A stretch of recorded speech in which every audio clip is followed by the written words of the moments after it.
As they brushed off the remaining shadows from the fallen dragon, Lu Fan uncovered a crown nestled beneath its decaying scales. He examined it thoughtfully, recognizing it could be dismantled, just as expected. The crown wasn't ordinary. It housed the Shadow Glare Stone. Almost instantly, Vinto appeared beside him, explaining the artifact's origin, the Shadow Crown, once worn by the revered king of Tianfu Islands. Clutching the crown, Lu Fan mused to himself. Now, aside from the Shadow Spring, everything was gathered, and even better, there was surplus material that could be sold for a considerable amount of dragon coins. Inventory showed Shadow Stones, God Crystal, Island Breach, and many other useful equipments. But before the group could bask in the accomplishment, Miss Yi stormed in, visibly agitated. She demanded to know why no one had informed her about the coordinated effort, and said she had been scared to death. Andre quickly stepped in and asked her to calm down. Lu Fan, though keeping a cool and composed expression, felt his irritation spike. He replied evenly that it was their first time using mirror image on people, and the situation had been urgent, so they had relied on eye contact to communicate. He assured her there would be a next time. Missy stood stiffly next to him, still clearly frustrated, but after a pause, she muttered a short acknowledgement. An old man then stepped forward from the shadows, his face filled with awe and deep respect.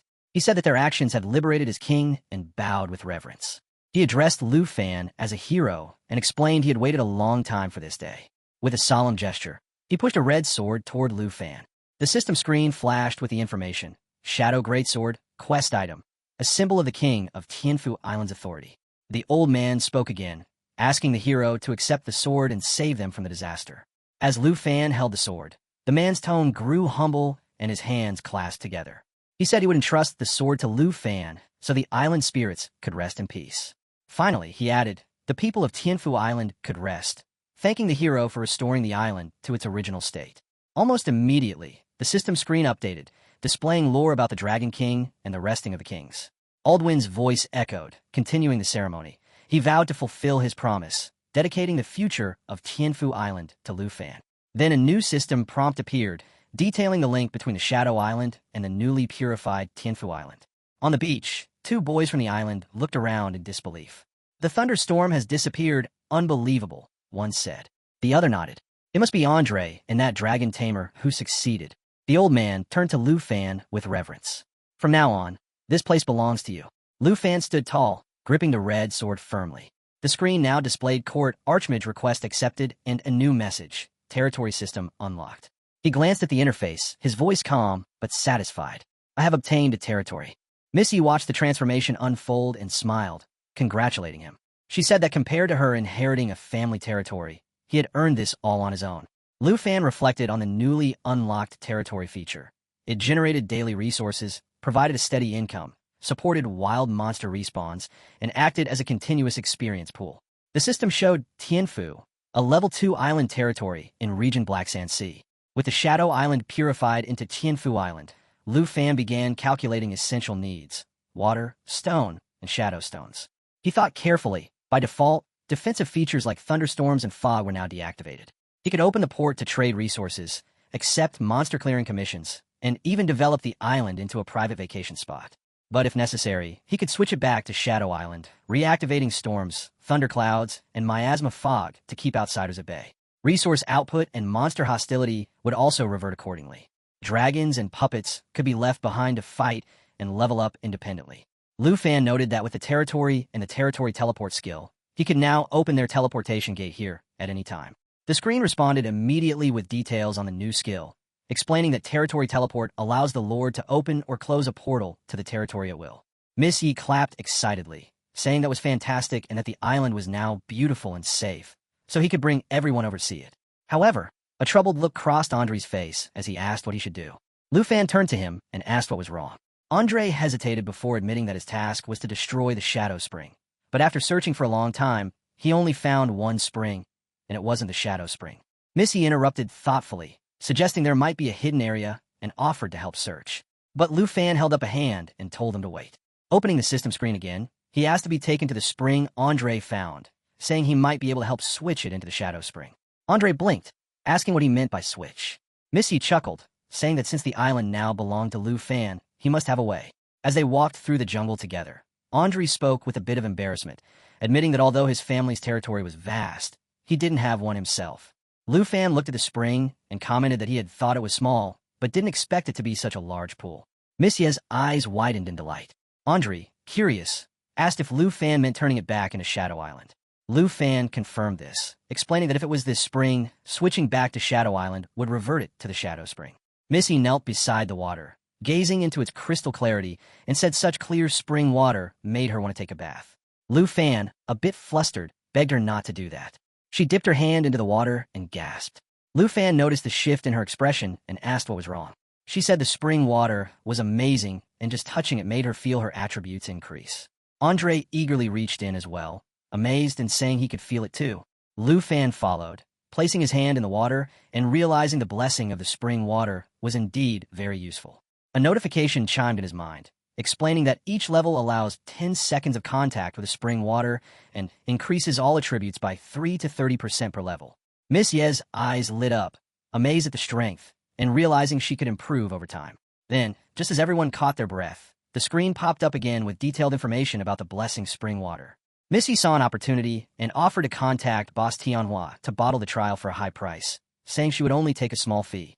Lu Fan raised an eyebrow and quickly told her not to go crazy, explaining that he had no intention of selling it and needed to help Andre complete his task first. As he tapped the screen again, the Shadow Island interface came into focus, now clearly showing the connection between Tianfu Island and its darker twin. Meanwhile, back on the island, the two boys were watching in confusion. One of them frowned and asked, "Why is the water changing back and forth? What's going on?" The other looked a little worried. Could it be that Andre and that dragon tamer failed? The screen updated, showing island defenses reactivated, storm mode, thundercloud, and miasma fog, all on. Just as Andre prepared to strike at the corrupted spring, Lu Fan stepped forward, lifting his hand. Xiao Fei, activate Guardian Flow. A new system window opened, revealing the Shadow Spring status. A once blessed spring, now corrupted by shadow energy, which had begun gathering miasma instead of blessing. Andre paused, realization hitting him all at once. Lu Fan, I just realized, the task to destroy the Shadow Spring actually means destroying your territory's resources. Lu Fan smiled calmly and told his brother not to worry, saying that after his task was completed, he would find someone to repair it. Missy added, half joking and half serious, that since repairs were happening, they might as well renovate the entire ruined city. Andre looked genuinely touched, and said he was too kind and would take care of the repairs. Without hesitation, he raised his sword and struck the spring, completing the task. As they backed away from the site, Andre added with a grin, I'll transform it into a vacation paradise for you. The skies suddenly cracked with streaks of electric light, signaling the transition of the scene, and maybe something deeper too. Lu Fan stood quietly, thoughts drifting. The journey to Shadow Island had come to an end, and now, finally, they could begin the return trip. He glanced back at the island one last time and said, this trip was fruitful. I not only obtained a large amount of synthesis material, but also unlocked a territory and became a lord. Andre's task had brought in some serious rewards. Feeling guilty for damaging Lu Fan's territory, Andre not only offered to help rebuild the island, but also handed over a powerful skill book as compensation. A bright screen flashed before them, revealing the item's details. Skill book, Wrath of 10,000 Dragons, requires level 45. As the three of them stood together, enjoying the rare calm, Lu Fan's thoughts drifted forward. Now all that remained was the repair of the Shadow Spirit Eye. Once that was done, every piece of the puzzle for contracting the Shadow Dragon King would finally be in place. As the scene transitioned, Lu Fan remained deep in thought. A week had passed since he had taken over Shadow Island and transformed it into the vibrant Tianfu Island. During that time, he had shut down the island's defense system, allowing the puppet army to continuously spawn monsters, turning the place into an ideal leveling ground. To make travel easier, he even set the teleportation gate inside Villa Number 2. The island's picturesque beauty quickly became a favorite for everyone. It was peaceful, lush, and unlike any training ground they'd seen. Friends who came to visit found it hard to leave, and Lu Fan found himself thinking about all the future partners who would come to play, train, and unwind in the once-feared Shadow Island. In the blink of an eye, Tianfu had turned into everyone's dream vacation spot. However, despite the paradise he had built, there were still things left unfinished. Due to Andre's quest, the Shadow Spring's inner walls had been damaged, and until repairs were complete, they couldn't collect any more spring water. That thought brought Lu Fan back to the spring itself, where he stood at the edge, staring into the crystalline waters, lost in his thoughts. Then, out of nowhere, a massive golden dragon appeared within the spring. Its huge form moved gracefully, and as it placed one paw onto the ground, The surface trembled slightly. Lu Fan, who had been swimming nearby, looked up sharply. The dragon's deep voice rumbled. "So you were hiding here." Lu Fan's eyes widened in alarm. "Wait a minute, don't come over." Before things could escalate, Miss Ye's voice jumped in excitedly, calling out that there was a hot spring and no one told them, then called him a scoundrel. But as she stepped forward too quickly, she slipped and landed right on top of Lu Fan. He instinctively caught her and told her to watch out. She blinked in surprise, still sprawled awkwardly on top of him, muttering how slippery the place was. Lu Fan, clearly flustered, asked why she was there. With a teasing smirk, she leaned closer and commented on how red his face was, wondering if he was shy. He quickly yelled back that it wasn't true and blamed the hot spring water for being too hot. Laughing, Missy sat up and backed off, saying she wouldn't tease him anymore while tapping her in her face. She announced that the shadow spring had been repaired. Lu Fan's eyes lit up, happy that the wait was finally over. He moved to the edge of the spring and pulled out a container, beginning to carefully collect the newly restored spring water, saying it was finally complete.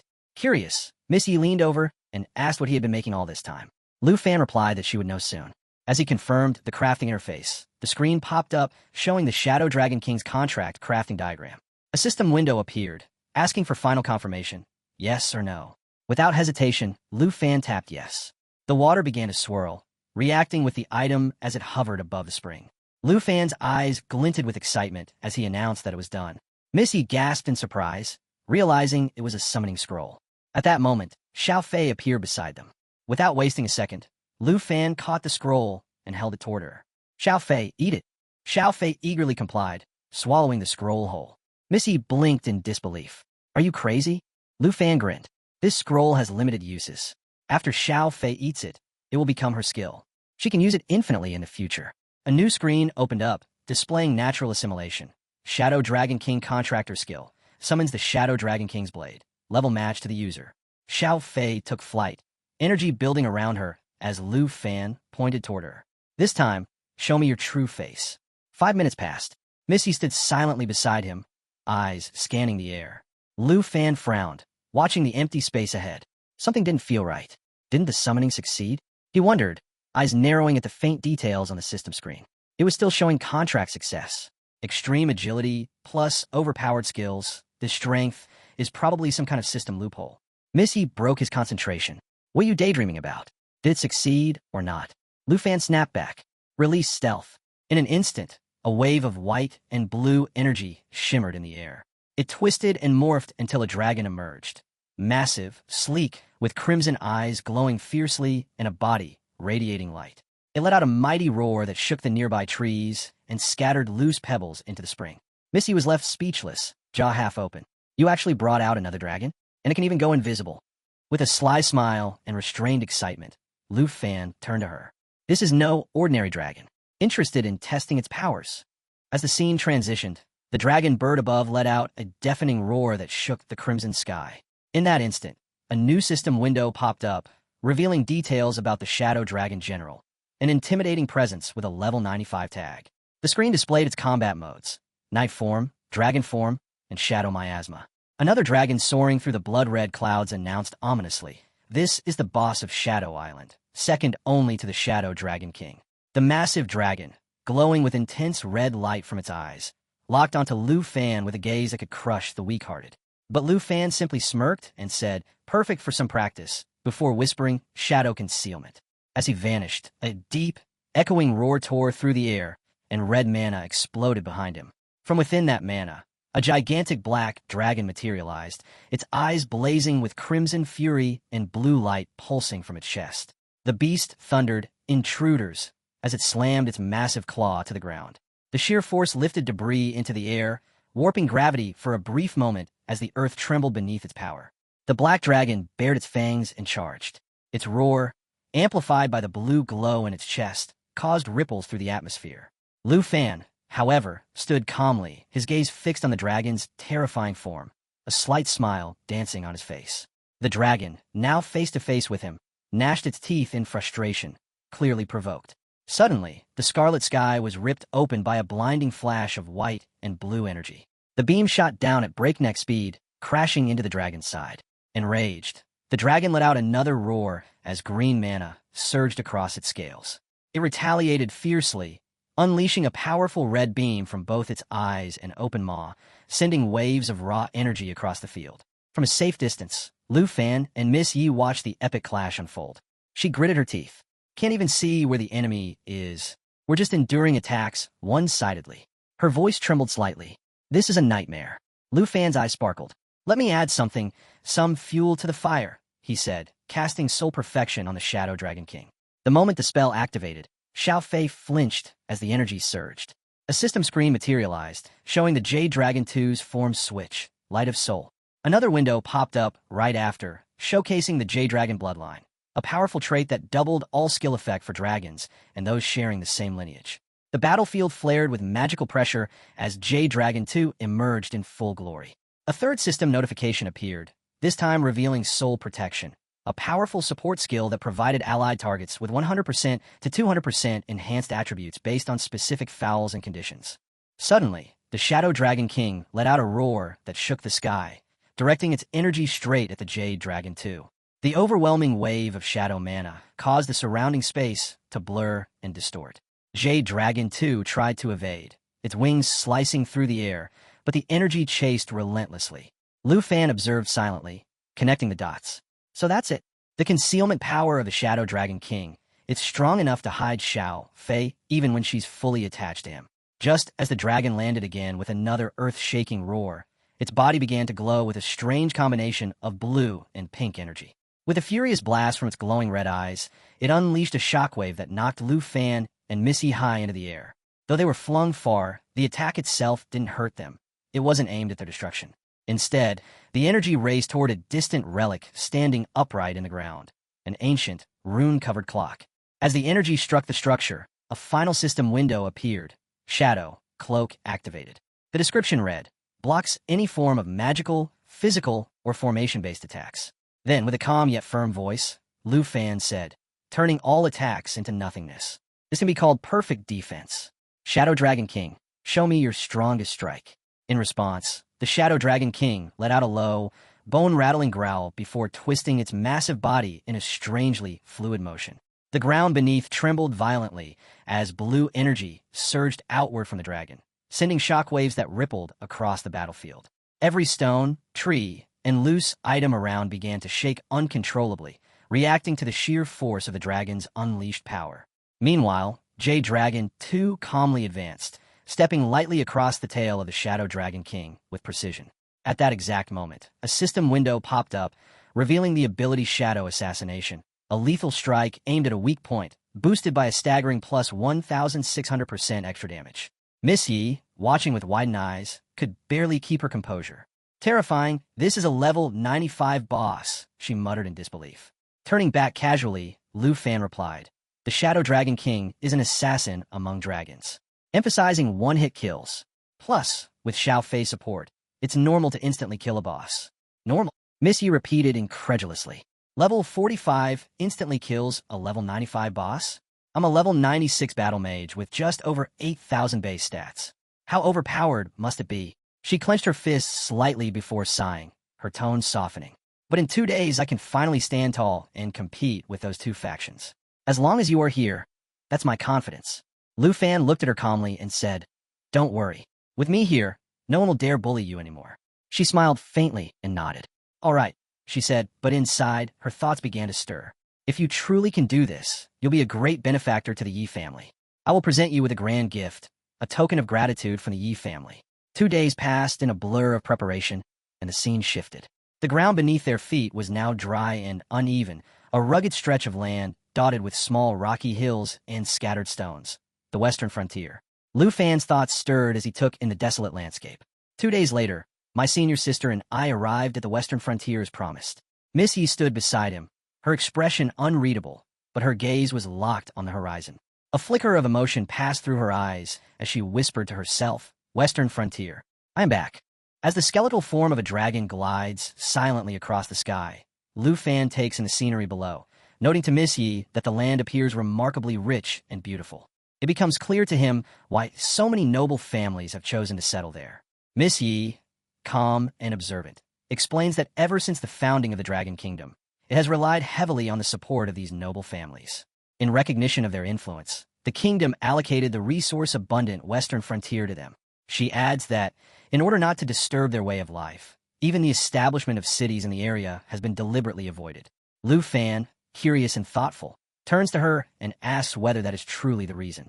Their eyes meet, and Miss Yi confirms it without hesitation. She continues, explaining that the Long family, despite its perceived prestige, holds only the lowest noble rank in the western frontier. Farther in, she says, dwell even more powerful houses, Siba-ranked, A-ranked, and some guarded by fourth-tier experts. Among such elite families, she adds, even a fourth-tier expert is considered unremarkable. The dragon soars above vast mountains, its wings stirring the clouds. Lu Fan gazes out in silence, his thoughts racing. He begins to realize how shallow his understanding of the world truly is. The secrets hidden within this frontier are deeper than he ever imagined. In the eyes of these formidable A-rank families, he muses, someone like him must seem no more significant than an insect. They now fly over the dragon's colossal head, and Lu Fan catches a glimpse of light gleaming within its hollow eyes. Awareness, perhaps, or something darker. The ancient evil that animates the beast seems to take notice of their presence. Lu Fan's mind sharpens with anticipation. He tells himself that for this very reason, the day the wheel lifts will be worth the wait. Missy interrupts his thoughts, stating that they have arrived. Below, a city stretches out across the land. She instructs the dragon to descend toward the Yi residence. Their craft touches down gently over the estate, and soon they stand before a stately villa. Turning to him, Missy asks whether he is truly prepared to bear everything that awaits. If he regrets his decision, she says, now is the time to walk away. But Lu Fan does not hesitate. With resolve in his voice, he says that with everyone already gathered, he has no regrets. If anything, it is the Hong and Long families who should be reflecting on their actions. Missy smiles faintly and extends her hand. She says it's time to show him where she grew up. Lu Fan accepts her hand and follows without question. The narrative shifts then to the Hong family grounds, where a grand martial arena buzzes with blue energy.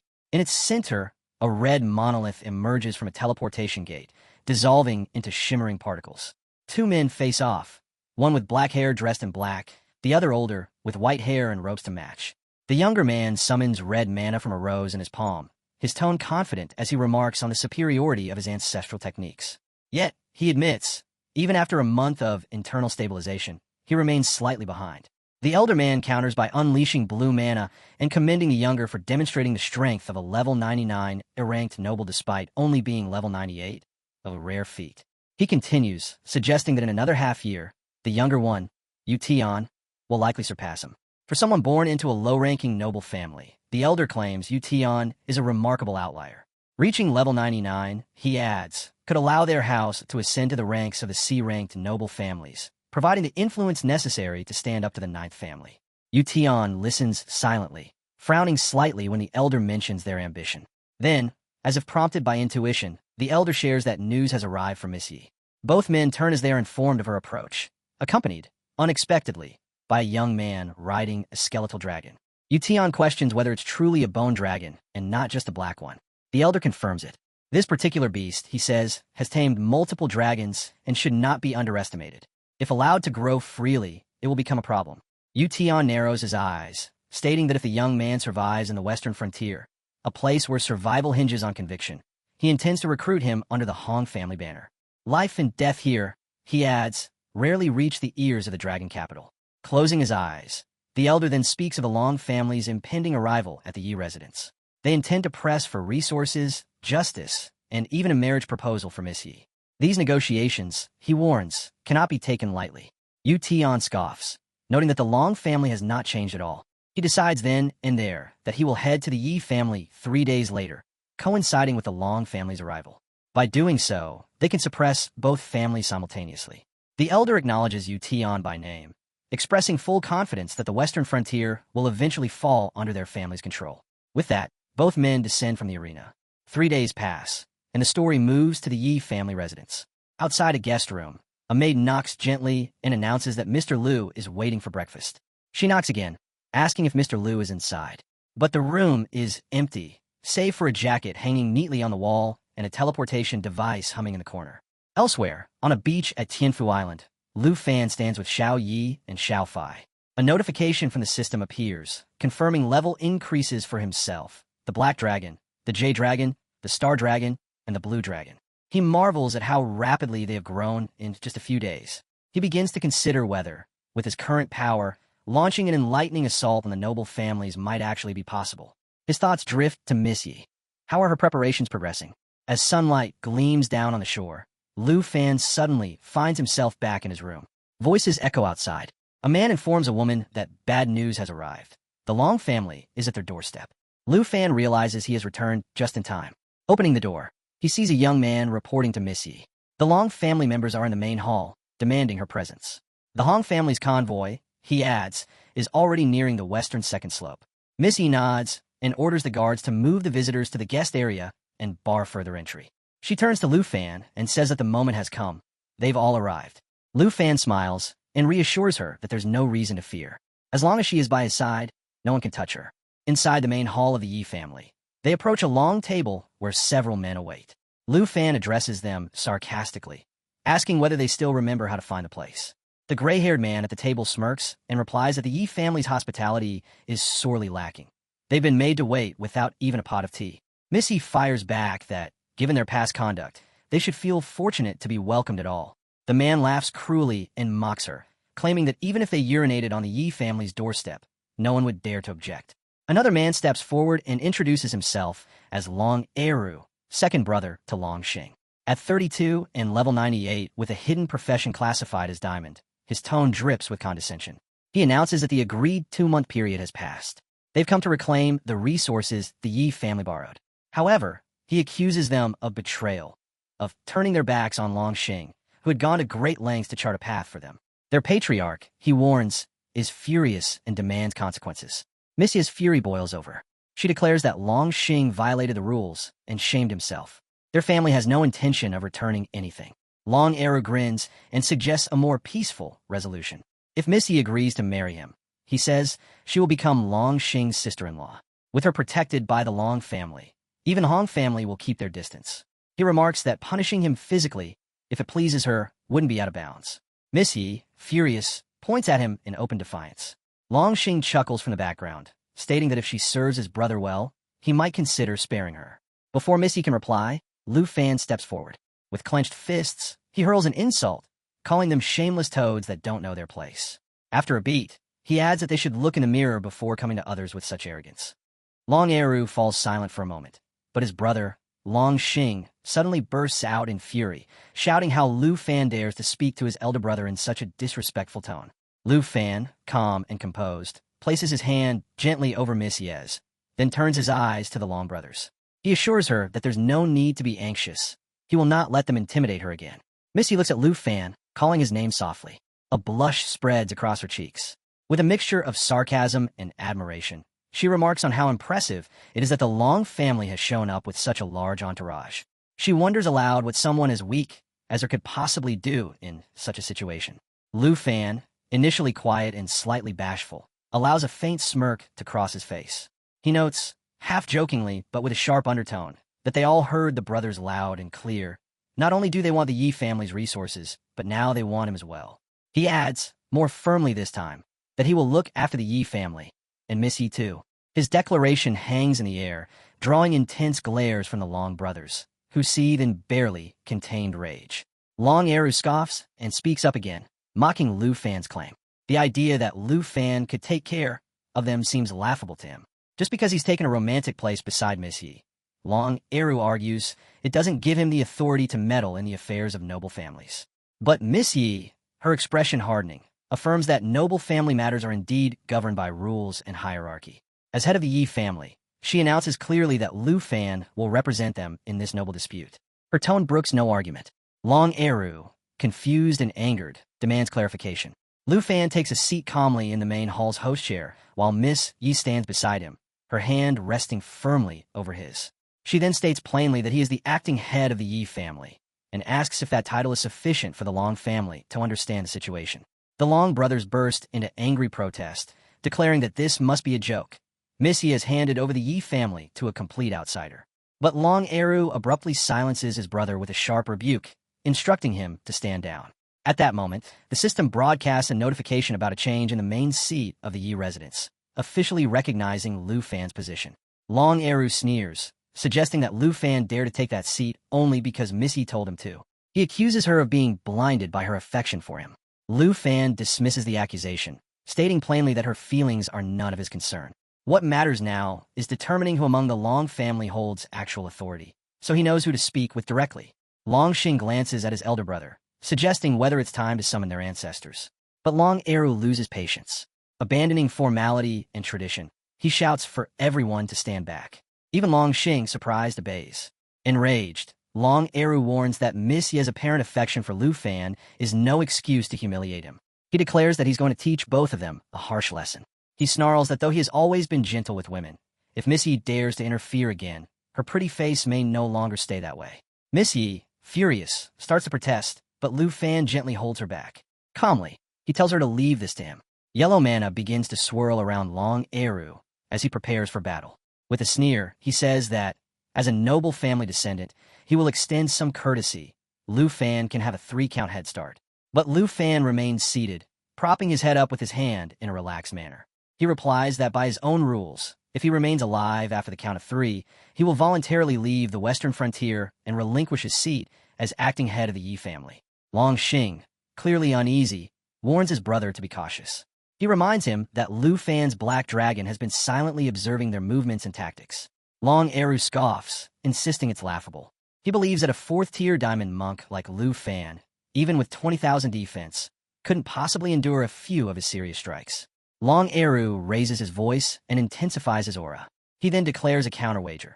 If Lu Fan remains alive after 3 counts, the Long family will return all the resources it had claimed and will even hand over Cloud Edge Mountain. He adds that since Lu Fan agrees to the terms, he won't be holding back anymore. Lu Fan begins to count 3, calmly raising 3 fingers. To everyone's shock, he doesn't move.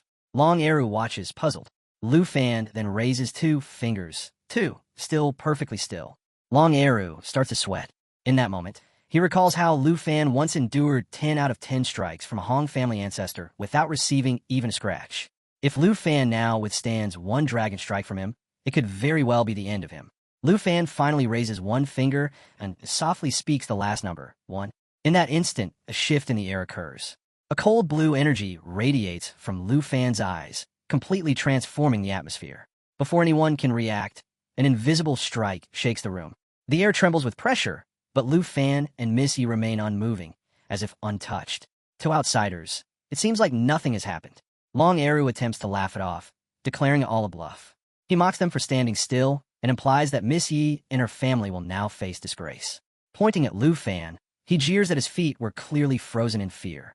Miss Yi, visibly angry, starts to shout, but Lu Fan interrupts her gently, urging her not to waste energy on people like them. She's taken aback by his calm demeanor. Long Xing suddenly places a hand on Long Eru's shoulder, asking if he still believes it's just bravado. And then, slowly, blood begins to seep from Long Eru's midsection. His body trembles. Lu Fan remarks quietly that the battle has already concluded. Long Eru falls to the ground. A pool of blood spreads beneath him. The hall is struck by silence. Panic erupts among the Long family members. Long Xing stares, horrified, and shouts for someone to save his brother. But others step back, realizing that nothing can be done. Second Master Long is already dead, killed instantly, without even a chance to retaliate. Long Xing begins to tremble. He doesn't understand. Lu Fan didn't even stand up. How could his brother have died? Lu Fan sits silently, his fingers interlaced, calm as ever. The other Long family members explode in anger, accusing Lu Fan of killing their second master and calling for him to be captured. One of them bellows that Lu Fan must pay with his life. But Long Xing quickly steps in, warning them to stop unless they truly wish to die. Despite the warning, the crowd continues to shout. They demand Lu Fan's punishment, insisting he must be taken back to the Long family. Missy turns to Lu Fan and states that they should leave one of them alive to deliver a message. Lu Fan agrees, suggesting she go on ahead. He'll take care of the rest. As she steps aside, Lu Fan raises his hand and whistles softly. In the next few moments, a chain of deaths begins. One by one, the Long family members fall where they stand. Long Xing is left speechless. He stares at the carnage and asks if it's all over, if everyone else is really gone. Lu Fan rises from his seat and walks toward him. He reminds Long Xing that, according to the Long family's own traditions, its servants have clearly refused to obey. Lu Fan asks whether Long Xing can truly claim to control them anymore. As he slides one hand in his pocket, Lu Fan looks him in the eye and asks coldly, So tell me, who's the young master of the Long family now? And whose legs are too weak to even stand? Long Xing is on his knees, begging Lu Fan for mercy and asking him to spare his life. He claims that he was just following his second brother's orders. However, Lu Fan denies his plea, telling him not to touch him with his filthy hands. Missy looks on at both of them. Lu Fan then reveals that he hadn't planned to kill Long Xing. Instead, he wants him to return to the Long family and deliver a message, just like last time. Long Xing becomes happy and immediately agrees to do so, thanking Lu Fan for sparing his life. Lu Fan, along with Miss Yi, leaves the scene, instructing Long Xing to inform the Long family that they must return the Yi family's resources and transfer all territories to them within 3 days. Lu Fan adds that the Long family will also have to offer annual tributes and vote in favor of the Yi family. The gods will follow their lead. Long Xing obeys Lu Fan's order, and Lu Fan gives him a warning, saying that if the Long family doesn't comply within 3 days, he will crush them. Long Xing claims to understand everything and promises to relay the message word for word. Miss Yi orders the gods to throw him out. The guards obey her order, throwing Long Xing to the ground and telling him to get lost, calling him a dog, and saying that the Long family has found what they deserve. Long Xing holds himself on the ground, wondering if anyone will believe him after delivering the message, considering Lu Fan instantly killed his second brother and many others. He thinks that people will ask what skill Lu Fan used to kill them, but he's still unsure himself, as Lu Fan never left his chair and he didn't see anything. One of the gods shouts and yells at him, telling him to leave and warning that if he wants to die, he can stay. The god yells louder, saying that he's talking to him, but he's not listening. Long Xing notices their talk and becomes terrified. The next moment, he runs away from the family area, shouting that they don't have to kill him and asking for help. The guards make fun of him, saying it's right for him to run away. Another one comments that they still have quite an intimidating presence. Long Xing rushes through the area quickly, recalling a memory and shouting that he's sure of his thoughts. The system notifies him about a person with shadow concealment ability. He notices a dragon presence behind him and shouts that the thing has been there all along. He rushes away from the scene. Half an hour later, over the western frontier, the wind is blowing and birds are chirping, and the scene shifts to the Hong family. Yu Qian, along with his members, is heading towards the Yi family.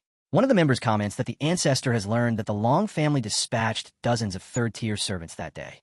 The member wonders if they are enough to take on the Long family, to which Yu Qian responds that they are just a bunch of level 60 to 70 players and not worth watching. It's worth mentioning that Yu Qian is a level 98 player.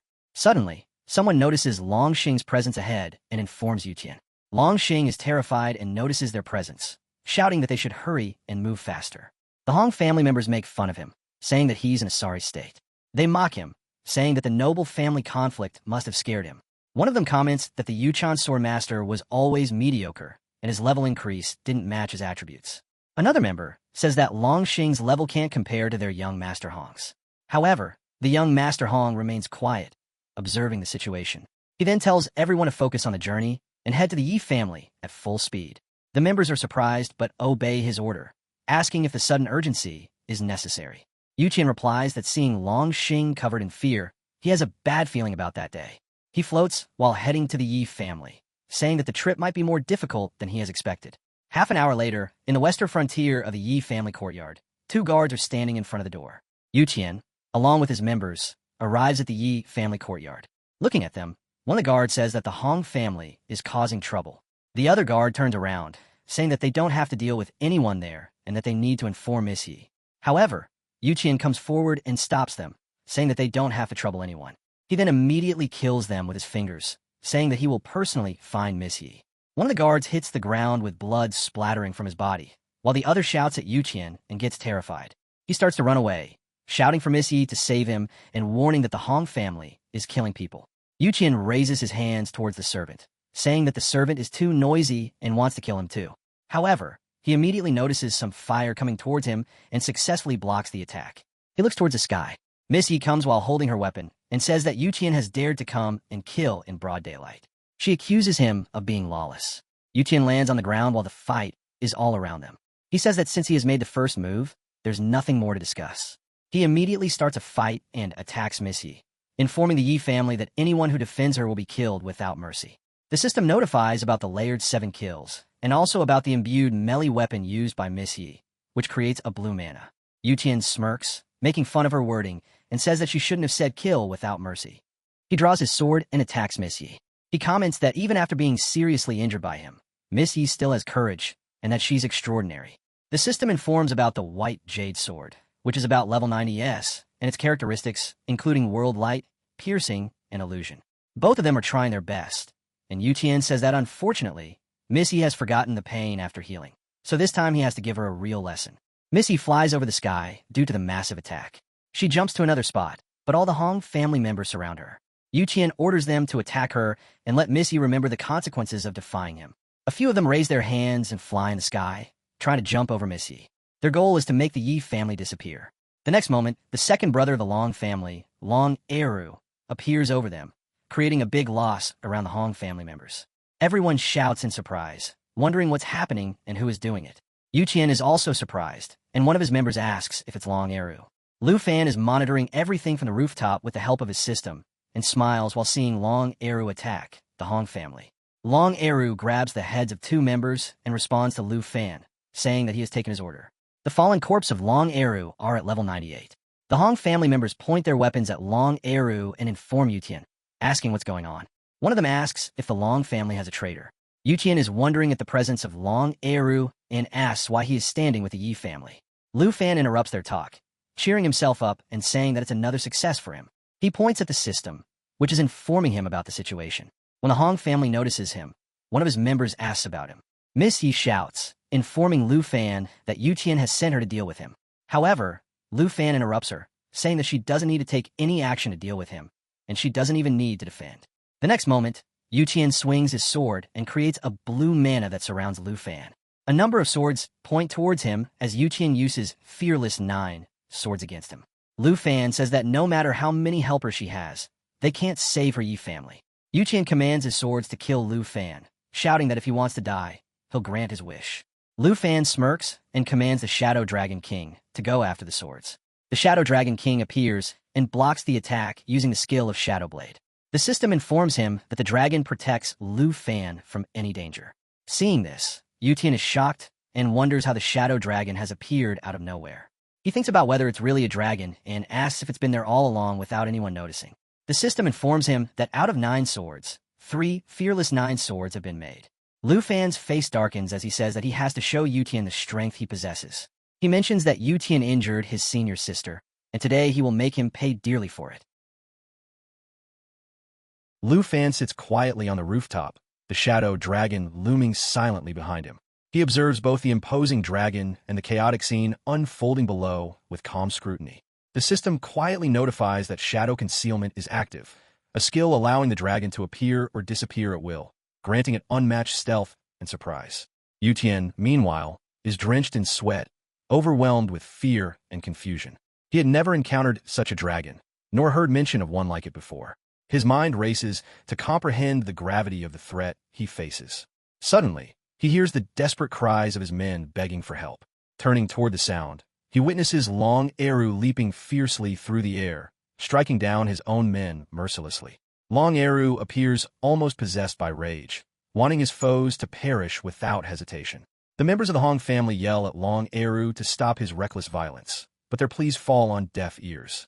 One by one, Long Eru slashes through them, blood spraying and screams of agony filling the air as he targets their chests relentlessly. Lu Fan silently agrees to Miss Ye's request to let her handle the confrontation herself. The two move steadily toward Yutian. Miss Ye grips her stick tightly, and an intense heat fills the surrounding air, crackling with fiery energy. Miss Ye declares to Yutian that today will be the day he finally apologizes to the Yi family. The system indicates the activation of fire marks, with 7 strikes already stacked, enhancing damage by 7%. Yutian, prepared for battle, summons his squad and surrounds himself with a blue aura that binds his warriors tightly. He taunts his opponent, confident that a single invisible dragon cannot hold him back. The battle begins as Miss Yi and Yutian engage directly. Their squads clash in a fierce melee. Miss Yi employs her Ice Squad diffusion technique, which the system promptly highlights for its unique defensive and offensive properties. She manages to successfully block Yutian's initial assault. Yutian growls angrily, promising to demonstrate how easily he can shatter the supposed steel power of the dragon.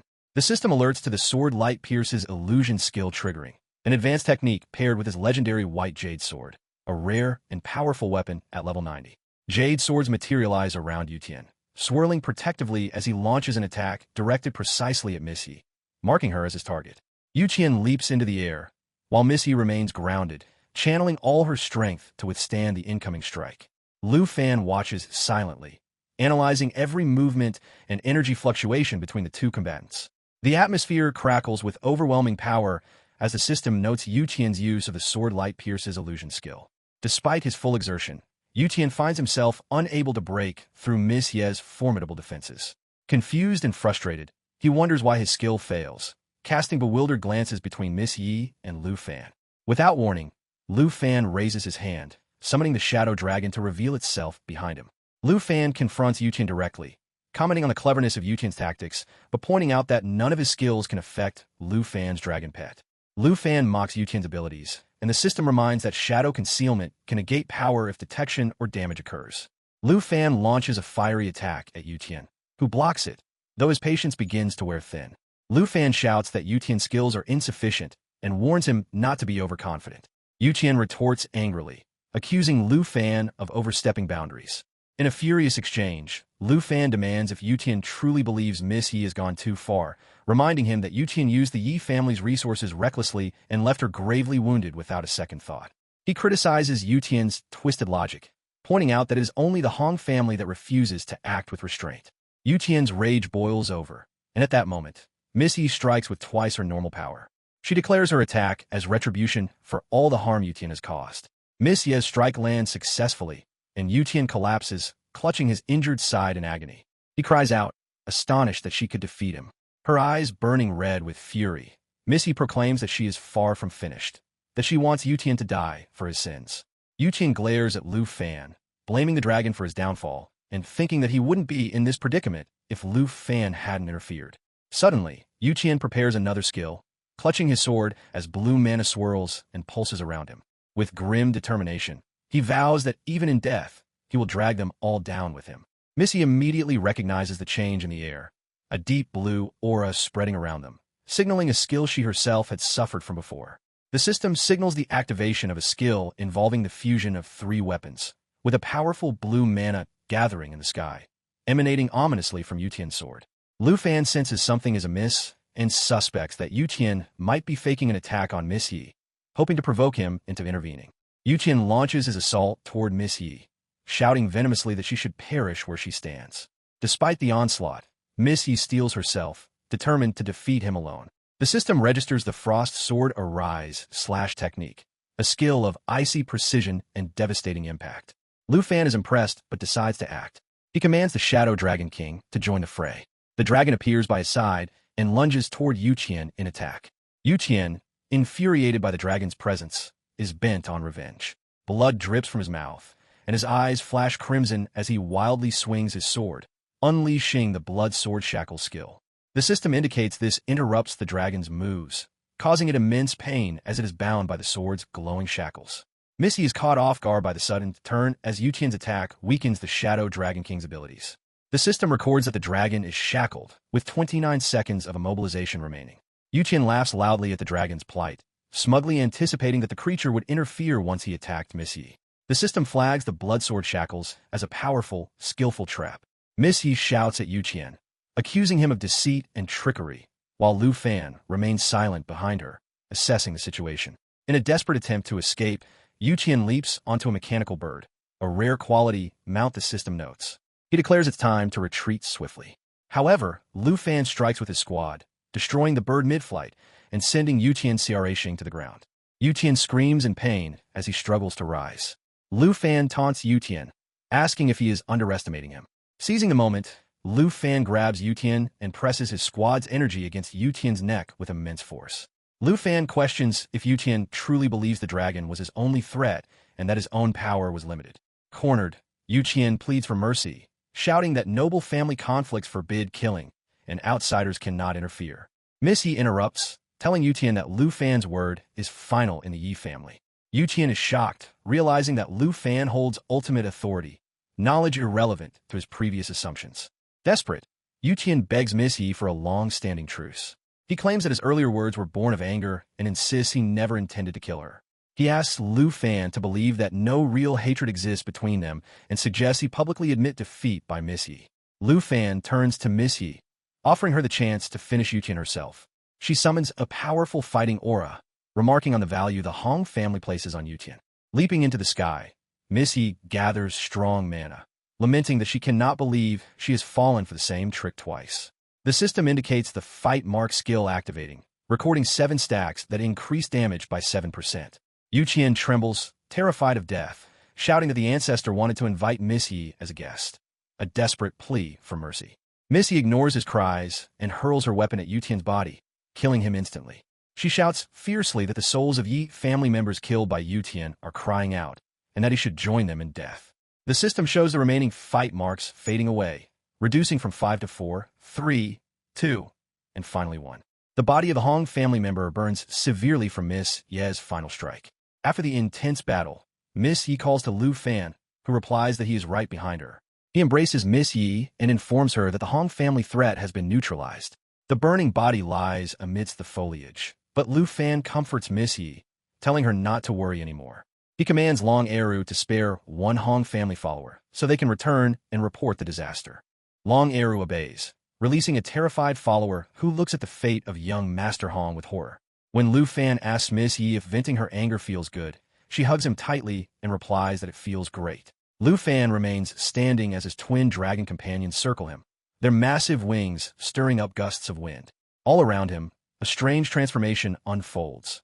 Fine ashes suspended in the air begin to swirl, as though guided by an unseen force. A dense, powerful energy gathers around the remnants, vibrating with spiritual resonance. Slowly, the ash coalesces, reshaping itself into a human figure. The figure reforms into Yutian, his body restored with precision and grace.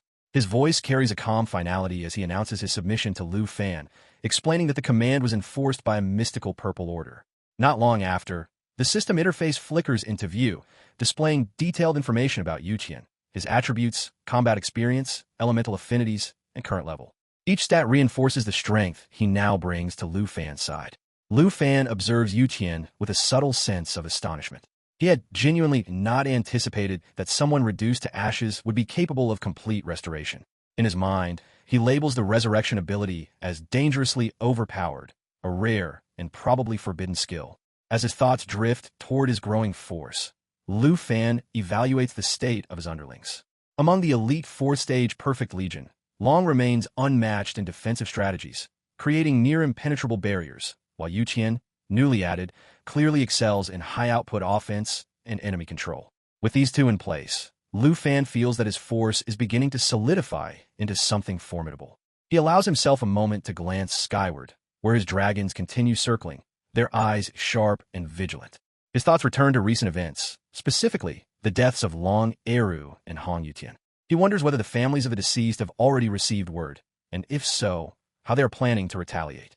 Lu Fan knows too well that such influential clans never let blood debts go unpaid. Elsewhere, deep within the Long family mansion, a heavy atmosphere dominates the Grand Hall. Long Xing walks steadily toward the throne, where the clan's king, known widely as the blood-free Heavenly Rider and recognized as a level 98 ancestral force, waits. The king demands confirmation of the devastating news. Long Xing, voice unwavering, swears that everything he's about to say is true. He describes Dragon Tremor as being immensely powerful, capable of instant, uncounterable destruction. According to him, Long Eru hadn't even managed a single move before being obliterated by the dragon's assault. He details the scene with vivid intensity, explaining that each attack by the dragon results in the same outcome: death on contact. Even warriors at the 3rd stage find themselves unable to survive more than a heartbeat. The declaration silences the elders in the room. Shock paints their expressions. The king, troubled but composed, inquires how a girl from the Yi family managed to find Long Eru, let alone defeat him. Before anyone can respond, another elder interrupts, pointing out that with Long Eru's death, the bigger concern lies in a message brought by Dragon Tremor. The message contains an ultimatum. The Long family must surrender all territorial rights and valuable resources within 3 days or face destruction. The family leader sits in contemplative silence.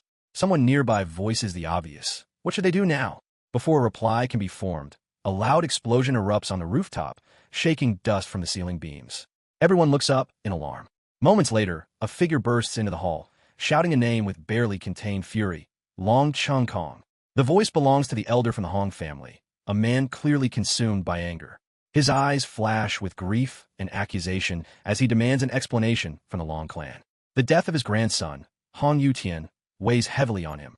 Long Chung Kong narrows his eyes and responds with biting sarcasm, dismissing the elder's words as baseless and calling him a fool for suggesting that the Long family allied with the Yi. He mocks the Hong clan for failing to defeat the Yi and now shifting blame elsewhere. But the Hong elder refuses to back down. He accuses Long Eru of killing his grandson, implying it was done under the orders, or at least cooperation, of the Yi family. The accusation is personal, raw, and volatile. Long Xing stares in disbelief. He asks for clarification, pointing out that his brother was killed by Lu Fan's dragon. He had seen it happen with his own eyes.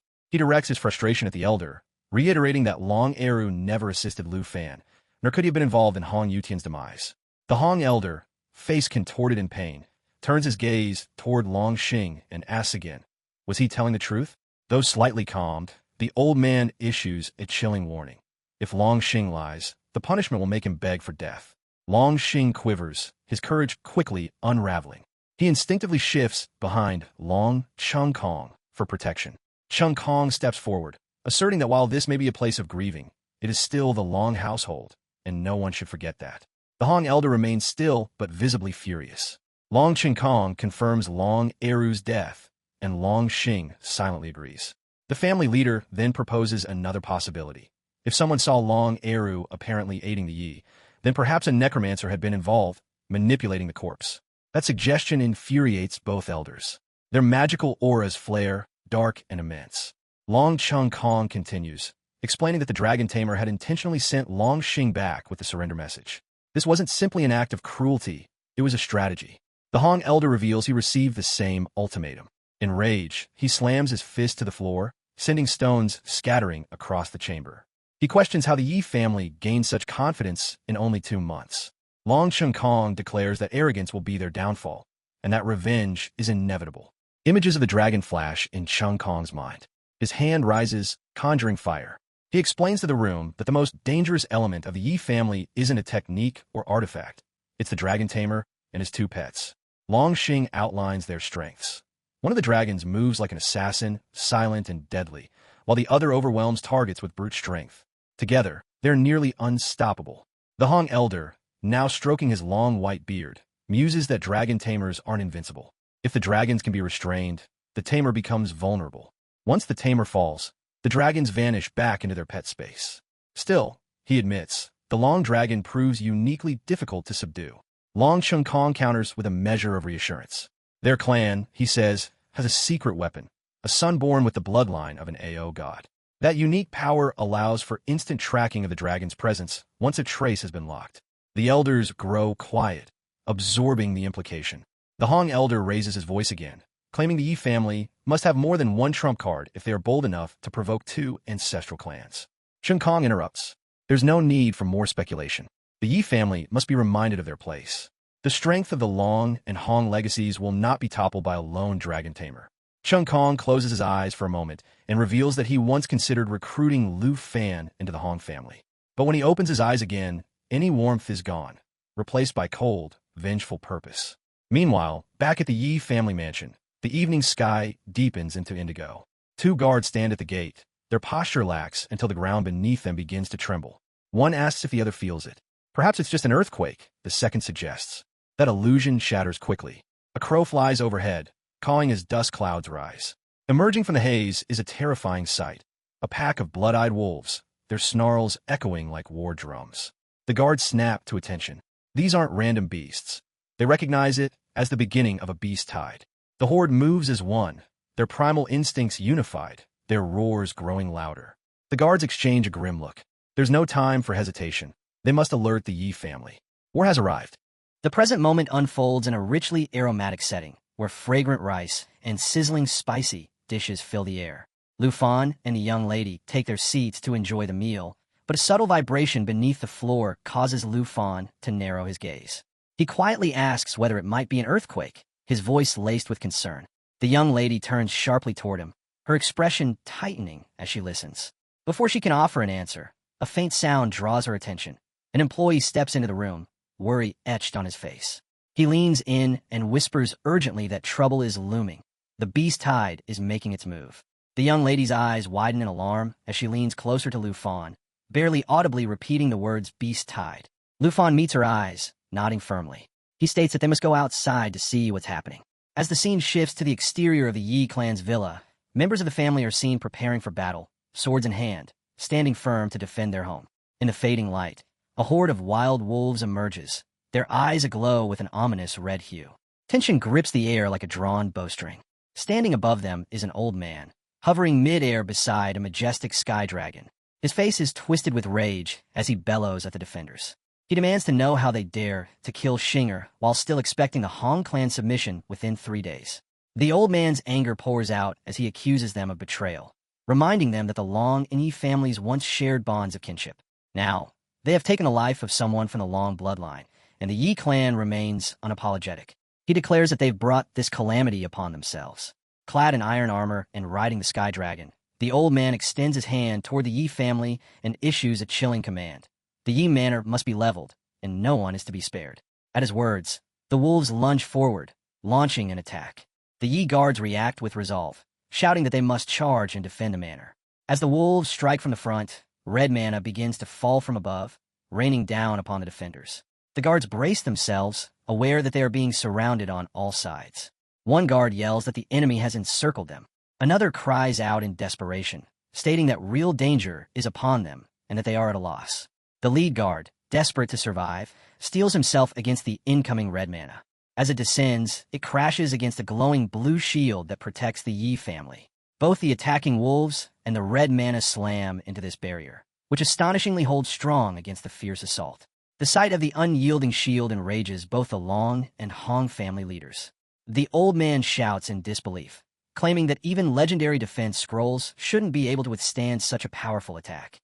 He wonders aloud what kind of mysterious power the Yi clan is using to nullify the assault.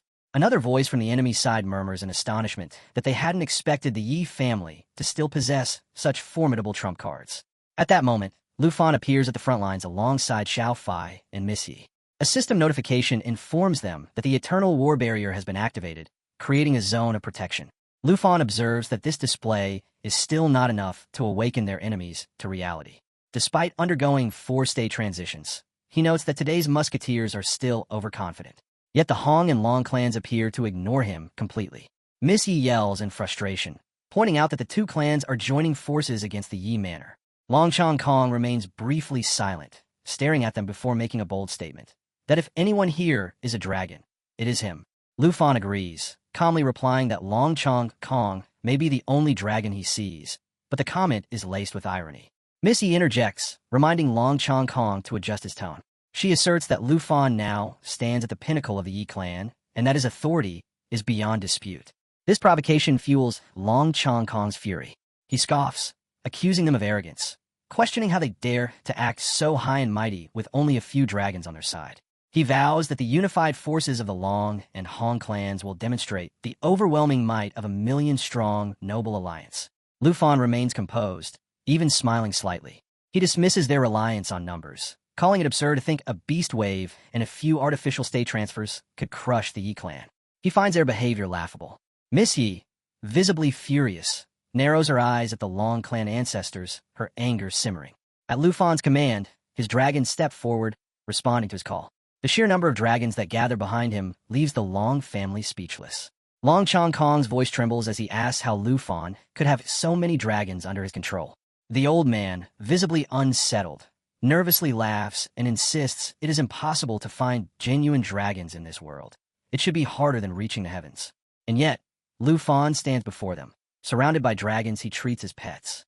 A new system notification reveals a process called natural assimilation, through which mana released by the small dragons born from his companions enhances their strength.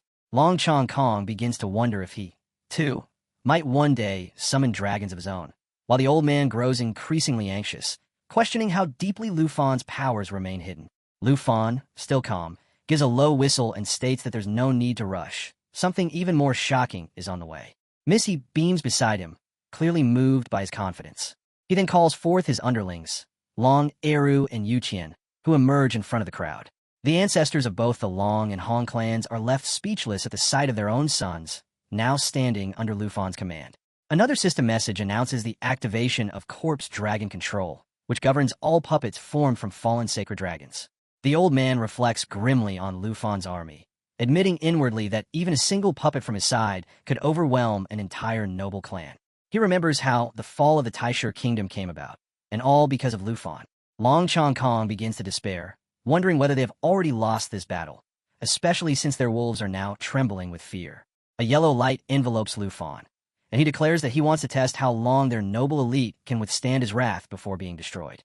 His eyes glow yellow, flames circling him, and then, before their very eyes, he undergoes a dramatic transformation, becoming a massive yellow dragon.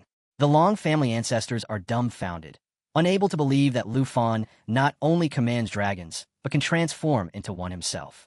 His strength now appears unimaginably vast. Lufan then instructs Xiaofi to create a jade mirror clone.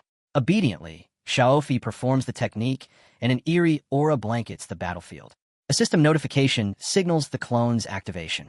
The yellow dragon splits into multiple identical dragons, and Lufan proclaims that he has never feared being outnumbered. The old man is overcome by doubt, questioning whether launching the attack on the Yi clan was a critical mistake. Lufan, determined, shouts that he cannot allow any of them to survive. Another system message announces the activation of dragon language replication. His dragon pets are now being copied. One of the yellow dragons then breathes white flames in a devastating blast. The system recognizes the move as the lava burst technique, spreading fire rapidly across the battlefield. In defense, the old man constructs an energy shield, cables of energy weaving through the sky. Long Chong Kong attempts to cover himself with his wings, but the fire closes in. The system now declares the activation of the Roaring Thunder technique, sending lightning bolts crashing into the targeted zone. In the next breath, yet another ability is deployed, Falling Stars, causing a rain of starlight from a constellation-like field above. Panic grips the old man, who now believes he's living through a nightmare. Fear tightens around his chest as he comes to understand that against Lufan, there might be no escape. The system sends a new notification, informing everyone that the dragons have begun utilizing a powerful new technique called Starfall, which unleashes ancient, unsealed dragon language magic. High above, the dragons soar through the skies as chaos erupts below. Clan members scream for help, scattering in panic, desperate to escape the destructive might raining from the heavens. Alongside this, the dragons continue their use of the devastating lava burst technique. One of the dragons flaps its mighty wings, triggering a massive explosion that rocks the battlefield, engulfing the ground in roaring flames. Amid the carnage, the ancestors of the Hong and Long families shout over the chaos, exchanging panicked words as they struggle to shield themselves from the fire with enchanted protective cards. The old man, barely holding his ground, admits that he's still restraining himself, but warns that if they fail to eliminate Lufan now, both the Hong and Long clans face total annihilation. He questions the value of guarding against one another at such a dire moment. Long Chong Kong agrees reluctantly, stating that the old man's curse master abilities far exceed Lufan's, and that now is the time to fight side by side. With desperation pushing them into alliance, they form an agreement. Once the Yi clan is destroyed, the Long clan will call in their armies for 3 months, after which they will divide the conquered resources. Their determination to kill Lufan solidifies as they shake hands, metaphorically and literally, on this grim pact. As the old man raises 2 fingers into the air, his power activates, and the cards begin swirling around him like orbiting stars. His hair whips violently in the wind as he proclaims this as his strongest control skill, capable of immobilizing even opponents of the same power tier for at least 10 seconds. He seals himself within a protective bubble, preparing for confrontation just as Lufan, still in his dragon form, closes in on them. Meanwhile, Long Chong Kong clutches the written agreement in his hand. The old man announces that it is time to end the dragon threat once and for all. Yet, before he can continue, Long Chong Kong erupts in a flare of prideful defiance. Drawing in red mana, he lifts the paper dramatically and snaps at the old man, stating he doesn't need instructions to act. At that instant, red mana ash surges from 2 ruptured holes, radiating with intense crimson light. The nearby wild wolves, affected by the magic, begin to tremble as their eyes start to glow a ferocious red. Their power and hostility rise dramatically, becoming more unpredictable and dangerous. Lufan observes quietly as a massive yellow explosion, enveloped in red light, blasts across the battlefield.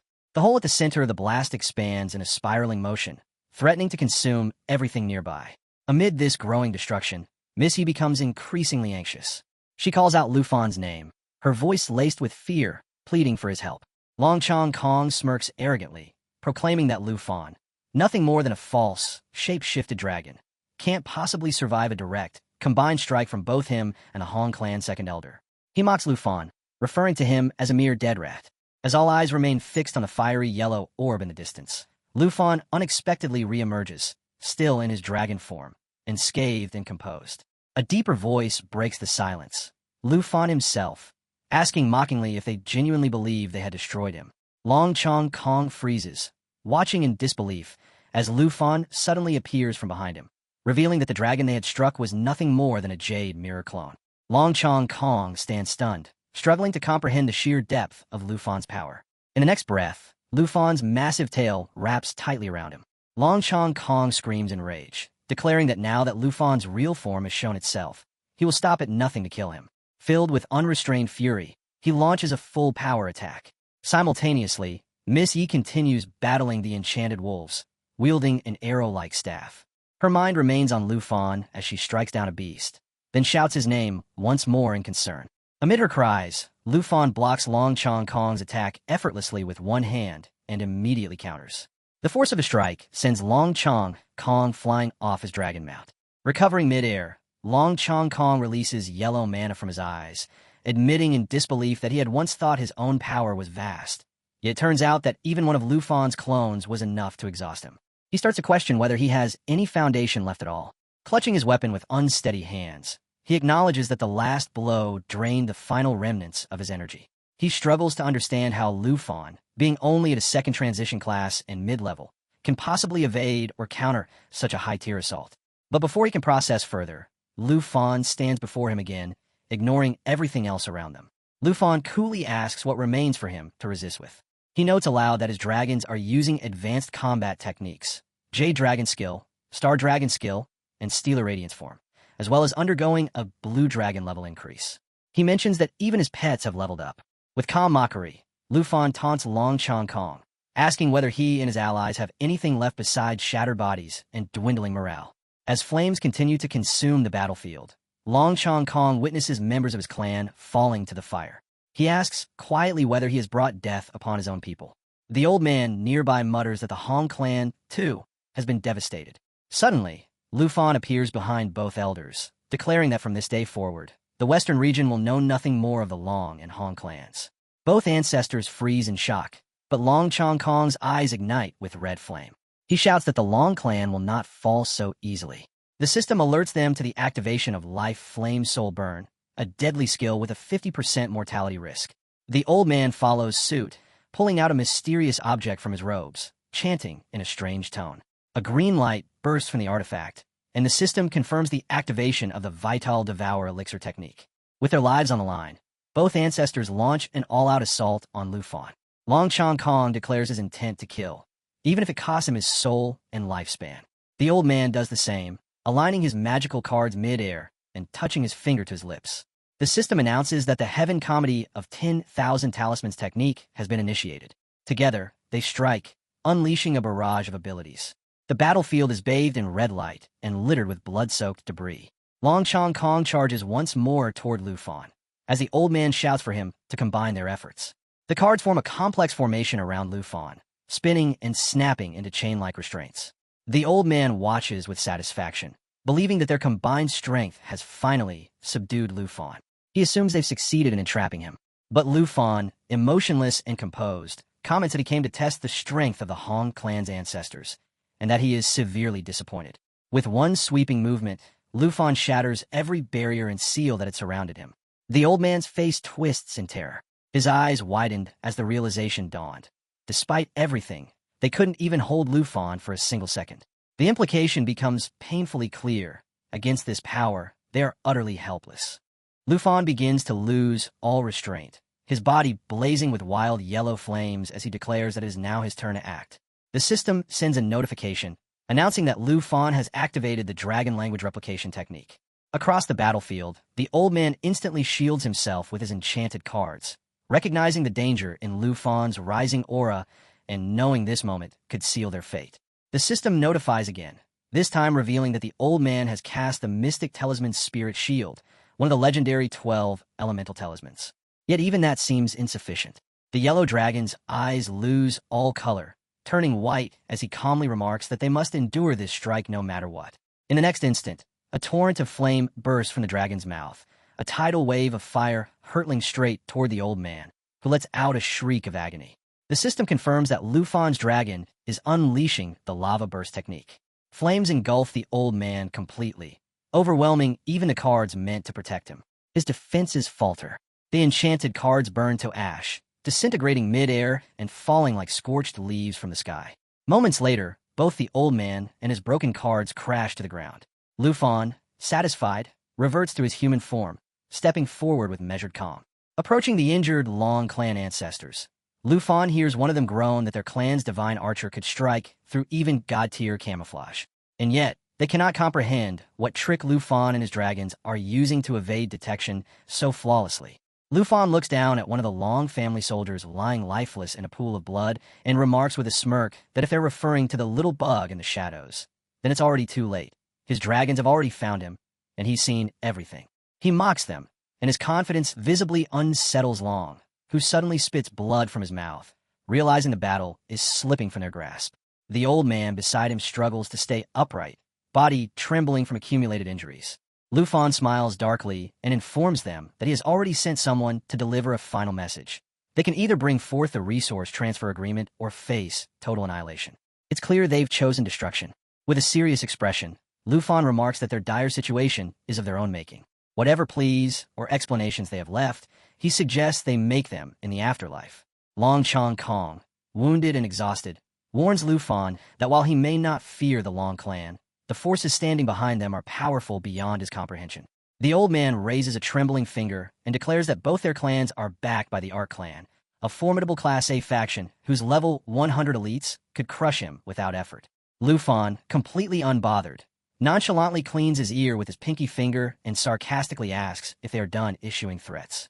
Long Chong Kong looks stunned by Lufan's indifference, while the old man yells again, urging Lufan to reconsider and warning him of the consequences.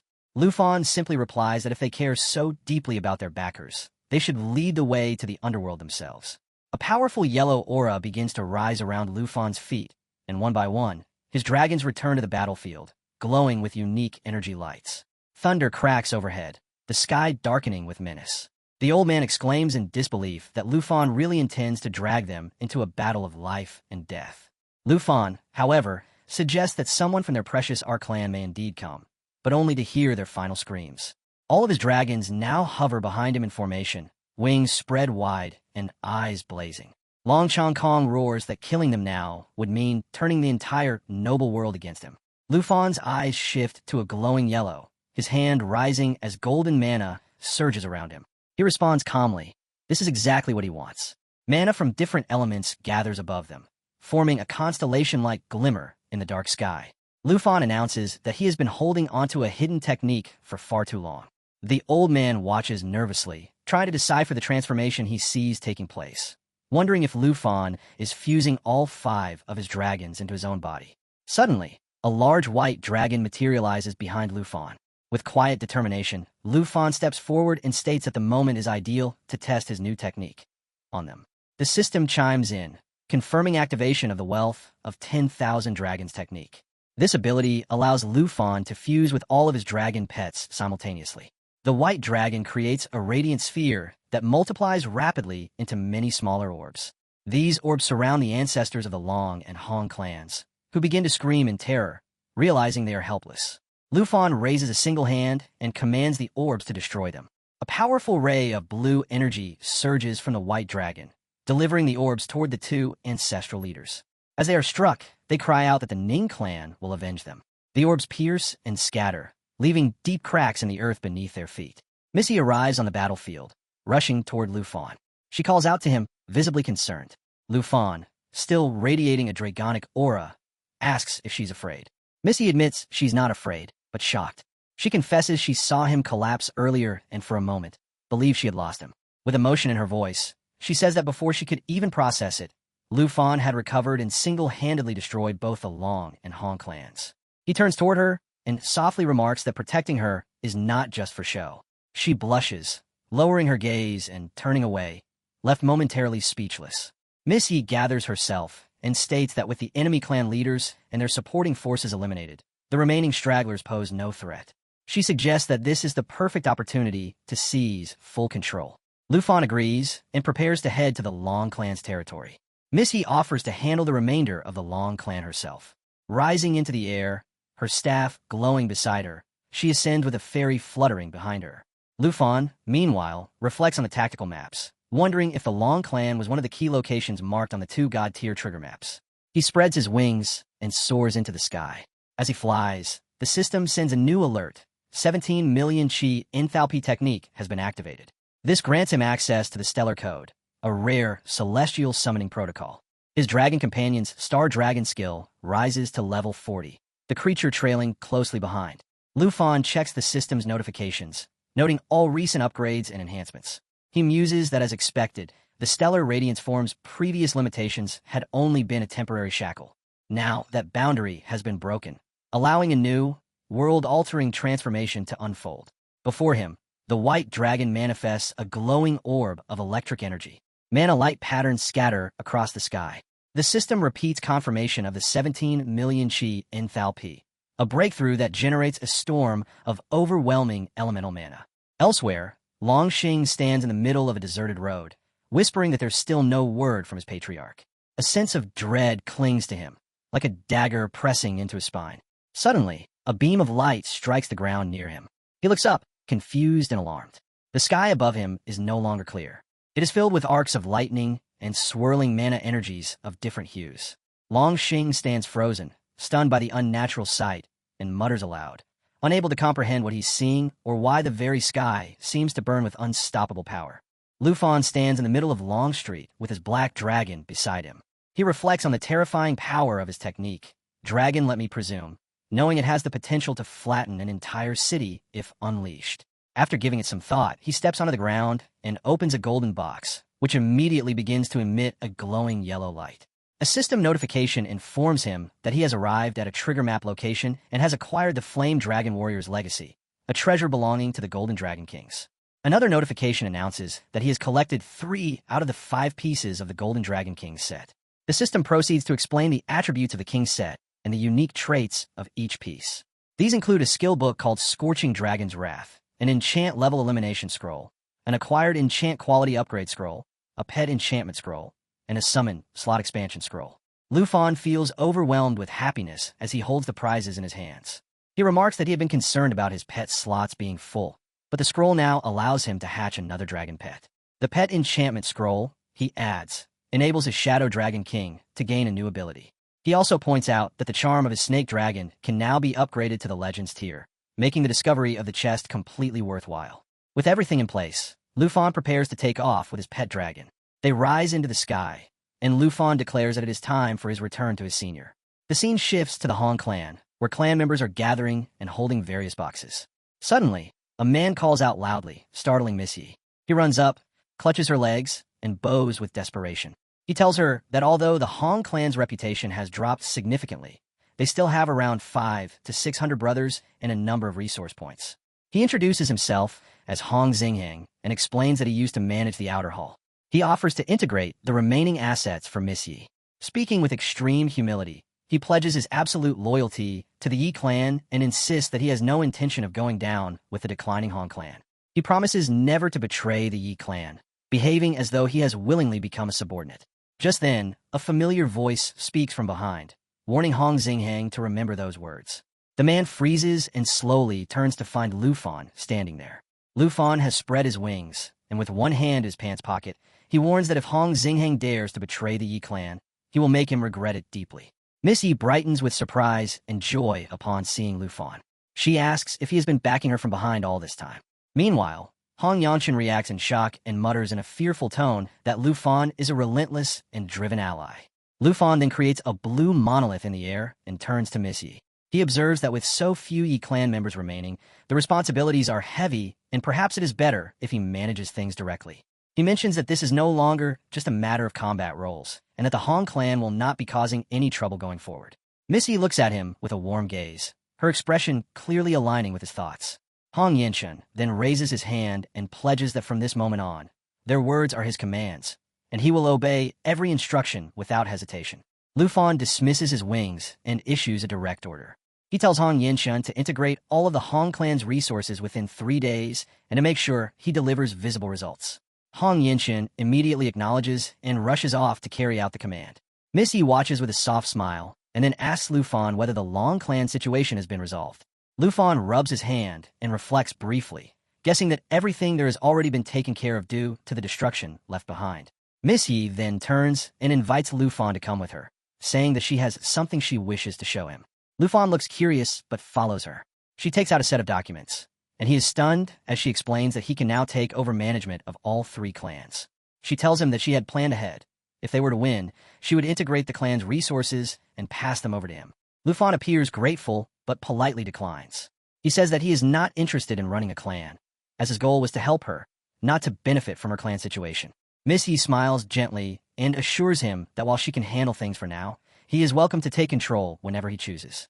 Lu Fan looks away and places a hand behind his head, remarking that this is her gift to him. Miss Yi shyly asks if he has ever thought that she might also want to give herself to him. She moves closer as she speaks. Lu Fan turns red and nervously tries to avoid the topic, claiming that he has never thought about it in that way. She softly places the documents against his chest and says she is only joking. She explains that the documents contain secrets and information on resources. He is free to pick anything that suits his interests. Lu Fan flips through the documents and starts wondering if one of them might reveal the final combined trigger map leading to their current location.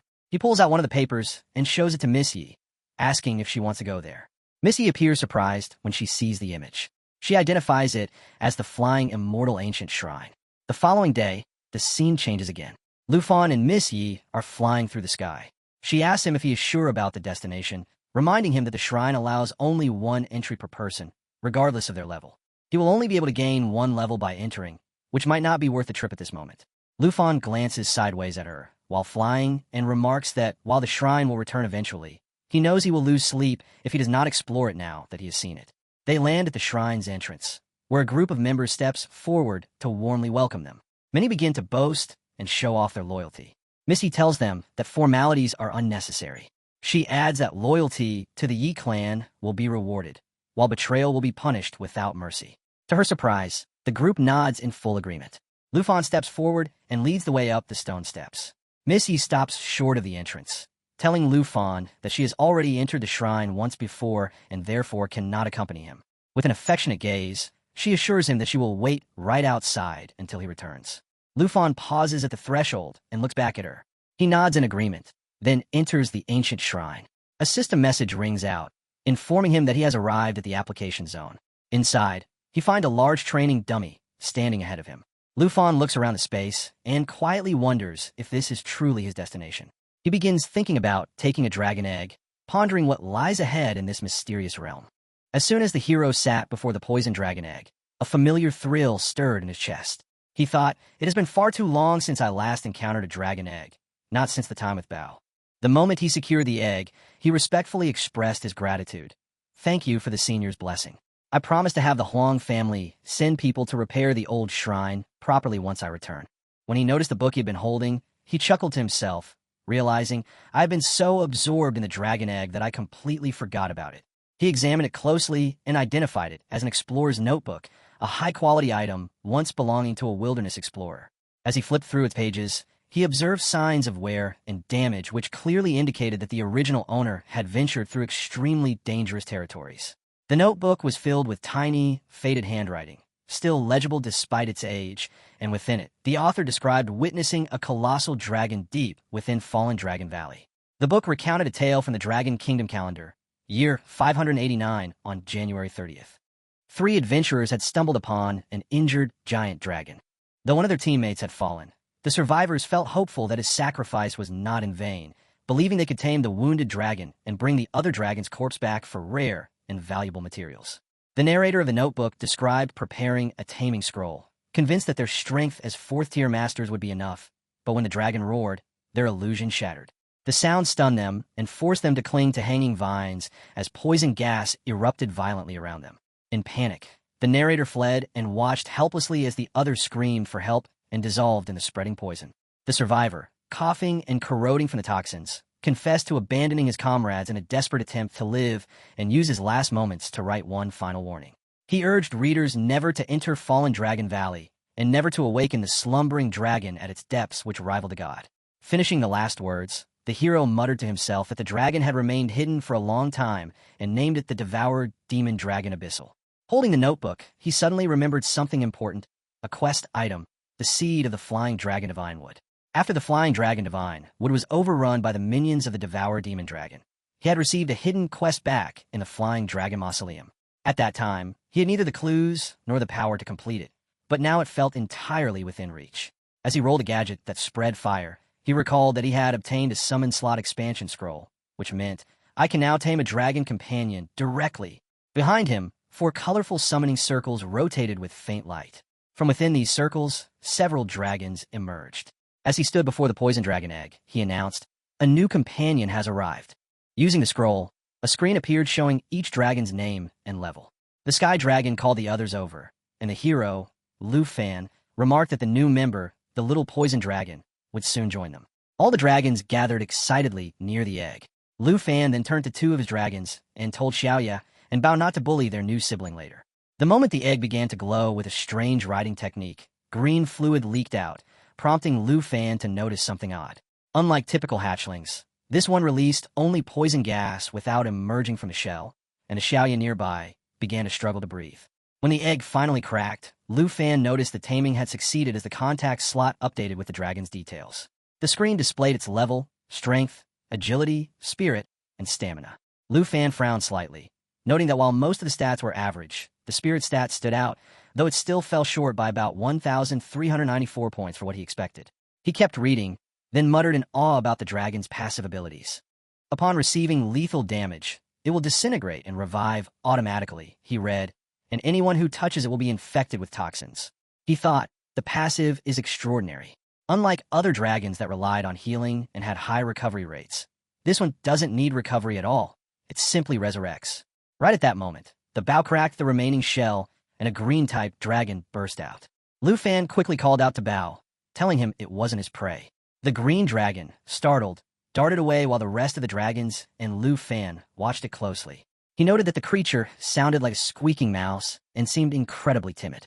Surprisingly, the Bao approached the hatchling with gentleness, caught up to it, and said, "Got you," to which the poison dragon responded with a soft, almost adorable sound. Lu Fan stepped forward and picked it up carefully. He noted how unusual it was, its body resembling a slimy substance, and his hand was covered in green fluid. He calmly thought to himself that thanks to his bloodline affinity class feature, he was immune to its poison. The other dragons looked puzzled, but Lu Fan was unfazed. He looked at the small creature and said that since its cry was so unique, he would name it Xiaoji. He advised the dragon to eat the eggshell for nourishment so it could grow properly and healthy. He found it unexpected that the poison dragon was so shy and concluded it had some kind of social anxiety. He handed Xiaoji over to another dragon and said, "Xiao Fei, please take care of her and make sure she eats properly." Watching the two, Lu Fan thought that despite their different types, Xiaoji and Xiao Fei looked very similar and would surely become close friends. Xiaoji had the rare ability to absorb and collect different poisons, stack toxins, and seemed to have no limit on her capacity, which gave her enormous future potential. Lu Fan smiled to himself and declared that this was perfect because Fallen Dragon Valley was filled with poison. In 3 days, when they finally departed, it would be Xiaoji's time to shine. The scene began with Lu Fan sitting among all his dragons, calmly reflecting on the past 3 days spent in the flying immortal ancient shrine. He told them that during this time, not only had he reached level 49, but also unlocked the Weapon Master passive skill. The weapon style he acquired specialized in forward-type weapons that improved accuracy and reduced enemy dodge chances. He glanced at Xiaoji, who had gained experience even faster due to her lower level and had now advanced to level 13. She had also acquired a new skill called Netherworld Guardian. Over the past days, he had come to understand her personality more clearly. She is not like the other dragons, he thought. She is timid, insecure, and socially anxious with no aggressive traits at all. However, she is exceptionally skilled at hiding and escaping. After repeatedly guiding Bao and helping Xiaoji confront her fears, she had finally dropped her guard and formed a strong bond with Xiao Fei. With Xiaoji's new skill learned and the 3-day period complete, it was time to leave the shrine. Just as Lu Fan prepared to depart, Missy arrived and immediately spotted Xiaoji. With delight in her voice, she asked Lu Fan what that cute creature was. He smiled and replied that her name was Xiaoji and that she was his new dragon companion. Missy asked if she could touch her and reached out playfully, noting how squishy she looked like jelly. But Lu Fan warned her gently that Xiaoji was unlike other dragons and very socially anxious. He decided to stow her away before she became overwhelmed. Then he asked if Missy had been waiting long. She laughed and replied that she almost forgot she had something important to tell him. Clearing her throat, she switched to her formal tone and told Lu Fan that she was now speaking as the principal. She explained that Zhao Shengming had contacted her yesterday and informed her that the final assessment at Dragon City Academy was being prepared. Although Zhao claimed Lu Fan's participation was optional given his strength, Missy disagreed and said that their school students should not skip such exams. Before she could continue, Lu Fan interrupted and asked her to drop the principal act and speak normally. As they walked together, Missy agreed and told him it was now time for senior sister mode. She introduced herself as Nero and spoke fondly of the past, saying that it felt like just yesterday when teacher Guru had recruited her. She added that Lu Fan had always been busy and constantly traveling between the extreme north and Taichi Nation, which made time seem short. Lu Fan then said he wanted to visit a place before the final assessment and asked her, "Do you know where Fallen Dragon Valley is?" She seemed surprised and asked, "Why do you want to go there?" Lu Fan was surprised in turn and asked, "You actually know the location?" Missy then revealed, "My grandfather's death was connected to the valley." She began explaining what had happened 6 months ago in the bottom ravine of Fallen Dragon Valley. Her grandfather, the head of the Yi family, had led 3 fourth-tier masters to explore the western frontier and pushed all the way to the valley floor. Confident in his experience and power, he had hoped to annex the valley into the Yi family domain, but they had unknowingly entered a forbidden zone.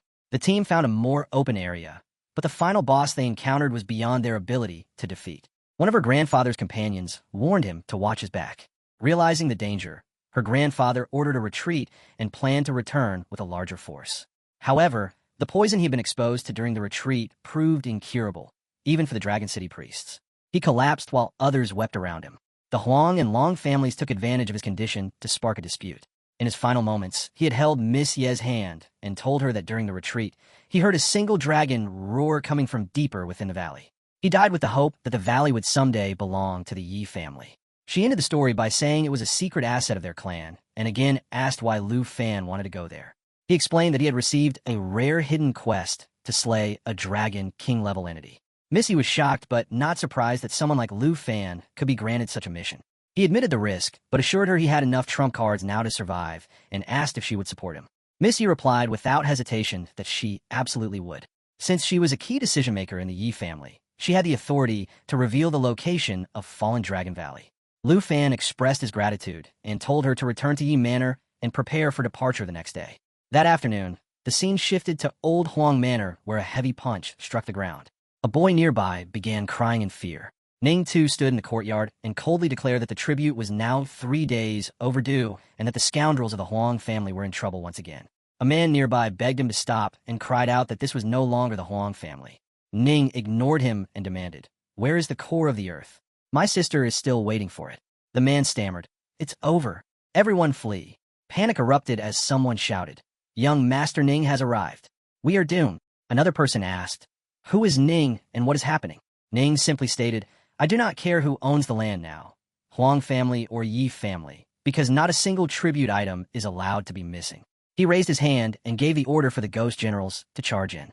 Immediately, one of the ghost generals activated its eyes, which emitted a red light. The earth burst open, sending debris flying and throwing people into the air. As the chaos unfolded, the ghost activated both eyes and began destroying everything in sight. People screamed and tried to escape. One of them cried out, "What is happening?" while another yelled, "Everyone run." The ghost then emitted a purple light from its eyes, escalating the devastation. Amidst the destruction, Ning chuckled and remarked that they were being crushed like insects. A man standing in front of the mansion looked around in alarm and shouted about the loud noises, demanding to know what was going on. The ghost advanced relentlessly, crushing everything in its path, and Ning suddenly felt uneasy, realizing that the situation might spiral out of control. He thought to himself that this was bad, and that it might even be Ning too who was in trouble now. Meanwhile, another man stood frozen with fear, unsure what to do. With no time to notify the family, he knew they were completely unprepared for what had arrived.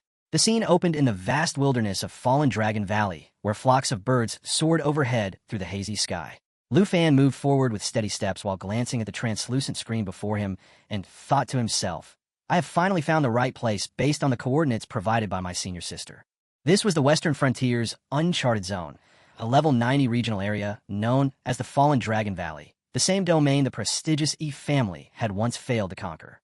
Placing his bag gently on the ground, Lu Fan thought back to the moment Miss Yi had handed it to him just the day before. She had told him it contained various tools compiled from her grandfather's records, including consumable items, scrolls, and buff-enhancing food. Although he had insisted she need not go to such lengths, she had firmly reminded him that many unforeseen accidents had occurred in the valley and that it was always best to be fully prepared. He had then looked at her with sincerity and apologized for not being able to bring her along this time. She had responded calmly that when it came to dragons, she would be of little help anyway and needed to focus on the growing tensions between the Yi and Huang families. With little time to waste, Lu Fan had turned to depart as she reminded him, be extremely cautious around the Dragon King. Not long after, another girl approached Miss Yi and informed her, the Huang family has officially transferred the high-level secret Realm Molten Core Cavern to us, and Huang Yingheng is already organizing the collection of resources. Miss Yi acknowledged the report. I will personally visit the cavern, she said, while instructing the girl. Help Huang Yingheng manage things and keep an eye on him. The girl nodded in understanding. Elsewhere, Ning was seated within the guest hall of the former Huang family estate and listened with raised brows as a man bowed before him. Ning repeated the words in disbelief and learned that Miss Yi, despite leading 3 clans, had personally entered the mine to gather ore. He laughed with mock admiration and commented that this new clan master was truly something.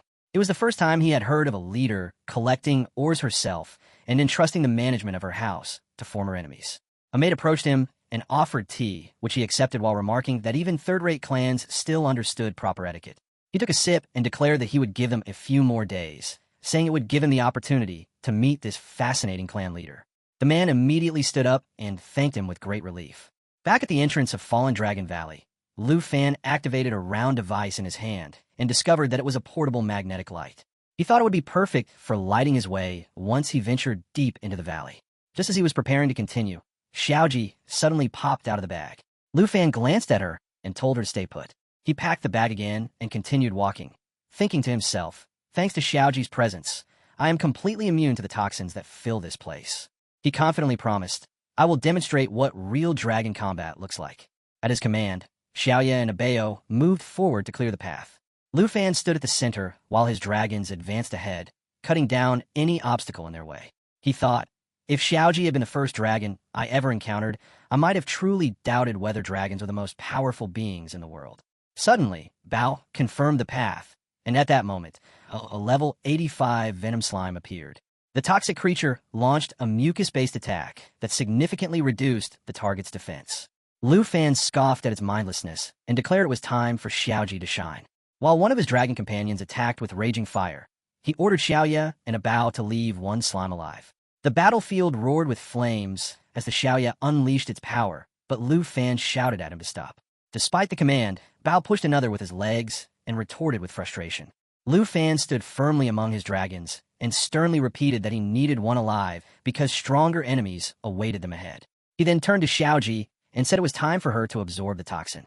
As she faced the venom slime, a black silhouette emerged with glowing red light and uttered a vile phrase about destruction.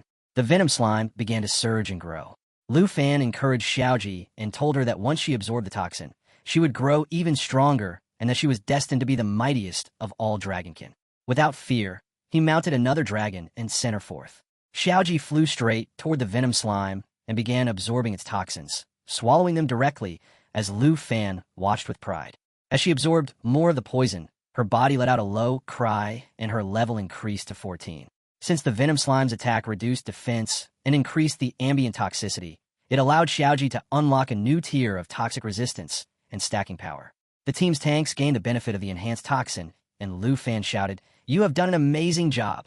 He lifted her up with both hands and praised her. "You are a strong and promising dragon.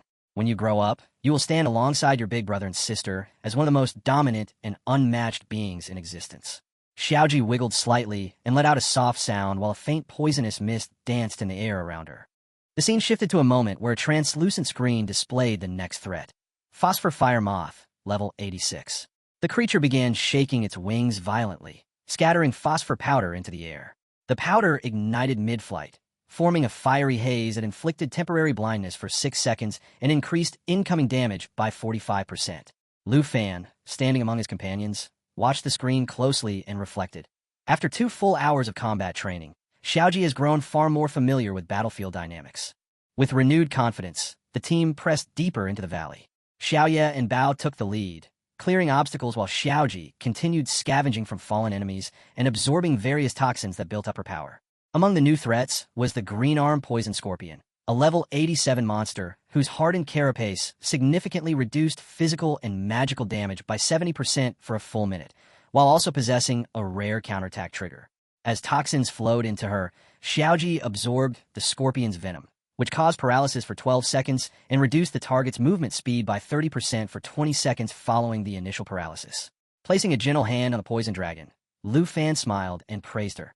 You have now acquired 3 powerful toxins: mustard corrosion, burning, and paralysis. Her level had increased to 15, and with that growth, she had unlocked a new ability called Form Shift. As he looked at the system screen, his eyes widened in disbelief. Xiaoji's new form was listed as the legendary source of all venoms, a form often spoken of in obscure bestiaries as one of the most dangerous transformations tied to the netherworld. Yet instead of a typical evolution, Xiaoji was undergoing a transformation into a poisonous swamp. Lu Fan watched in stunned silence as he realized that her transformation allowed her to turn herself into a battlefield domain in the form of a poison pool swamp. As he observed the terrain, he called out to a Bao, asking why he was still sparring with mushrooms. Bao continued poking glowcap fungi to make them light up, and Lu Fan shook his head while wondering if the dragon found entertainment in it. He made a mental note that once they left the valley, he would need to find a Bao some toys to keep him distracted. Turning back to Xiaoji, Lu Fan noticed that even she had begun to glow. Shock overtook him when he saw her radiating a soft, luminous light. He realized that she had absorbed the toxins from the glowcap mushrooms, which made her body emit a gentle glow. Although glowcaps were indeed toxic, their effects seemed to extend beyond simple debuffs, allowing Xiaoji to now serve as a light source as well. Just as Lu Fan and his companions admired this strange development, a swarm of black, disgusting worms emerged from the shadows. Their level was displayed as 88. Lu Fan grimaced and declared them repulsive before instructing Xiaoya, burn them with fire. The dragons turned in unison as Xiaoji rose into the air, no longer showing the timid nature she once had. Lu Fan watched her closely and wondered if she was preparing for something. At that moment, Xiaoji shifted form again and unlocked 2 new skills: Toxic Sea Surge and Nether Spirit Counter. Her body melted into a liquid state, spreading across the battlefield like flowing venom, and she began attacking the worms directly. Lu Fan shouted in excitement and urged her on, telling her to devour the worms and prove her strength. As Xiaoji melted into the poisonous swamp, small clones of her form began rising from the toxic liquid. These smaller poison dragons launched attacks on the worms, working in perfect synchronization. Lu Fan and the other dragons cheered as they watched her fight independently. He thought that the once anxious Xiaoji was now so confident that she no longer needed the support of a Bao or Xiaoya. Drawing his dark serpent arrow, Lu Fan joined the battle. "It's time to fight together," he called out. Charging his serpent shadow arrow, he pulled the string back. The Bao, after being charged for 3 seconds, could release an attack that increased damage output by 500%. As they fought through wave after wave of enemies, Lu Fan continued charging. 1 second passed. He called out to Xiaoya, who was caught in the fire. 2 seconds passed. He warned Bao. And by the 3rd second, he reminded everyone, leave at least 1 worm alive for Xiaoji. He released the arrow with force, watching as it surged with red, yellow, and deep blue energy. The shot burst into an intense blaze and annihilated the swarm. As the fire faded, Lu Fan instructed Xiaoji to go and absorb more toxins. She responded immediately, gliding over to absorb what remained of the poisonous essence. Lu Fan stood watching her and said it was truly eye-opening. He had expected Xiaoji to remain shy and hesitant, but instead she had embraced her new form with ease and adapted far beyond his expectations. Cutting the resistance from his bowstring, he called all his dragons to gather, informing them that he had found a deeper cave ahead. He pressed a round device that activated a light and told Xiaoya to remain alert for any sudden danger. She nodded and replied that she was ready. As the group advanced into the cave's depths, Lu Fan looked around and muttered that they were finally approaching the very bottom of Fallen Dragon Valley, the place grandfather Yi Wuxian had once described in grave detail. Their path opened into a vast hollow chamber where a massive tree stood, its bark twisted and ancient. Covering every branch and root were thousands of red eyes. It was none other than the Venom Devil Vine, a towering threat recorded at level 100. The scene opens as the hero walks toward the massive roots. He pushes them aside slightly and steps into the narrow passage. At once he orders Xiao Yi to cast Perception. She raises her hand forward and channels all her energy, and the screen appears showing Perception. The Black Dragon can detect every enemy in stealth or camouflage, and actively using this skill reveals all hidden or disguised enemies nearby. As she completes the spell, the hero thinks to himself that these are not mere plant roots, but the tentacles of a monster stretching outward. He calls it perfect and commands the group to ignite the roots, for they will lead directly to the core. The screen then displays current Dragon Chi, Black Dragon 2. Xiao Yi advances and unleashes fire everywhere. And another screen shows Lava Flame, which continuously spews fire forward, dealing damage while healing itself. The roots catch fire rapidly, and the hero runs along the burning path, shouting for the others to chase.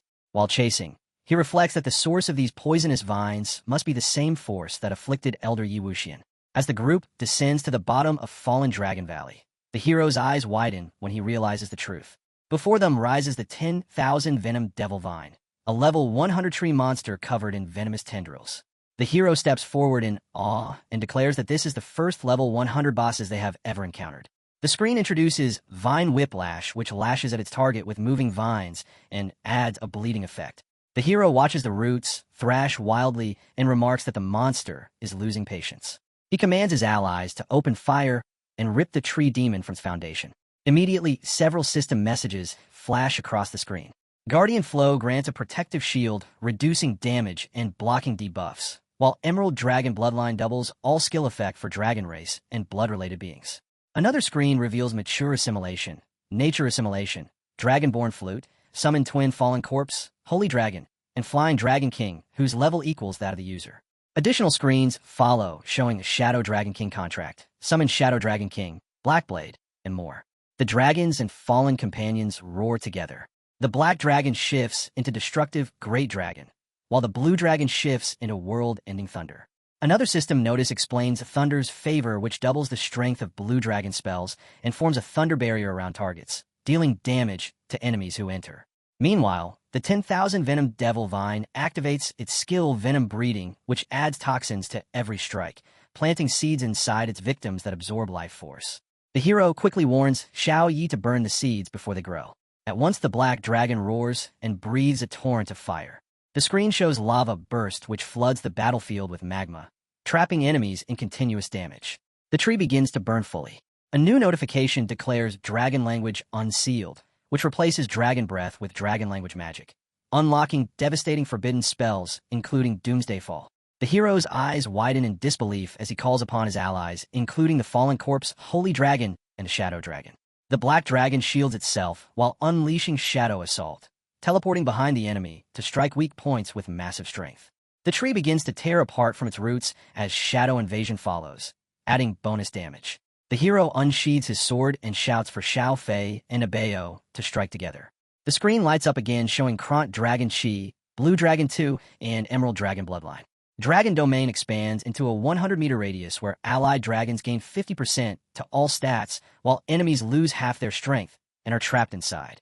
Another notification describes Doomsday Fall, which consumes life energy and multiplies at 2,000% into catastrophic damage. The current status reads Life Sacrificed, 100%. The spell crashes down upon the tree with explosive force. Green energy surges across the ground as the monster is crushed, and the blue dragon spreads its power outward. The hero continues to fight as Void Split Synergy appears, combining Dragon Chi with coordinated dragon pets to unleash lightning strikes empowered by Thunder's favor. Standing firmly, the hero commands Xiao Ji to absorb the toxin, but when the dragon hesitates, he asks in alarm what is wrong.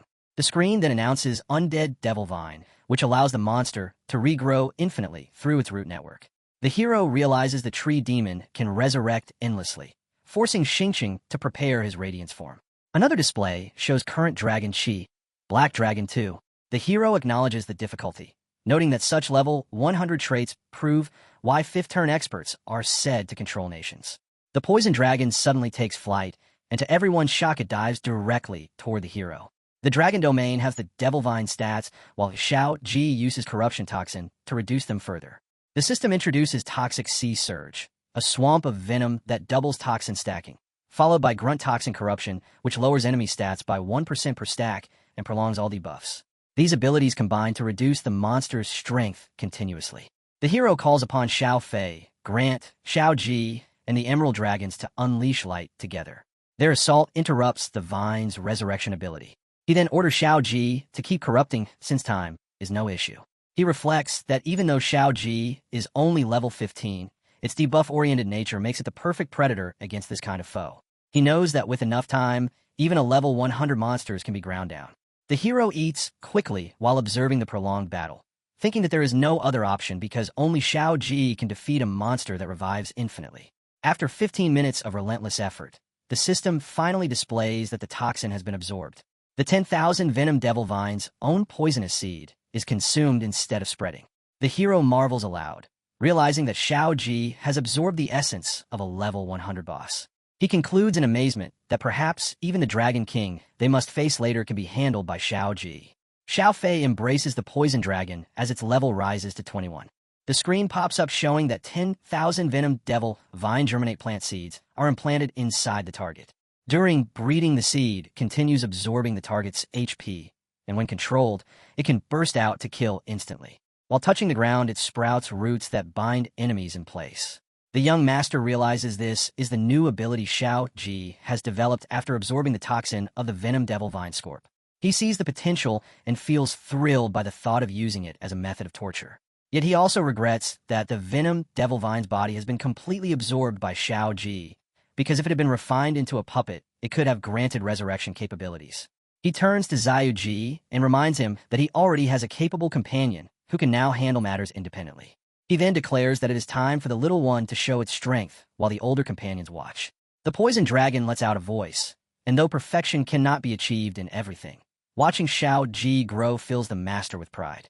Once he and his followers steady themselves, he orders them not to linger in this place, and instead to advance toward the end of Fallen Dragon Valley. They march toward a mountain pass where the journey proceeds smoothly. The screen then displays lava, flame, shooting forward, burning enemies while healing itself, followed by the Poison Dragon's level rising to 22. Another ability called Roaring Thunder summons a storm zone that deals massive lightning damage and paralyzes all caught within. The Poison Dragon quickly advances to level 23, then 24. No matter what fierce creature appears, the dragon pets destroy them instantly. Among them, the one who changes the most is Xiao Ji. Once timid and hiding behind the group, assisting from the rear, the Poison Dragon now levels up steadily during each battle. From level 25, then 26, then 27, and finally 28, Xiao Ji grows braver and dares to step forward to fight directly. In only 2 days, with skyrocketing experience, Xiao Ji soars to level 30. The Poison Dragon itself also climbs from level 29 to 30, and the entire group grows excited when a new skill is acquired: Poison Cloud, Rain, and Summer. The scene shifts to the skies above Fallen Dragon Valley, where the master and his followers stand at a cliff, secretly observing the abyss. He informs them that the end of the valley lies below and commands them to prepare to descend. Dark Blade engages concealment, and the screen shows Shadow Mental, which grants allies shadow concealment for 6 minutes. He then calls on Xiao Fei to use Emerald Blessing. The screen displays the Emerald Dragon Bloodline, which doubles immunity to all negative effects for non-dragon beings, increases self-healing by 5,000%, and applies Emerald Light that grants multiple Guardian layers to allies, while removing debuffs and boosting all attributes by up to 60%. The Master warns everyone to conceal their aura, since the abyss surely holds unusual danger. As they proceed, they enter a cliff glowing with green energy. He notices the scene resembles Xiao Ji's Netherrealm Swamp, but is puzzled by the absence of Guardian Beads. Suddenly, purple and green energy touches him, and he realizes its toxicity can bypass Xiao Fei's defenses. Xiao Yi performs a full perception scan of the poisonous pool and gasps in shock. On the other side, the black dragon roars fiercely as flames erupt around it. The screen reveals that the black dragon's perception detects hidden enemies and cancels camouflage effects nearby. A green creature emerges with red eyes glaring at the group. The black dragon confronts it with full strength, yet from the creature's energy a bubble forms and bursts, releasing a surge of green energy. The master shouts for everyone to scatter, but the energy strikes too swiftly, hitting him directly. The dragons cry out in alarm. Yet he reassures them that he is fine and orders them to fly higher, away from the poisonous pool. Glaring at the creature, he realizes it can see through the dark blade's concealment and has been spying on them all along. His suspicion grows that this might be the Dragon King. Pain spreads through him as he admits that, even though sharing blood with Xiao Ji grants poison resistance, the corrosion of the Demon Dragon King's poison overwhelms him, proving its strength surpasses Xiao Ji's resistance. Xiao Fei unleashes a surge of green energy and hurls a poison orb toward the enemy. The screen shows that Life Spring activates, continuously restoring HP to all allies. The master warns his companions that prolonging the fight only worsens their chances and urges them to end it quickly. Another screen shows Serpent Shadow Arrow which, when charged for 3 seconds during the Dark Serpent bow drawing stage, releases a powerful shot that increases damage by 500% and grants a brief charge effect. He locks eyes with the green creature which continues to glare back, and he thinks with grim certainty that their opponent is no ordinary beast but a dragon tamer. Lu Fan narrowed his eyes, sensing something strange in the air, and before he could make sense of it, a thought jolted through his mind. Who? Just then, the screen flickered for 2 seconds, revealing the current charge, and in a flash, a dragon emerged from the shadows. The beast loomed with an ancient presence and immediately scoffed in thought, calling Lu Fan a lowly creature, yet capable of communicating through the mind. Stunned, Lu Fan could barely form the words as he asked, "Are you speaking?" The dragon's voice echoed with suspicion and curiosity. It claimed it had long heard tales of humans born with the mission of enslaving dragons, stories it once dismissed as myths, but now it saw them unfolding before its eyes. The dragon growled with rising aggression and asked where Lu Fan had stolen those baby dragons from. Again, the screen flickered to show the charge rising to 3 seconds. Lu Fan stepped forward, defiant and furious, yelling that it was none of the dragon's business. Suddenly, a wave of red fire erupted behind him as another dragon lunged forward. Flames consumed the surrounding space as Lu Fan's mind raced. He realized that the one speaking must be the demon-devouring Dragon King. If it remained in the shadows, they would be nothing more than prey. They had to force the beast to reveal its true form. From the heart of the green dragon's eye, a piercing blue light exploded and spread outward in a radiant burst. The sky cracked open as a massive blue sphere descended from above and crashed into the earth. Its surface shimmered with golden and red energy, and as the aura expanded, Lu Fan stepped into the glow. Energy surged around him, blue and golden waves crackling through the air. He screamed from the intensity and then paused as a sudden realization struck him in Starfall of the Stars. The scene shifted, revealing only fragments of the dragon's body, its towering horns, scales that shimmered like steel, and eye burning red with fury. Its voice echoed with disdain as it mocked Lu Fan's arrogance. The title Demon-Devouring Dragon King appeared briefly on the screen as the beast declared that no human should dare challenge the might of a true dragon. Lu Fan stood firm, while one of his small dragons muttered that just as the ancient records foretold, the creature had come to slay dragons.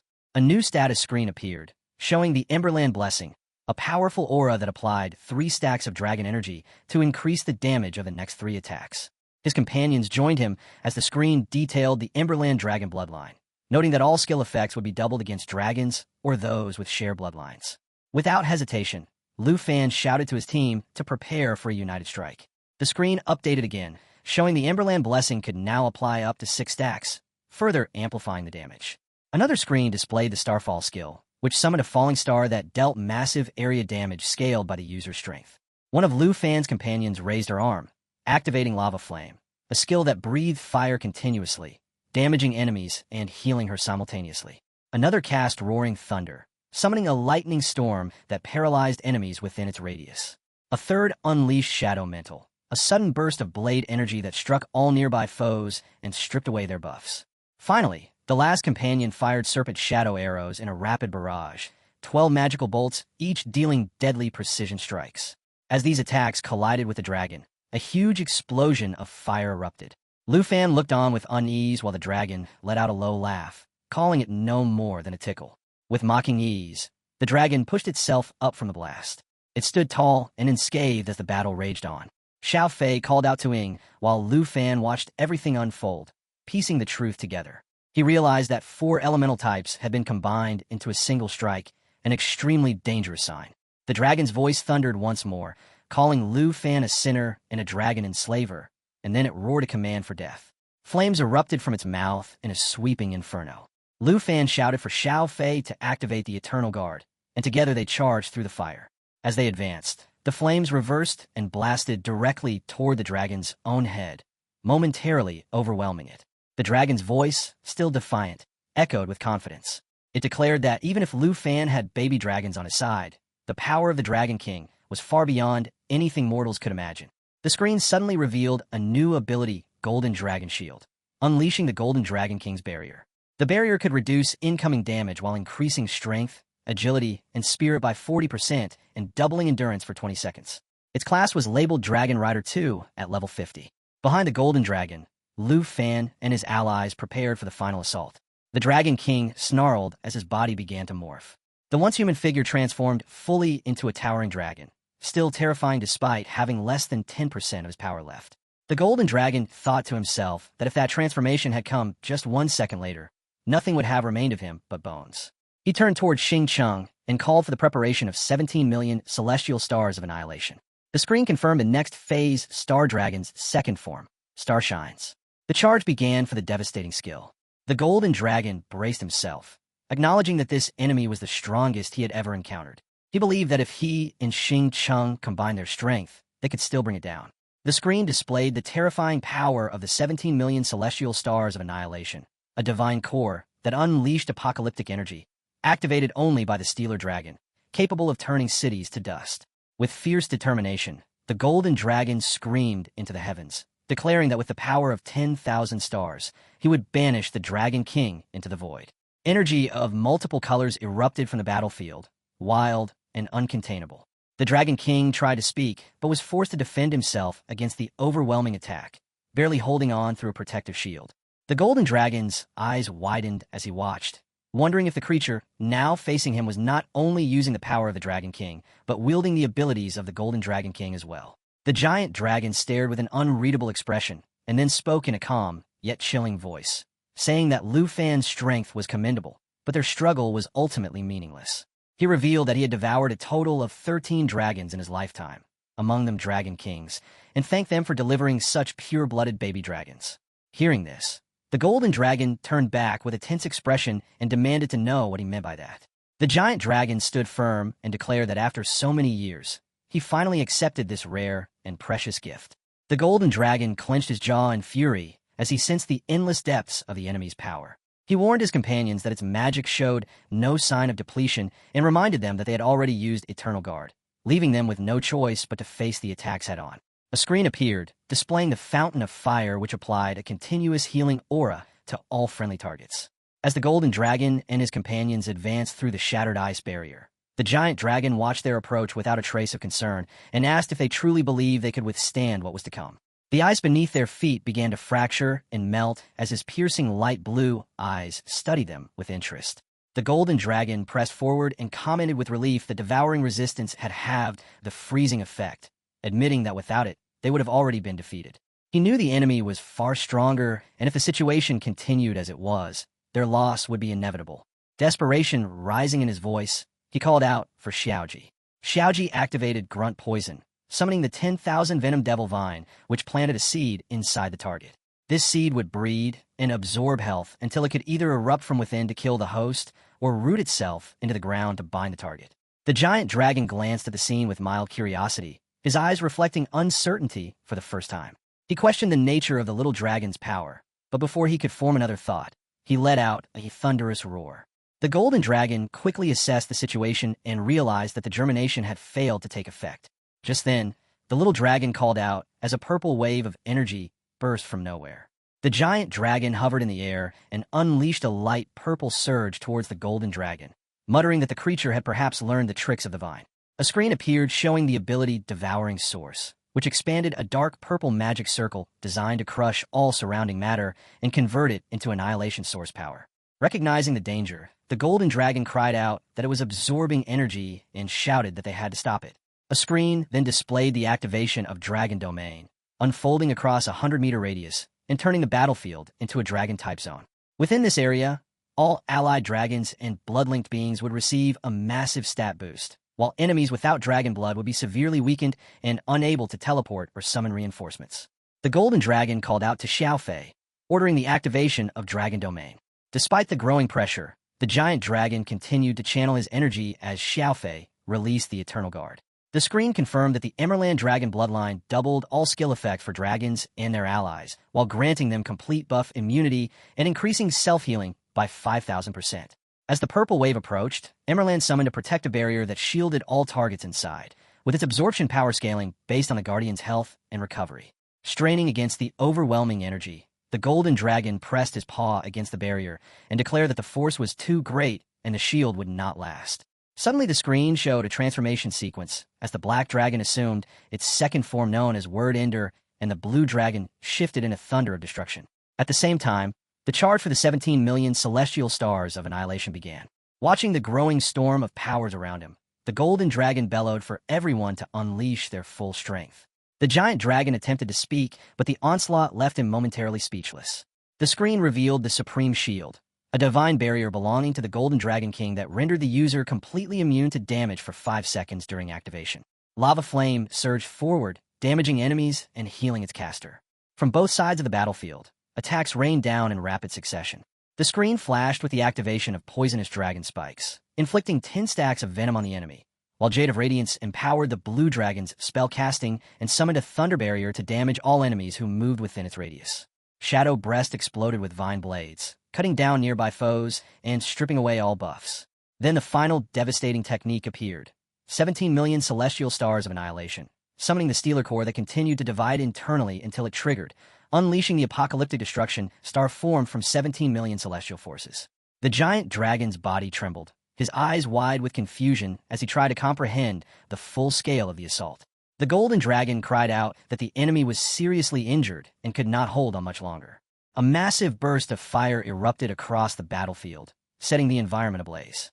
Flames licked the scorched earth, and the wings of the enemy dragon were engulfed in fire as it writhed in pain.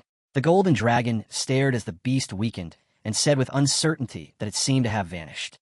But before anyone could breathe, green lava spread across the ground, bubbling violently until a sharp white light exploded from within. The Golden Dragon narrowed his eyes and muttered that it was still not dead.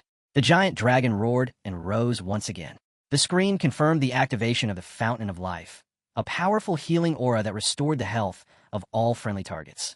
The Golden Dragon roared with frustration and demanded how long the enemy planned to keep hiding. The screen then showed that the asterisk L17 million celestial stars of annihilation was still charging, and dragon language resonance had been activated, allowing the user to copy dragon language spells from nearby dragon pets with the power scaling to their stats. From within the green fluid, a figure began to rise. A girl stepped forward and spoke with a calm and haunting voice. She admitted she had underestimated Lu Fan and his dragons, but observed that they were clearly reaching their limit. She warned that if the battle continued, it would only end in mutual destruction. She stood upright and turned away slowly, suggesting they strike a deal. The Golden Dragon narrowed his eyes and asked what kind of deal she had in mind. At once, all the dragons behind him stepped forward, prepared for another strike. The Golden Dragon muttered that it sounded more like she was buying time. The girl looked over her shoulder, uncertain, and silently questioned the unfamiliar power she sensed. Just then, Lu Fan appeared in his true form.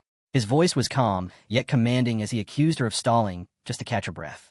He stepped forward and told her to return to her dragon form and finish the fight. The girl hesitated, studying the ancient aura that now surrounded him. As she prepared to act, Lu Fan raised his hand and spoke with unwavering resolve. He declared that her era was over and commanded her to die, calling her by the title she had tried to hide, Demon-Devouring Dragon King. She froze, eyes wide with panic, and quickly offered a final desperate plea. She said she would reveal the location of the myriad armored dragon egg and asked to call it even. The scene began as Lu Fan stood quietly under the faint glow of swirling energy and asked with suspicion if she truly possessed the myriad dragon egg. She responded without hesitation and told him that the egg was secondary because, more importantly, she could form a contract with him unlike his dragon pets, and she would not even take up a summon slot. Still uncertain, Lu Fan narrowed his eyes and asked if she could truly be trusted and whether she would try to kill him the moment he lowered his guard. She met his gaze without flinching and said that once the contract was signed, their lives would be tied together, and if he were to die, then she would die as well. Power surged around them, and the wind stirred with heavy energy as Lu Fan remained airborne and gave a final warning, telling her not to play any tricks. As he hovered in the air, she suddenly lunged forward, grabbed him by the collar, and startled him. He cried out in confusion and asked what she was doing, but before he could react further, she drew closer until their faces nearly touched. Without a word, she kissed him. In that instant, green energy burst outward and enveloped them both in a blinding light. The screen appeared before them and confirmed the Dragon King contract had been completed. She then gently released him, and he began to fall back with heavy eyes and a foggy mind. As he drifted into unconsciousness, he weakly muttered a protest and asked what she had just done. Standing at a distance with a faint smile, she told him it had been the contract completion ritual and reminded him that she had not lied.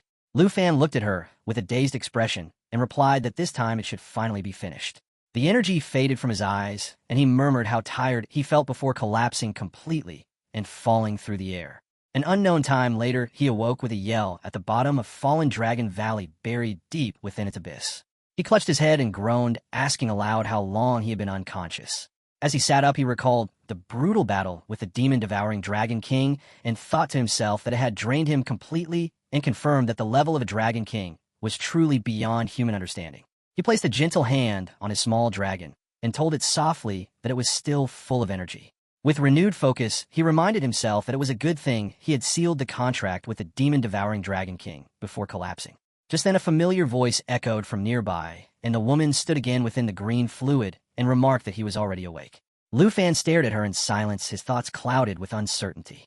She held a swirling portion of the green fluid in her hand, and with calm confidence, she asked if he wanted to team up with her, calling him Little Dragon Tremor. Lu Fan turned his gaze away and declined her offer, then asked why she had remained hidden there the entire time. She stood slowly and asked why he remained so guarded when they had already signed a binding contract. She explained that the nature of the pact ensured that if he died, then she would also perish. As long as the contract remained intact, she would not pose a threat to him. Lu Fan answered that he still felt skeptical and suspected there was some hidden trick to the contract that would eventually reveal itself. Feigning offense, she replied that his mistrust hurt her feelings, but she would not deny the possibility.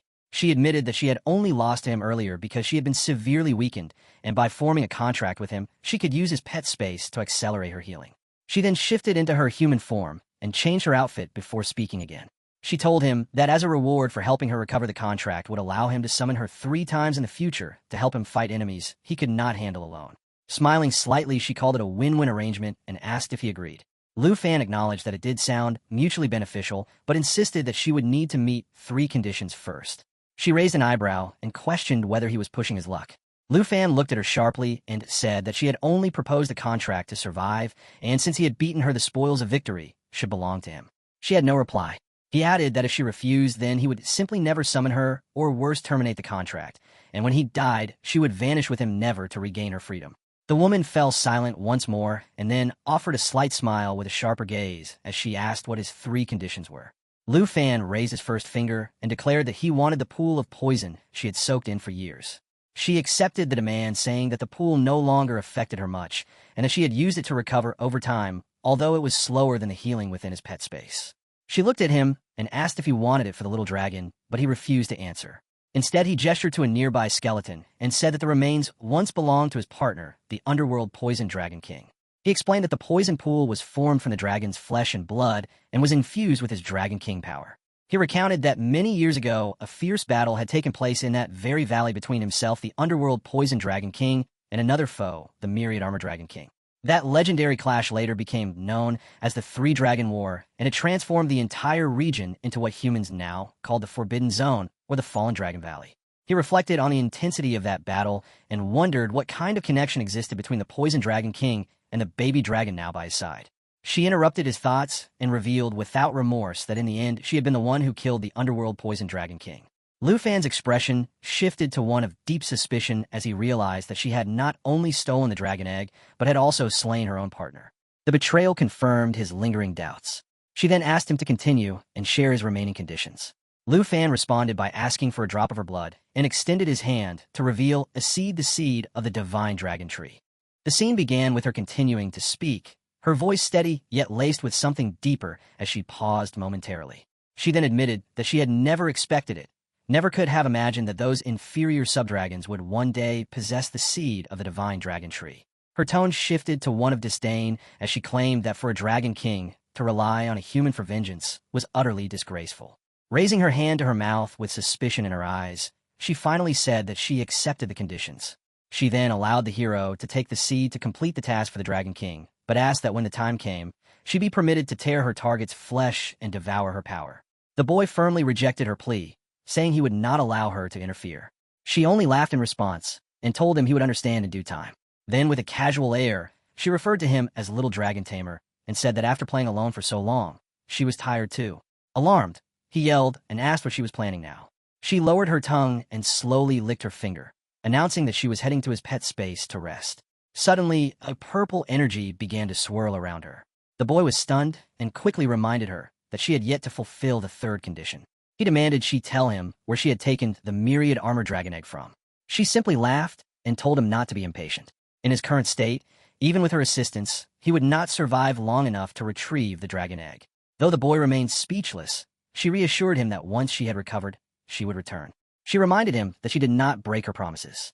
Holding the seed in his hands, the boy reflected on her ability to ignore his commands and appear or disappear at will. He realized she had never taken his threats seriously, but, at the very least, the hidden quest had been completed. Just then the screen lit up with several updates, including Acquired Blight, Sustained Divine Dragon Pre-Seed X1, Divine Dragon Pre-Seed, Hidden Quest updated, and Current Progress 1 by 1 Blood X1 Divine Dragon Pre-Seed X2. He turned to Xiao Ji and encouraged her to absorb the Dragon King's toxin without fear since their guest was gone. Raising his hand, he urged her to finish absorbing quickly so they could return soon after. As he glanced at his exhausted companions, he noted that only Xiao Ji and Xing Chun remained capable of fighting while the others had collapsed from fatigue. He reviewed their recovery times and silently observed that Xiao Ji had preserved her stamina during the battle thanks to Xing Chen's Start Surge ability, which ensured she never tired. He also noted that Xiao Fei's Emerald Dragon bloodline had a recovery rate 50 times faster than normal, which explained why her recovery time was shortest. He asked if Xiao Ji had finished yet, and was amazed to see that she had absorbed the entire poison pool. Rubbing his temples from dizziness, he acknowledged his own exhaustion and realized that flying back with soul wings would be too draining. He decided to conserve his energy and instructed Xing Chun to cast Star Passage. At that moment, a dragon's roar echoed from nowhere, and the boy urgently called out to Xiao Ji to follow, telling her that she could continue absorbing the toxin once they returned. He was stunned to see she had already completed the absorption process. The Netherworld Poison Dragon King's toxin had boosted her level by 17, and he quickly opened her contract to examine the dramatic rise in her stats, including strength, agility, and spirit. The next morning the scene shifted to Old Huang's reception hall, where workers were busy at their stations. Ning Tu lounged on a couch and complained about the noise, asking everyone to stop disturbing him. One man nervously apologized and said he feared Ms. Yi had already returned to the Yi mansion. Ning Tu dismissed his concern and claimed he could tell whether she had emerged from the secret realm or not. At that moment, the head of the Zhuang family arrived, and Ning casually bit into an apple while announcing that there was no need to wait anymore, since the young lady had already returned. The scene transitioned again to the core mine zone, where workers were busy digging. Miss Yi appeared, and the workers rushed to help her. One offered his support, while another asked if she was all right. She calmly declined their help and said she could manage on her own. Inwardly, she reflected on Lu Fan's rapid progress. Half a year ago, she had been teaching him melee combat techniques, but now she feared she would not even qualify as a senior unless she improved herself. As she glanced toward the sky, she rubbed her eyes in disbelief. She felt as if someone above was calling her. At that moment, Ning Tu arrived with the family head. Suddenly, Ning slammed his fist into the ground, causing a shockwave so powerful that all the soldiers in the vicinity were thrown back. One of them recognized his power and said he was a level 96 fourth-tier expert. As the leader of the three clans stepped forward, he respectfully greeted Miss Yi. Ning Tu approached her and remarked that she seemed to have suffered greatly in the mine cave. She tried to respond, but Zhuang Ming grabbed her tightly. She demanded to know who he was. Ning Tu introduced her captor as Zhuang Ming, head of the Zhuang family, and now his puppet. He introduced himself as Ning Tu, the second master of the Ning family, and said that he had been waiting for days to finally meet her. The scene began with Miss Yi lying helplessly on the ground, her mind racing with thoughts of the third-tier clans. She wondered if they had come to avenge the Huang family and questioned the true identity of the puppet Ning had mentioned. Just then, a desperate man rushed into view, pleading for mercy and shouting for Master Ning to let Miss Yi go.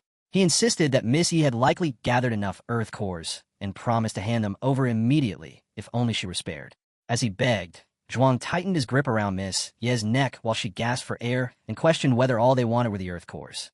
Ning stepped forward and confirmed coldly that since the Huang family had merged into the Yi family, their tribute now fell under Ye's responsibility. He claimed that working under the Ning family would give them a chance to climb into the third-tier clans, which he sarcastically described as something worth celebrating. The man beside Miss Yi continued begging her to accept, but with tears forming in her eyes, she cursed the timing of her exhaustion. Days spent inside the Earth Core cave had left her completely drained. Ning's aura darkened as he demanded she hand over the Earth Cores immediately and commanded her to behave like a loyal dog if she wanted the Yi family to survive. He warned her that with the mere flick of a Ning family finger, her entire lineage could be erased from the Western Territory. As more pleas filled the air, Miss Yi struggled to respond but was restrained too tightly. In defiance, she spat her answer and declared that the Yi family's possessions were not his to claim. In a fury, Zhuang shoved her with brutal force while another man cried out for mercy, still hoping to negotiate. Ning responded with disdain, saying he had no patience for defiance, and raised his hand as Zhuang conjured blazing flames that exploded across the area, sending debris and panic everywhere. In a last, desperate effort, one of the men screamed for Miss Yi, but Ning coldly ordered his ghost general to charge and crush her. As the puppet dashed forward, an explosion erupted, and from within it, Miss Yi emerged, clutching the 7-layered flame math impulse. Her expression hardened as she recognized her attacker. She activated the first layer, and as each layer burned out one after the other, she shouted through clenched teeth that he was no better than a Huang family, only interested in crushing others with force. With only a single layer remaining, Ning laughed and mocked her sense of righteousness. He declared that he had shown her too much mercy and called her amusing. He turned to his ghost general with a twisted smile and ordered him to continue playing with her. As the last layer of the flame math flickered, Miss Yi stood speechless and wide-eyed. Ning cruelly suggested they start by breaking her legs, and she could barely hold back her tears. Just as the situation grew dire, a figure suddenly appeared out of nowhere. Miss Yi looked up, stunned, and asked who he was. The boy stepped forward and gently told her not to worry. He assured her that he was there now. She recognized him and sighed deeply, grateful yet embarrassed to be seen in such a miserable state. She whispered her thanks, saying he had arrived just in time and saved her from real danger. The boy responded calmly that he might not know the full story, but had seen enough to decide it was time someone taught Ning a lesson. The story then flashed back to a moment earlier in the Yi family garden, where a young girl ran frantically through the halls, shouting that something terrible had happened. She told the gathering crowd that Miss Yi had instructed her to watch over Huang Ingsheng, but members of the Ning family had appeared and demanded tribute. They had taken Huang and were now heading straight for the mines where Miss Yi was. Without hesitation, a young man named Lu swore to help and rushed off to her rescue.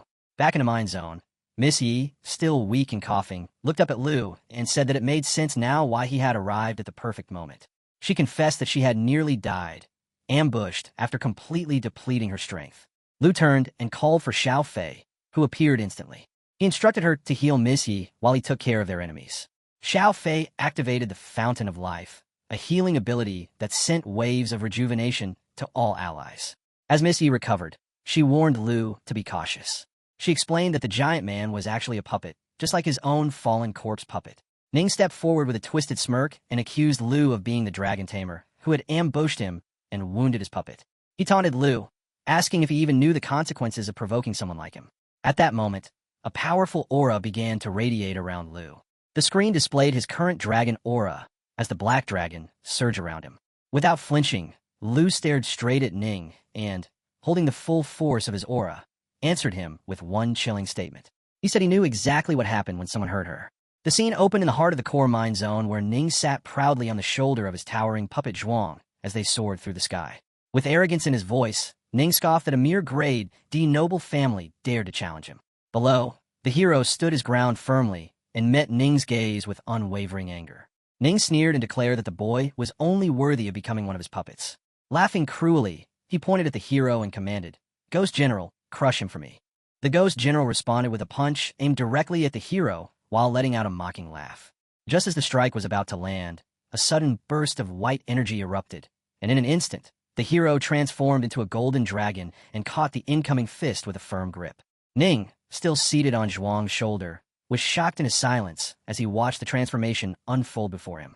The golden dragon stared down the puppet and calmly declared that this puppet was no longer a threat. Krantz then announced the bonus stat activation at 3x5, and when challenged, the golden dragon mocked him by asking if that was all he had. As he gripped the puppet's hand, the golden dragon's eyes glowed with understanding as he carefully analyzed his opponent.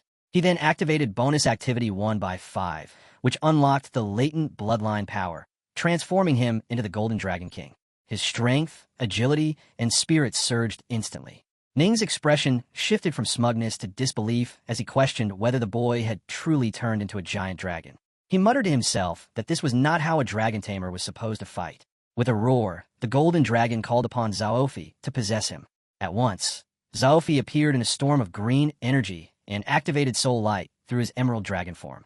As his wings spread wide, a glowing screen appeared, revealing that all emerald dragon bloodline skills were doubled when used on dragons or those with shared bloodlines. While the golden dragon struggled against the puppet, the soul sanctuary activated, blessing all allies imbued with soul light by boosting their attributes completely. With each hit they absorbed, they gained layers of energy guard. The scene cut back to Ning, who was coughing and growling at the dragon to get up already.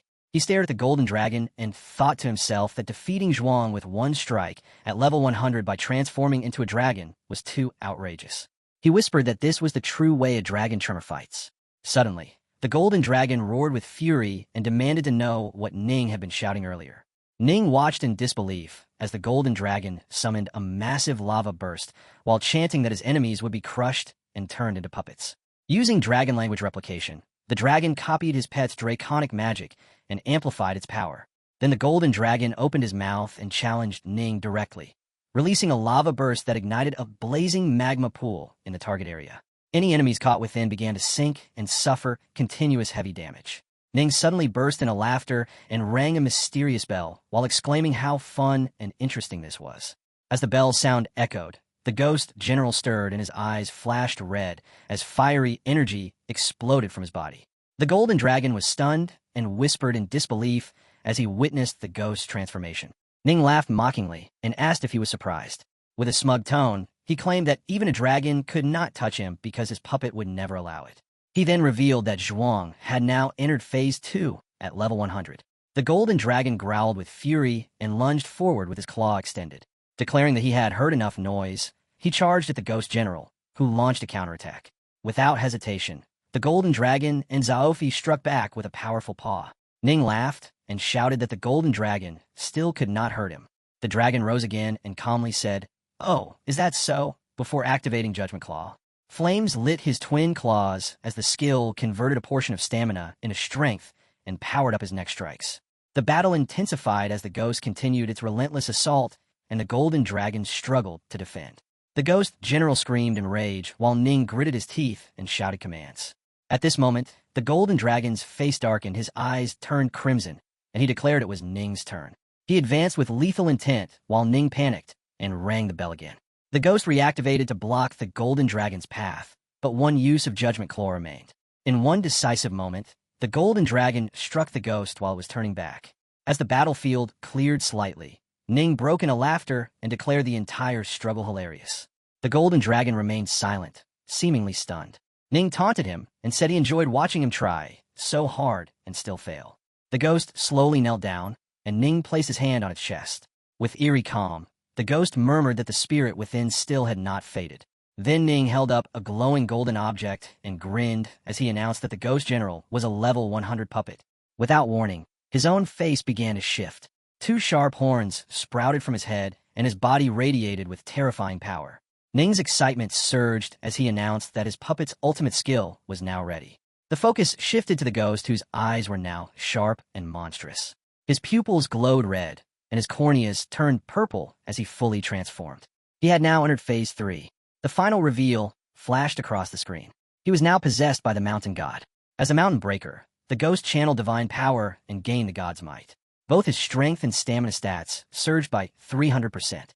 The scene opens in the core mine zone where Ning laughs as his power rises with triple stat and the blessing of the mountain god, which grants him strength that even level 100 elites would fear.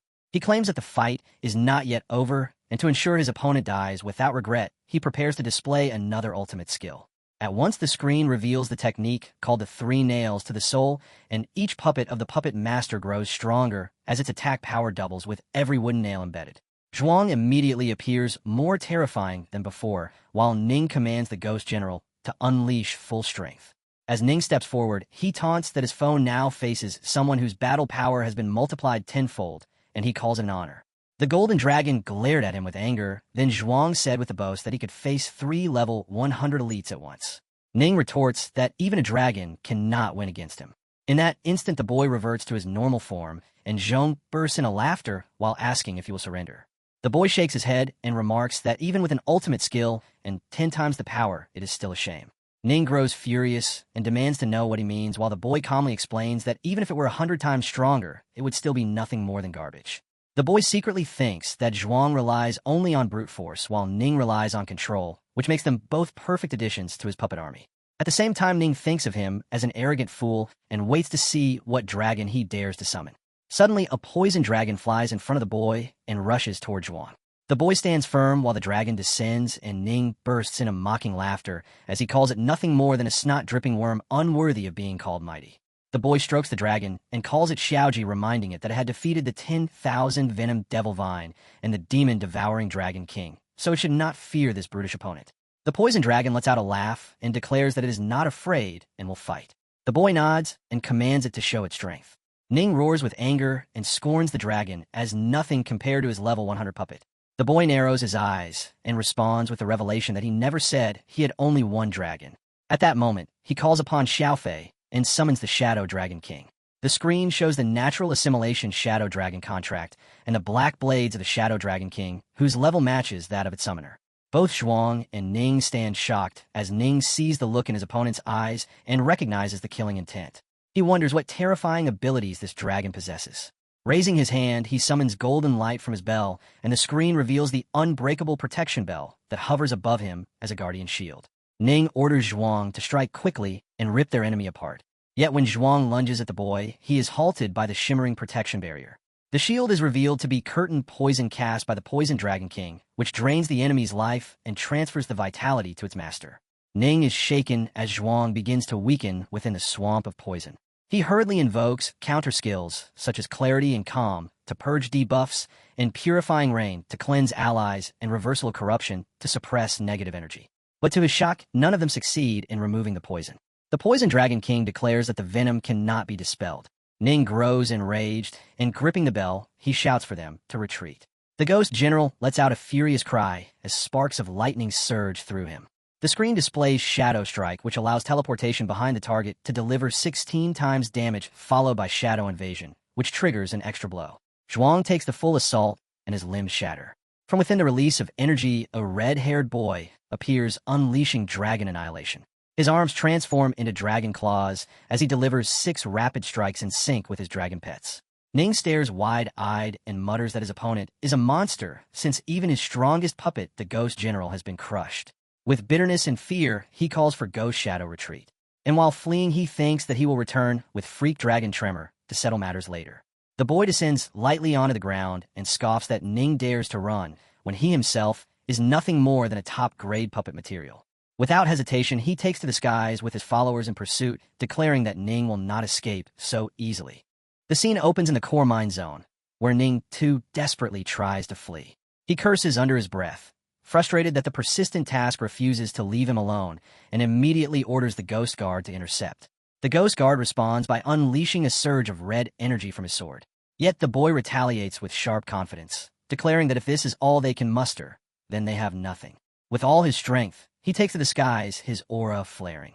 A system screen flashes before him, displaying the techniques. Cut the sky. Attach dragon aura. Strike twice in succession. Coordinate with enemy.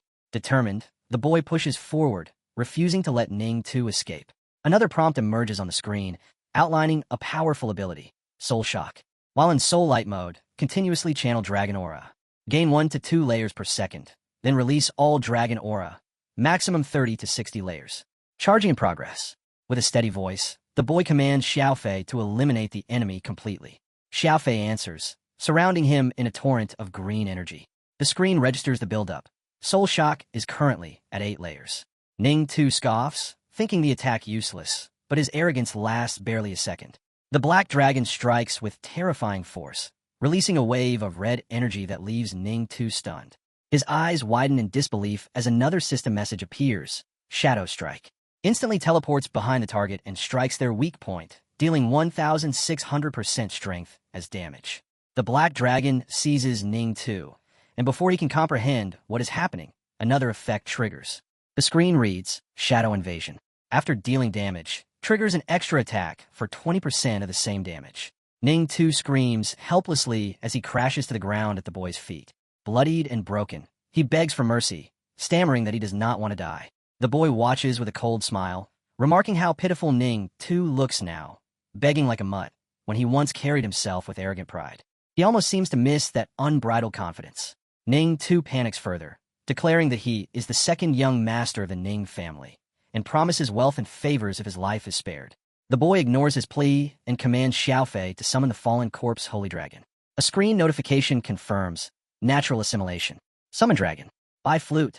Summon twin fallen corpse holy dragon. Level equals summoners.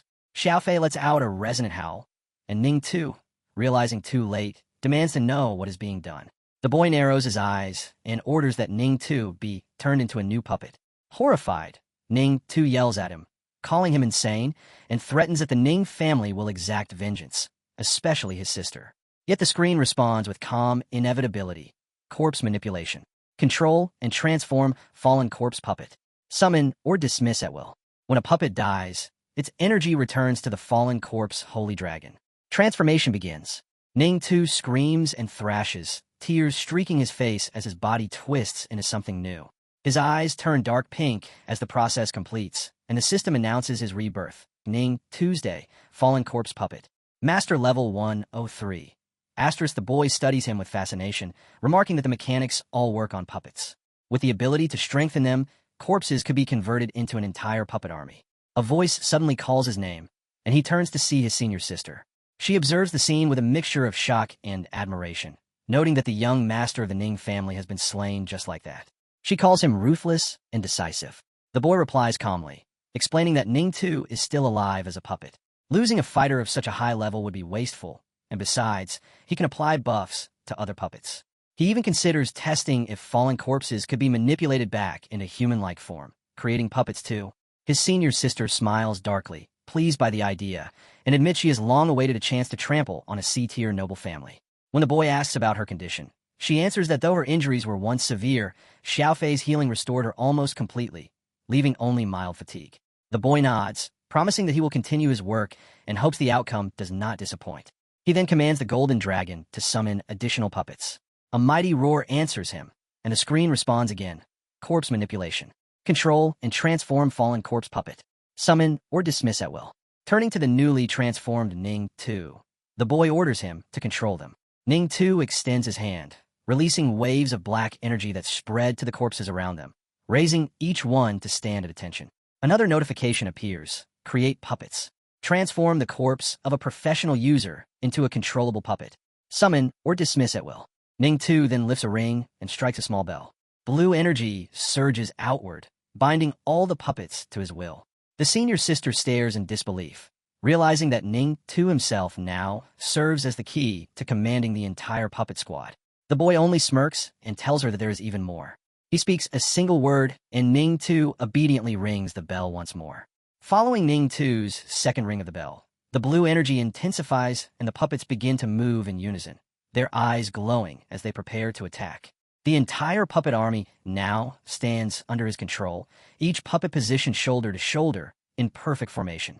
A screen appears, displaying the skill called 3 Nails to the Soul. Each wooden nail implanted in a puppet doubles its attack power by 100%, and these nails cannot be dispelled or nullified. Only the puppet master himself holds the authority to remove them. He observes this power with confidence and remarks that as long as the puppets are not completely crushed, the dark lines running through their forms will allow them to reassemble. His senior sister acknowledges the terrifying strength before them, pointing out that in his left hand, he commands an army of puppets forged from 9 realm demons, while in his right, he leads a squad crafted from 4th-tier experts. With such forces, she notes, anyone daring to oppose him will inevitably be destroyed. He responds with calm determination, declaring that with this lineup, neither the Ning clan nor any other C-tier family would be able to withstand their might. A smile spreads across his face as he pledges that, since he has been recognized as the voice of the Yi family, he will elevate the Yi family to become the premier clan of the Western region. Hearing his words, the senior sister returns his confidence with a bright and playful smile of her own. affirming her belief in him. Just then someone calls Lu and Missy. As they turn, a boomer clings to Lu Fan's legs and says young Master Lu has finally returned. He tells them the demon Ning Tu barged in their place and cut down everything like the king of hell. Ning Tu forced him to lead the way to the young lady. He was ready to die to stay loyal, but thought of the Huang household and the Yi family she struggled to build. Since young Master Lu had not returned to take command, he could not let the Yi family fall because of him. He chose to bluff and flatter, using every trick he knew while praying the 2 heavenly guards would come save them. Our hero was surprised and said he thought the man was scheming, ready to abandon the sinking Yi family to cling to the Ning family's power. The man cried like a child and swore by heaven, the sun, and the moon that his loyalty to young Master Lu and the Yi family was purer than gold and brighter than stars. He said he would never dare betray them, even with 100 borrowed lives. He wanted to be brave, but if he had resisted, then before help came, not even a roof tile would have been left on the Huang estate. Missy then said that facing the Ning family without being a combat class user was impossible, and even a 4th-stage master would struggle. She admitted he had done his best. Our hero sighed and pulled himself free, warning that if the Huang estate remained ruined in 1 month, the man would lose his position as house steward. The man broke into sweat and vowed that in 1 month the Huang estate would be 10 times more glorious. He promised that if he fell short, he would leave on his own without being asked. Suddenly Miss E begins to feel a headache. Just as she is about to fall, our hero catches her and saves her. He lifts her in his arms and says she is still tired, so he will take her home to rest. She smiles softly and mumbles. Meanwhile, the white head guy smirks as our hero walks away. That night, at the western borderlands, a giant volcano erupts.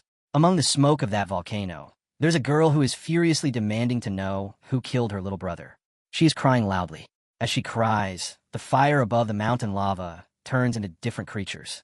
The lava erupts higher with her wrath as she jumps down the lava hill. She vows to avenge her brother Ning Tuesday. Actually, this hot girl is a level 109 Phoenix warrior named Ning Shuang. Suddenly, someone tells her to calm down. As she turns, it is her father on a giant tamed eagle. He says she is amidst breaking through level 110, so she had better train rather than coming here. But Shuang presses him to find where her brother is, as she worries if he really died. Just then, her father jumps in, saying she is speaking nonsense. She shows him a jade pendant Ning Tu gave her, which is puppet master thread and always pointed towards Ning Tu's location. But now the thread is snapped and is about to vanish, which confirms Ning Tu is dead. Her father couldn't believe that. He said that not long ago, he merely went to collect Earth Core crystals for his sister's breakthrough. Shuang asked about Earth Core crystals and then wondered if he had gone to the Huang family. But her father cut her talk short, saying that there was no way the Huang family alone could possibly harm Ning. Tuesday, Shuang replied that even if it seemed impossible, it was their only lead, and she declared that she was going to turn the Huang family upside down and get answers. Her father shook his head, saying that Shuang's top priority now was to push past level 110 and unlock her second god tier. As for Ning Tu, he added, the boy was not even 1% as important as her. Shuang insisted that Ning Tu was important to her, accusing her father of always looking down on him.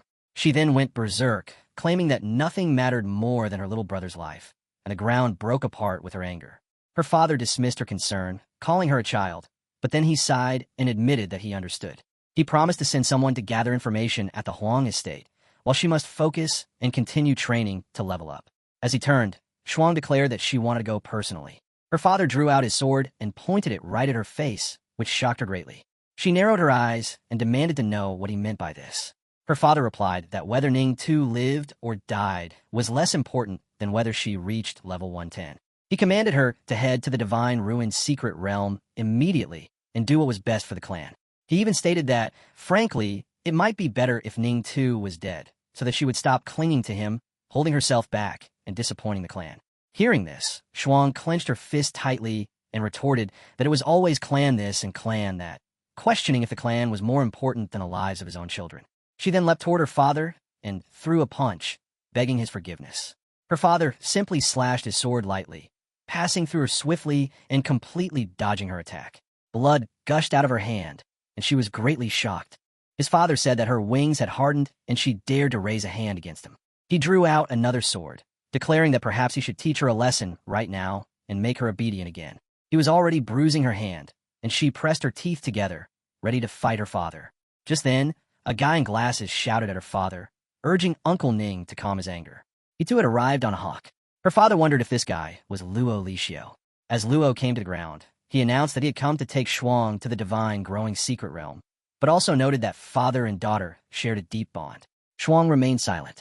This guy was a mechanical bird rear-grade mount, who asked why there was such a sudden altercation. Her father replied that since Luo was named Shuang's fiancé, he was not an outsider, so he would not hide the truth from him. Saying this, he drew back his sword and explained that Shuang did not understand priorities and had defied the family's order, all because she was convinced that Ning too was dead. She clutched her wounded arm and insisted that this was right.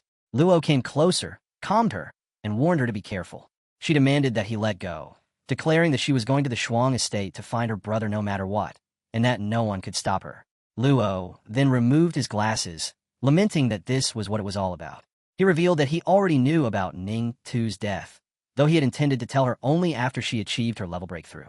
She turned to him, weeping, asking if he truly knew, and demanding to know if her brother was really dead and whether the Huang family was behind it. Luo urged Shuang to calm down first, reminding her that his Luo family had been able to establish itself as a C-tier noble clan in the western borderlands because of their intelligence network. He confirmed that Ning Tu had been murdered, but assured her that it had nothing to do with the Huang family. She inquired then who it was that killed her brother. Louis said that the one in charge of the Yi family, the dragon tamer Lu Fan, was the killer. She was stunned, wondering who the hell that guy was. Her father knew he had heard of this dragon tamer. Although Lu Fan had dragon pets, he was under level 50, and it was impossible for him to have killed Ning Tuesday. Her father asked Louis not to speak nonsense. Louis urged them to trust the Louis family's intelligence, explaining that the man had helped the Yi family subjugate both the Huang and Long families. According to their investigation, he might have as many as 8 dragon pets, and furthermore, he had used only 3 of them to kill Ning Tu. Her father was shocked, demanding where Lu Fan could have obtained 8 dragons. Louis explained that the Louis family had investigated all the information about him. His experience was extensive and his combat record impressive, but unfortunately, they had been unable to discover how he had obtained the dragon eggs. Ning remarked that if even the Louis family could not find out, then this Lu Fan was truly remarkable. But Shuang was seething with revenge. She declared that she did not care, fire buzzing out of her head as she shouted that Lu Fan had killed her brother, and she would take his life. She demanded to know where he was and ordered Louis to tell her. Ning told her to quiet down, insisting she was not allowed to go anywhere except the divine ruins. He offered that he himself would handle the matter of his son. Shuang accused him of not caring about Ning Tu at all. Shuang then told them both to calm down. Standing right in front of the lava-buzzing hill, he explained that he had an idea and asked them to listen. His father admitted that Louis's proposal was indeed a good one, since it would not delay Ning Shuang and Ning Chuang from going to the Divine Ring secret realm. And at the same time, they could also avenge Ning Tuesday. Although Chuang remained quiet, Louis asked what he thought. Shuang responded that they should do it that way then, adding that she would provide the secret realm teleportation stone. But before that, she declared she was going to meet this dragon tamer. 2 days later, at the western borderlands, in the Yi family garden, our hero asked Miss Yi if she was sure that she wanted to return to Dragon Capital with him. She replied that she did not. She was about to reach level 97 when she came out of the Earth Core lava, so she planned to level up first. Besides, she had a diary of the Ning family and could not leave for at least the next month. She handed him something, telling him to take it and go find the Quan family. She had already prepared for it. What she gave him was a teleportation scroll, an epic trait consumable that could transport the user to a designated location. He asked why it had to be the Quan family. She explained that a one-way trip from the western borderland to Dragon Capital took 2 days, and a teleportation scroll did not support such a long distance. The Quan family had an enhancement master who could enchant it to open a 2-way portal to a fixed location, that if only the Starlight portal could ignore distance, then she could have saved this money. As he acquired the teleportation scroll, he remarked that even if he opened a portal between the Dragon Capital Academy and here, she would still have to wait a month before she could go. She quietly looked at him, then suddenly placed her hands on the hero's face, taking him by surprise, and told him that the burden of the family was on her shoulders and she could not afford to be idle. A month, she assured him, would pass quickly. Our boy noted that by then the Dragon Capital Academy should have finished its exams and would be on break, and he might return to Jiang City with his aunt. She poked his nose and told him that it was fine if he was not in Dragon Capital, since she was thinking of visiting his hometown anyway. Ahil smiled and said that it was settled. She added that he should take some equipment back to everyone, as it might be useful for the final exams. He responded that it was way too much. Suddenly, the scene shifted back to Shuang, who was performing some kind of magic using a leaf. Abruptly, she declared that she had found him, most likely hinting at Lu Fan. Suddenly, above the western borderland, the sky began to glow with strange energy. It tore open, and a dark red aura loomed overhead. Our hero narrowed his eyes as he noticed it. That energy then transformed into a giant hawk, which began chirping loudly. Our hero and Yi looked at the creature looming above them. Yi wondered aloud what was going on, questioning if a fierce beast had actually infiltrated this place. Our hero explained that it was not a beast, but a class changer, and what they were seeing was just an avatar. Suddenly, the avatar grew quiet and fixed its gaze on them. Yi remarked on its powerful aura, despite it being only an avatar. Then the avatar spoke, demanding that Lu, the dragon tamer of the Yi family, come out immediately. Our hero recognized that it was addressing him. Yi urged him to wait, believing the avatar must be from the Ning family and had come for revenge, and that if Lu rushed into battle, it might complicate matters. Our hero told her not to worry about him. Since someone had come knocking, he would meet them. He drew out his dragon wings and instructed her to stay behind, protect the Yi estate, and not let the servants come outside. As he ascended into the sky, she told him to be careful, and he reassured her that there was no need to worry. The avatar declared that he must be Lu Pin and introduced himself as Ning Shuang, the eldest daughter of the Ning family, demanding to know if her brother Ning too had been killed by him. Our hero, face to face with the avatar, confirmed it and asked if she had a problem with that. The avatar turned fierce upon hearing his words, exclaiming that with such an attitude, he was courting death. She released a burst of fire toward him. Our hero leapt aside and retorted that the Ning family had been the ones acting tyrannical first, and yet they still had the nerve to seek revenge. He pointed out that she did not even dare to come in her true body, declaring that she was the one courting death. Shuang says that this avatar of hers is enough to wipe out him and the estate beneath him. She slams fire down at the ground. Missy thinks that this is bad. Shuang's level is too high. Her avatar alone can incinerate them, and if her main body appears, it will be a disaster. A direct confrontation is too dangerous, so she must retreat with Lu Fan. Meanwhile, Lu Fan remains still. He says, "Senior, did you hear that? That boastful avatar actually wants to wipe them out." He asks him what he is planning. Our hero replies that she has been charging a single skill for so long, and in his opinion, to eliminate this avatar of hers, he only needs one strike. Saying so, his Xiao Fei dragon summons from a portal. Shuang wonders if that is one of the 8 dragons. According to what Lu said, it is just a support type. However, she laughs, saying what a joke, and demands that he pay for her brother's life. She reveals a world-burning flame charged and strikes it toward our hero. This is a skill that gathers the flames of a phoenix to attack all targets within range like a falling sun, dealing massive damage. But it requires at least 10 seconds to charge. Before the strike lands, however, our hero calls his dragon Xiao Fei to attack. Xiao Fei immediately pounces forward, creating an eternal guard, protecting all allied targets with sheer strength and regenerative ability. The system interface describes that the Emerald Dragon bloodline has all skills doubled and is immune to all debuffs. After the impact, the world-burning flames of the avatar fade away. Shuang is stunned that Xiao Fei blocked everything. Then our boy snaps, and in a split second his black dragon sneaks behind the avatar, ready for the shadow strike. It is performed through perfect teleportation directly behind the target and aimed at its weak spots. As the black dragon attacks, its fist goes through the avatar, and the system prompts that one extra attack for 20% damage is triggered. The avatar begins to deform, and Shuang wonders if Lu Fan's dragons are too fast. As she looks at the black dragon, she thinks that this must be the dragon Lu mentioned, the one that killed her brother. The system prompt shows that it is using shadow concealment. This dragon can enter or exit a concealed state at any time, and the concealed state will not be broken when deleted or damaged. While fading away, Shuang admits that truly he is a legendary dragon tamer, living up to his reputation. Our hero responds that she thought she could get revenge with just an avatar, but she underestimated him. Shuang retorts not to worry, because her revenge has only just begun, and she will kill him, but not now. Our hero silently watches with narrowed eyes. As the energy dissipates, Shuang declares that next time she will come personally to settle things with him. Just as the avatar vanishes, our hero grabs the divine ruined secret realm teleportation stone that remains from it. He looks at it, thinking that this legendary grade stone has many properties for entering the divine ruined secret realm. The system then shows that the remaining time until the divine ruined secret realm opens is a staggering 68 days. The flame leaf falls into the pond, and Shuang looks at it, thinking deeply. She is honestly impressed by Lu Fan. In her territory of hot ass, from the lava, she grabs a freaking hot crystal, saying that someone of his strength should at least have a dragon. So, is this one force of his strength? The system informs that what she actually grabbed was an earth core, a legendary trait material formed over countless years from the flowing magma beneath the western borderland. As energy swirled around that core, he says he can pay to kill our boy in the divine ruined secret realm. Driving it seriously, that earth core glows near her breast before shortly shattering the earth core into pieces. And she vows that our boy had better be there. Holding the divine ruin secret realm teleportation stone, Ahio silently reads as the system provides the details of it. He wonders if the next time is meant for him to use this stone to go to the divine ruin secret realm. Just then, Miss G also flies toward him and asks what is wrong, whether Ning Xuan will come there, but quickly reassures him that she will not. He then asks if she knows what kind of place the divine ruin secret realm is.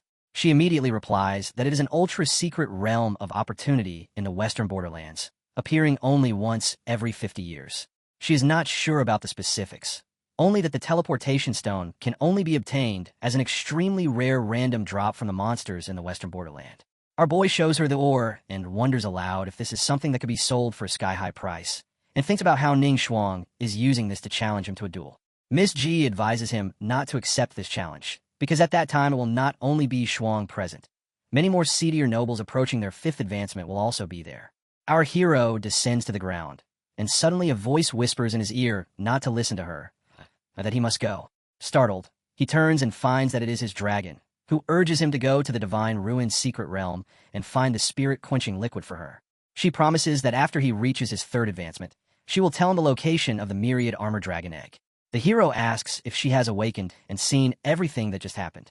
The dragon responds that his pet space is very comfortable and that she feels she will be able to recover in another month or 2. The hero then asks why she wants him to go to the divine ruined secret realm and what use the spirit-quenching liquid has.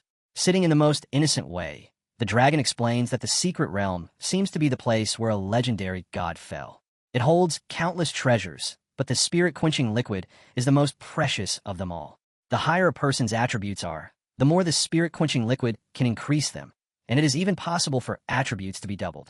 The hero thinks to himself that it sounds like a pro version of the fountain of the blessed light.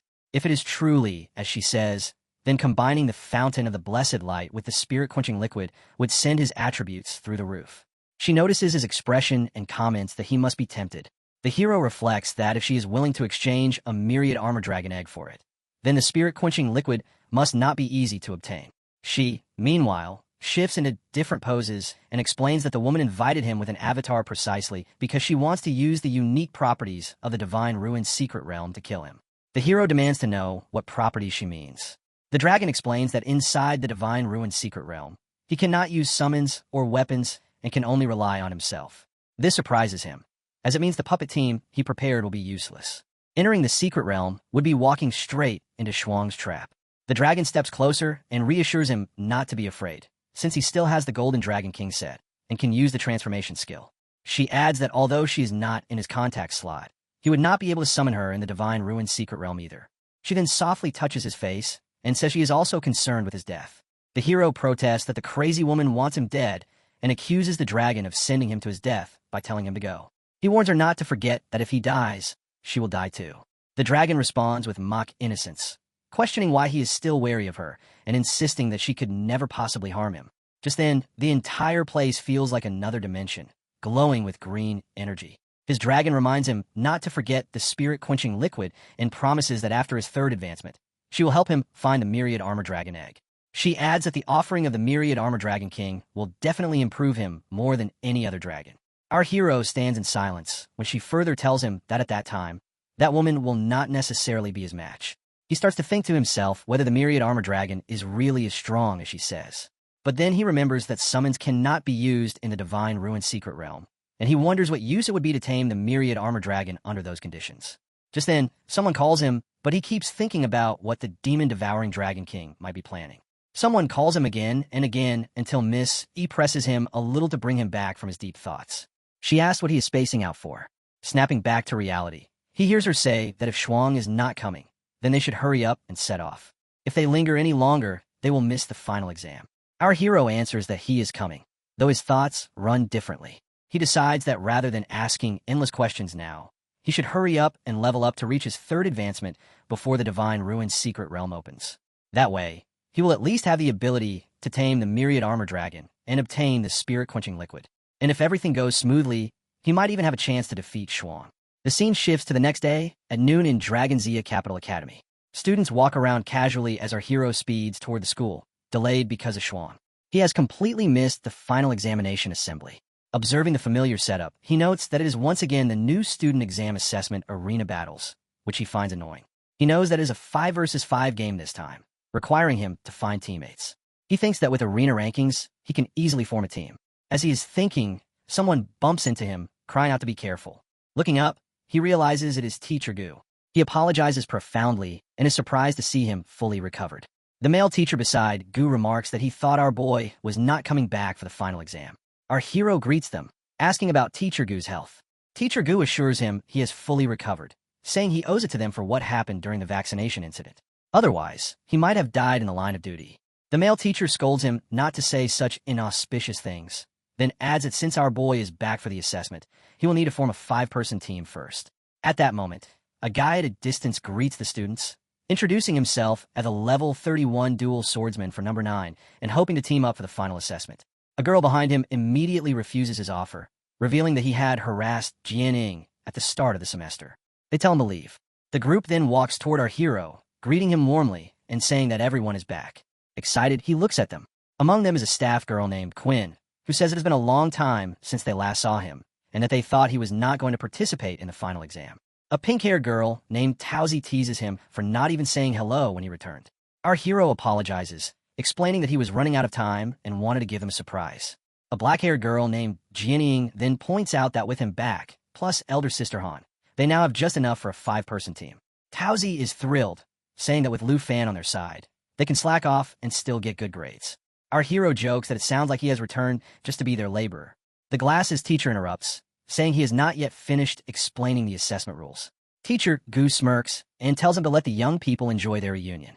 Tauzi insists that they will not make Lu Fan do all the hard work this time. While he was away, Jining took them to grind dungeons and train, so now they're not afraid of challenges even on their own.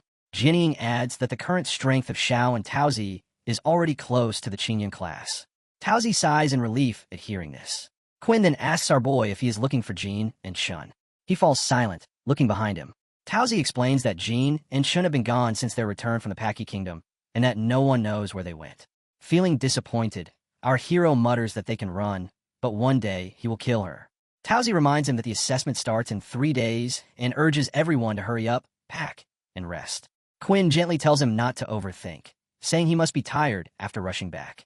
Despite her reassurance, he considers that the other students in his year are still mostly in their 20s, with only a few in their 30s. Without Jean and Shun, they can achieve a good score in this assessment even without his help. Just then, someone asks if there is anyone else who wants to join.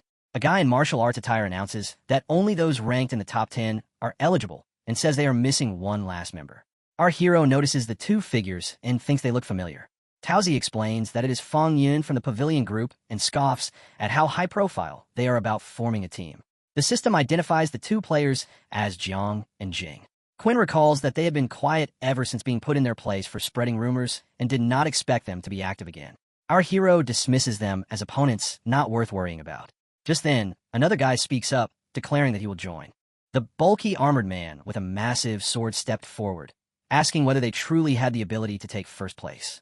He declared that if they could, then he would join, because he had no interest in teaming up with the weak. What he wanted was first place in the assessment. Jiang was taken aback to see him. Narrowing his eyes, he reminded the man that he had formally invited him to join the Fengjun Pavilion before, but had been refused. The armored man replied that if it were not for these ridiculous rules, he would have accepted, yet he was willing to join temporarily for the sake of the assessment. Someone in the crowd wondered aloud who this man was, noting that he had not been present during the freshman assessment. Quinn answered, explaining that this man was called Meng, a transfer student who had arrived during the national trials. She had heard that Meng came from a military family, raised under a strict upbringing, and had enlisted at a young age.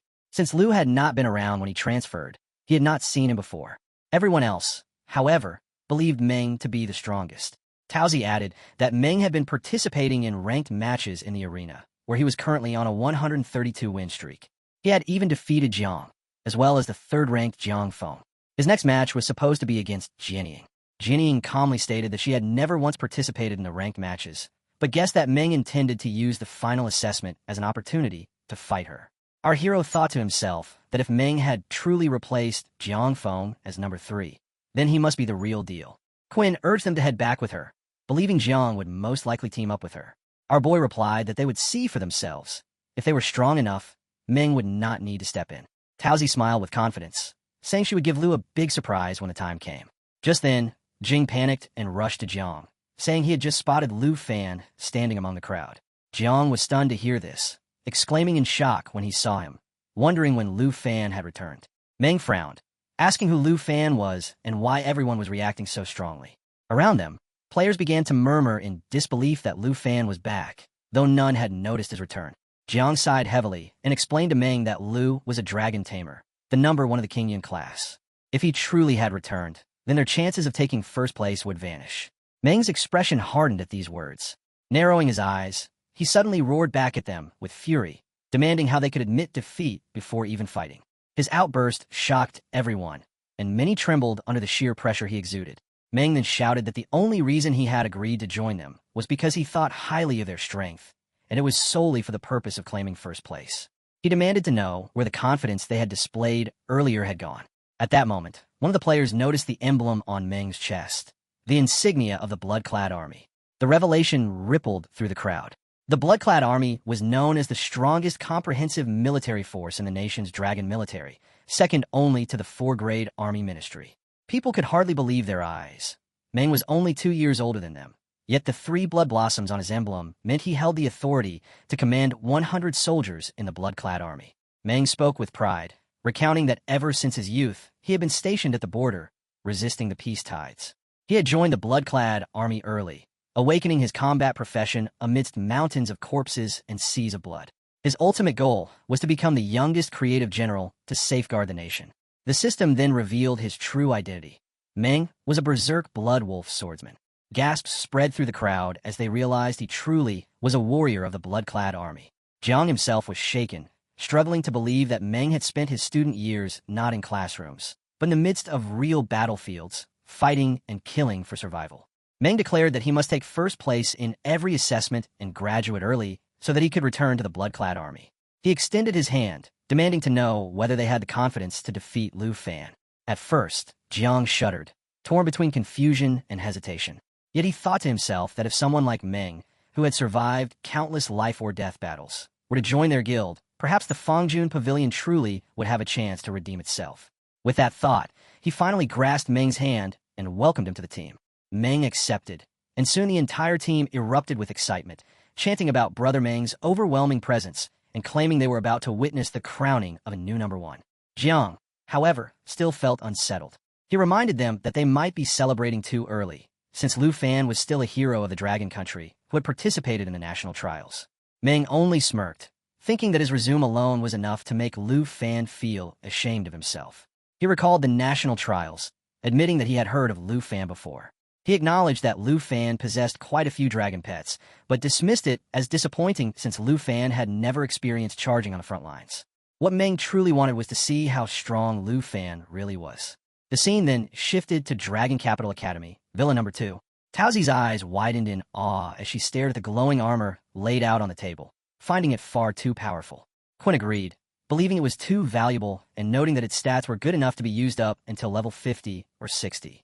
Taozi wondered if their senior had given all of this to them, but their boy quickly reminded her that the equipment was meant for everyone and not for anyone to hoard. He then turned to his aunt and explained that he had also brought many skill books for her, including not just enchanting techniques, but also protective skills. His aunt was deeply touched, remarking that he had even thought of her and urged Little Fan to thank E properly on her behalf. As the group examined the gear, the system prompt revealed a legendary quality item known as the Jin Stream, boasting extraordinary attributes such as agility, hit rate, strength, and endurance. Doll tried it on and was thrilled, calling it her first legendary weapon. It was the Hydra set, which transformed her into a water lotus swordswoman and carried a special skill that increased all Hydra-related damage by 40%. Next came Quinn's armor, the legendary Regile. Its stats were equally impressive, enhancing spirit and agility. The most astounding feature, however, was its passive skill, which automatically cast a zero-cost Holy Light Starfall within the current target range. Quinn was stunned, feeling that it was even more valuable than anything her father could purchase. She also obtained the Judgment set, which granted the devastating Starlight Annihilation skill, boosting continuous damage that could not be dispelled. Jinying, too, received a set beyond her imagination. She admitted that even the enchantment effect alone was something she could never have afforded. She now wielded a legendary blade set that maximized damage with class-exclusive weapons, amplifying effects by up to 120%. With each of them donning their new armor, the group's excitement overflowed. Towsy was overjoyed, boasting that her stats had doubled after the upgrade. Quinn declared that with their senior's help, they had no excuse and must perform well in the big exam. Jinying insisted that they must invite Senior E to be a guest so they could thank her in person, and the others agreed wholeheartedly. Even the aunt chimed in, reminding Little Fan that they could not afford to be ungrateful. Our boy explained that such a meeting would probably only be possible in about a month, as Miss E was busy with her family matters. Just then, he sensed someone approaching. His aunt sighed, pointing out that by then the exam would already be over and they would all be on vacation. A knock came at the door. When our boy opened it, a towering man stood outside. He introduced himself as Marizov from the Snow Country, explaining that young Master Andre had entrusted him with overseeing the renovation project for Lu Fan's territory. Our hero then reveals that Andre's actions were faster than expected. In such a short time, he had the renowned Snow Country designer, Marizov, find him with the construction blueprints for his Iceland. The design plans he brought surprised him even more because they included epic-grade shadowed diamond crystal cannons deployed around the Iceland.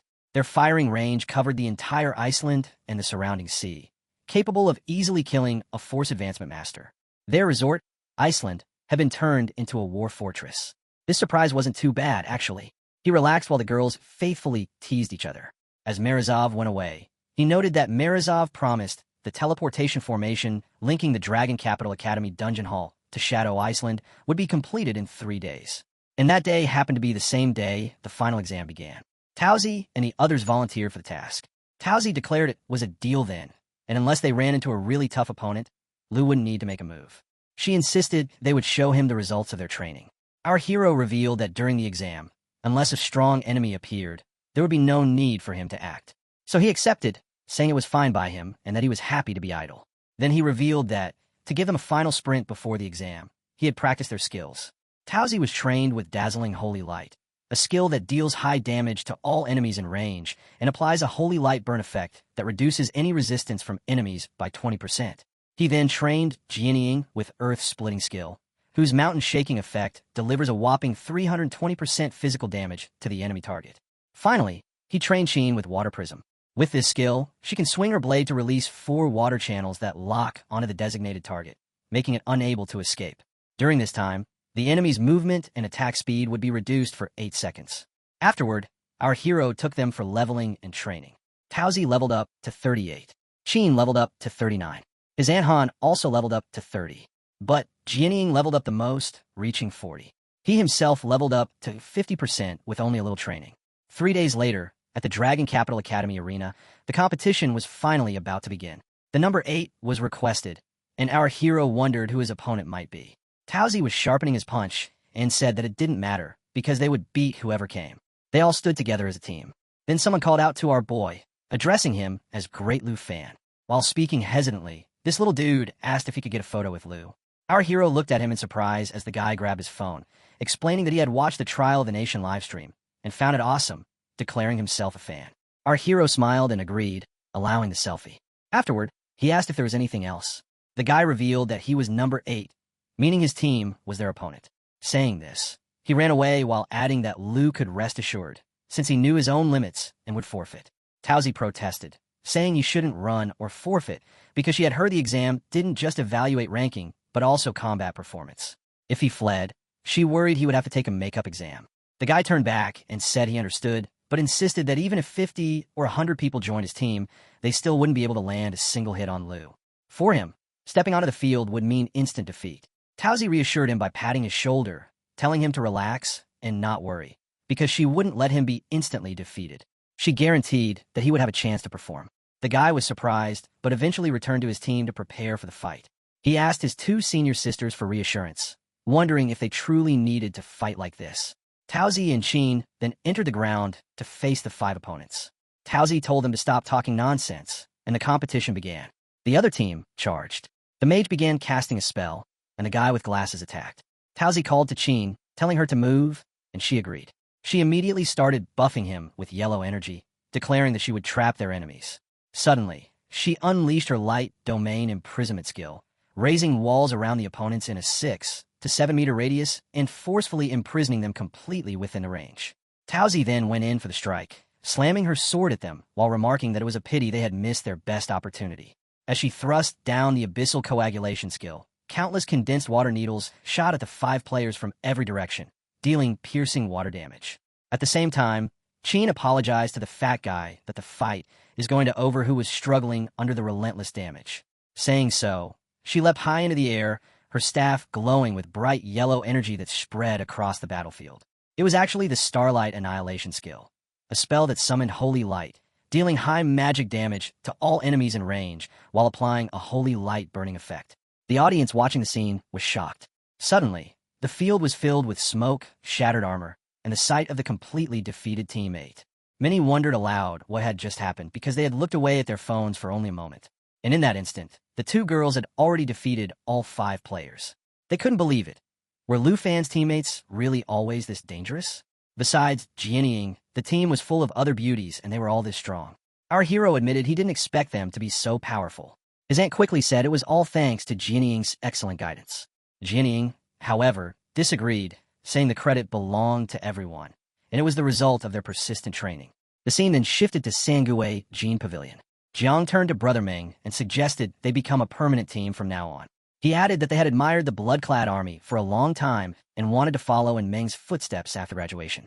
Jing agreed, supporting Jiang's words, and said Brother Meng was their role model. He declared that following Meng to achieve great things was what a real man should do.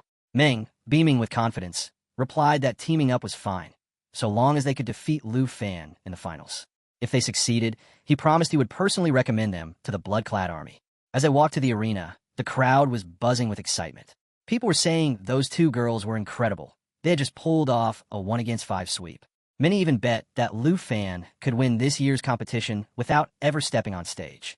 Just then, the system prompted details of the skill light domain imprisonment. This skill raised 6 walls of light in the target area, forming a holy force field cage with a radius of 7 meters. Spectators marveled, saying the skill was unbelievably cool. They also praised Tao, whose blade attacks released powerful water-piercing effects. Watching all this, Meng narrowed his eyes. His thoughts shifted to Lu Fan, the one behind their upgrade. Meng scoffed at the idea of Lu Fan being worshipped as a god for achieving a second advancement profession. To him, it was nothing but dogshit luck for picking a dragon. Clenching his fist, he muttered that a true expert was forged in a mountain of corpses and a sea of blood. His body began radiating energy as he declared that he would personally tear away the halo surrounding Lu Fan. 6 days later, at the arena battlegrounds, people were placing bets. Some were confident in Lu Fan, pointing out that he was the god who had completely dominated the secret realm of the nation. They wondered if he would really screw up a final exam. Others put their hopes on Meng's team, because just 1 day ago a video had leaked showing Meng soloing a tough 3rd advancement master in less than 5 minutes. Bones were shattered across the ground, and his victory was undeniable. When both teams faced each other, the audience was surprised to see that Lu and Meng were not fighting in the first round. The crowd muttered that Jiang and the others were strong, but 3 against 4 seemed like a big gap. People questioned how 3 girls could handle 4 men. Some scoffed, saying that having a lifetime profession on the team was nothing more than giving away a weakness. Our boy watched quietly from a distance with his aunt, while Meng kept his eyes fixed on him. Jiang mocked that if Lu didn't step onto the battlefield, he would not be able to keep his #1 title. Lu simply replied that Jiang should step it up. This made Jiang furious. He ordered his team not to finish the fight too quickly and told them to let the world know that Fengjun Pavilion was making a comeback. His team acknowledged the command. Tauzi laughed when she heard that talk of a comeback and asked her friends if they heard it too. Qin urged everyone to get serious and not allow themselves to be looked down upon. When Teacher Goose signaled to start, the face-off began. Tauzi immediately launched abyssal coagulation, condensing countless water needles in the air. Qin followed with Starlight Annihilation, while Jiang Xin used Mountain Shaking, a deadly move capable of dealing 210% physical damage in a wide area. The enemy team reacted quickly. As the girls unleashed their attacks, Jiang ordered his men to scatter to avoid the damage. A massive explosion followed, smoke covering the entire field. Tauzi thought the enemies had escaped, but Qin warned her to watch out for an ambush. Pink strings suddenly shot out, binding Jiang Xin tightly in a sorcery imprisonment that would last 5 seconds. The girls immediately understood that Jianying was the enemy's target. Taozi noticed an archer aiming at her, while Qin stood against a swordsman. Jiang seized the chance to strike at Jianying. He taunted her that with the imprisonment lock, she couldn't move, and claimed that once he took her down, the match would be decided. He then unleashed Shadow Strike, also known as the 1000 Phantom Soul-Rendering Kill. In a burst of shadow energy, 16 phantom clones emerged within 1.5 seconds, launching a deadly cross-slash toward Jianying. She still had 4 seconds of imprisonment left.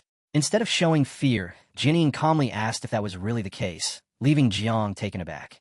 At that moment, Qin's Starlight Annihilation engulfed the swordsman, burning him with continuous light attribute damage every second. Taozi cast Water Prison, chaining the archer in place. With both opponents disabled, only Jiang remained on the battlefield. Jiang grew stressed as his teammates were being suppressed, and with only 3 seconds left on Jianying's imprisonment, he quickly pulled out his dagger, deciding that he would take care of Qianjing first. Suddenly, a myriad of flowers in the form of blades shot down toward him. He froze in shock, unable to believe the special effect of 1,000 swords had appeared out of nowhere. He barely managed to evade as the swords pierced the ground around him.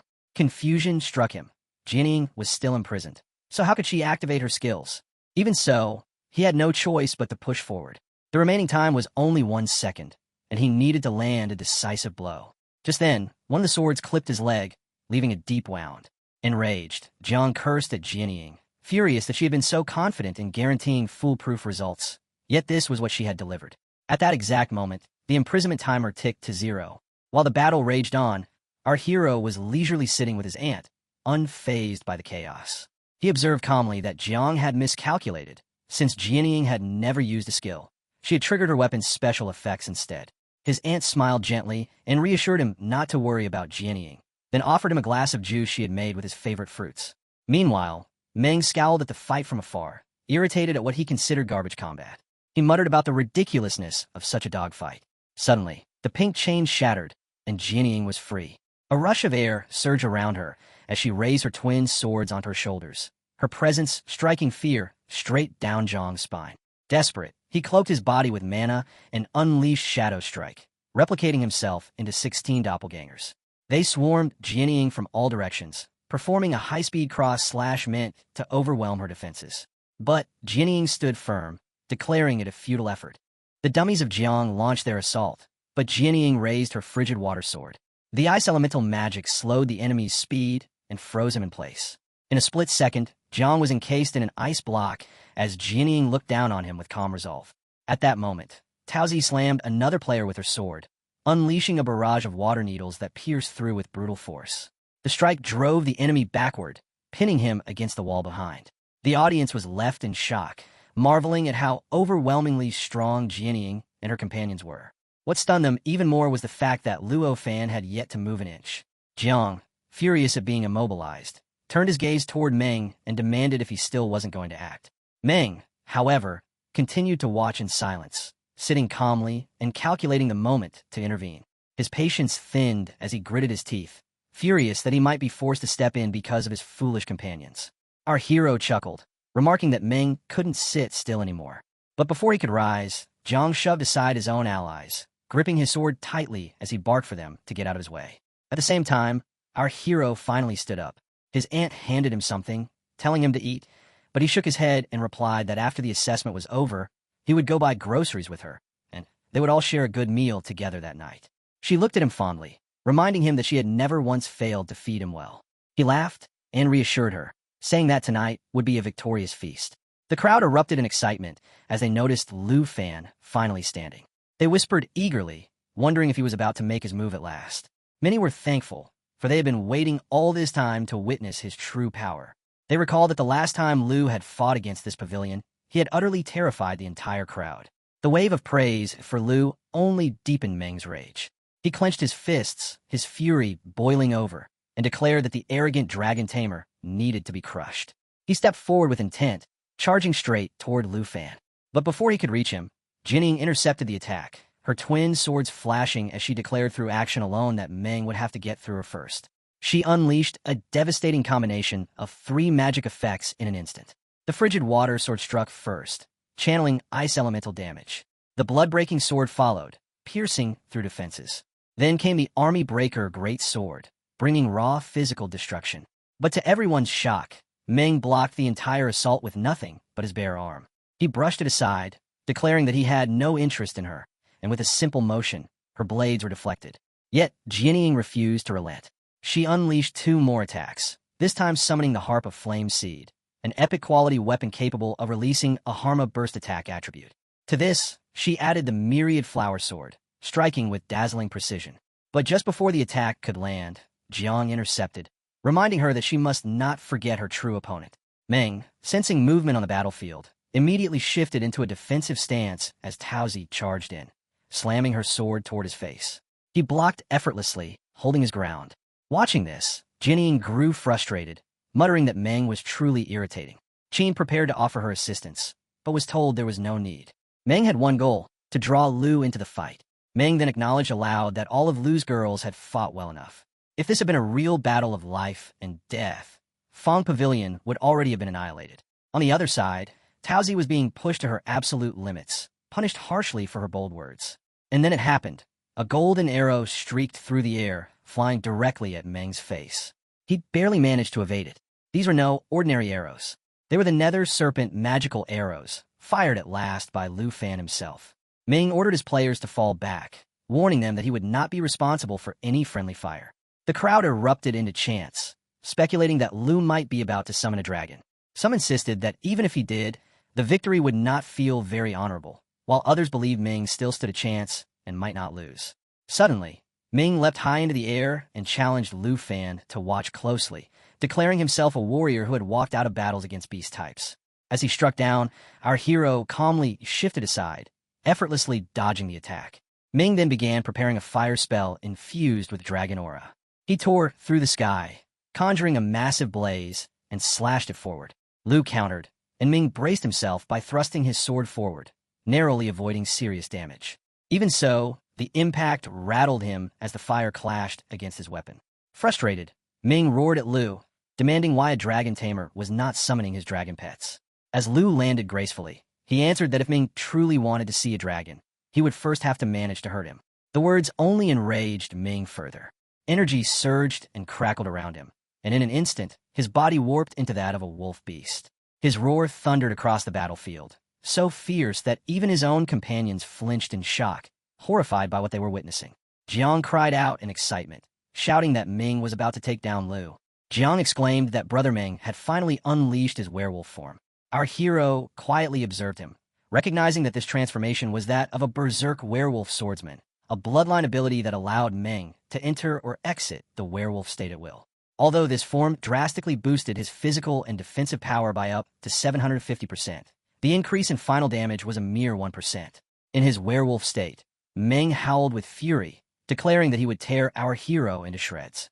He lunged forward with relentless force, aiming his strike. In response, our hero spread his wings to gain speed and lifted himself into the air. He noted to himself that Meng had been hiding his true strength all along. From above, he loosed a volley of arrows, remarking that this must be Meng's class unique trait. The arrows carried the venom of the serpent, capable of draining 20% of an opponent's health. Meng looked up at him with blurred, frenzied eyes and only responded with a twisted laugh. Our hero also draws his arrow, thinking that this isn't good. The rage is making Meng lose his sanity in his strange wolf form. He can no longer distinguish friend from foe. He fires a serpent shadow arrow, but Meng refuses to give him any space to land a hit. With a furious roar, Meng slams his fist down, shattering the ground. Our hero leaps into the air and narrowly dodges the attack, warning him to stop. If he continues in this berserk wolf form, he will become a mindless beast that kills everything on sight. But Meng charges again. Just then, Jiang rushes in, only for Meng to slam his fist toward him, shouting that he will tear him to shreds. Jiang cries out in pain, begging Meng to stop. His teammates throw up a sorcery barrier to shield him, but it will only hold for 15 seconds. The crowd panics. Meng has completely lost control, and now he is even attacking his own allies. People begin running from the stands, demanding to know why the teachers aren't stepping in. Teacher Gu pleads with the principal to halt the assessment, declaring that Meng has gone berserk. But the principal replies that Lu Fan has yet to make his move, and so they should wait. At that moment, Lu Fan steadies his bow, muttering that this is the only way before Meng completely loses himself to the beast. He charges his arrow and takes aim at Meng's head, declaring that he will be the one to stop him. Lightning crackles. He releases his serpent arrow, fused with leaping thunder, a dragon language replication that summons a bolt of lightning, leaping between 10 enemy targets. The lightning crashes down upon Meng and Jiang, nearly roasting them alive. Jiang screams, helplessly in pain. The leaping thunder gradually intensifies, increasing their damage taken by 30%. The mages scramble to reinforce the barrier, but it shatters instantly, raising the amplification to 60%. Soon it climbs to 90%, then soars up to 120%.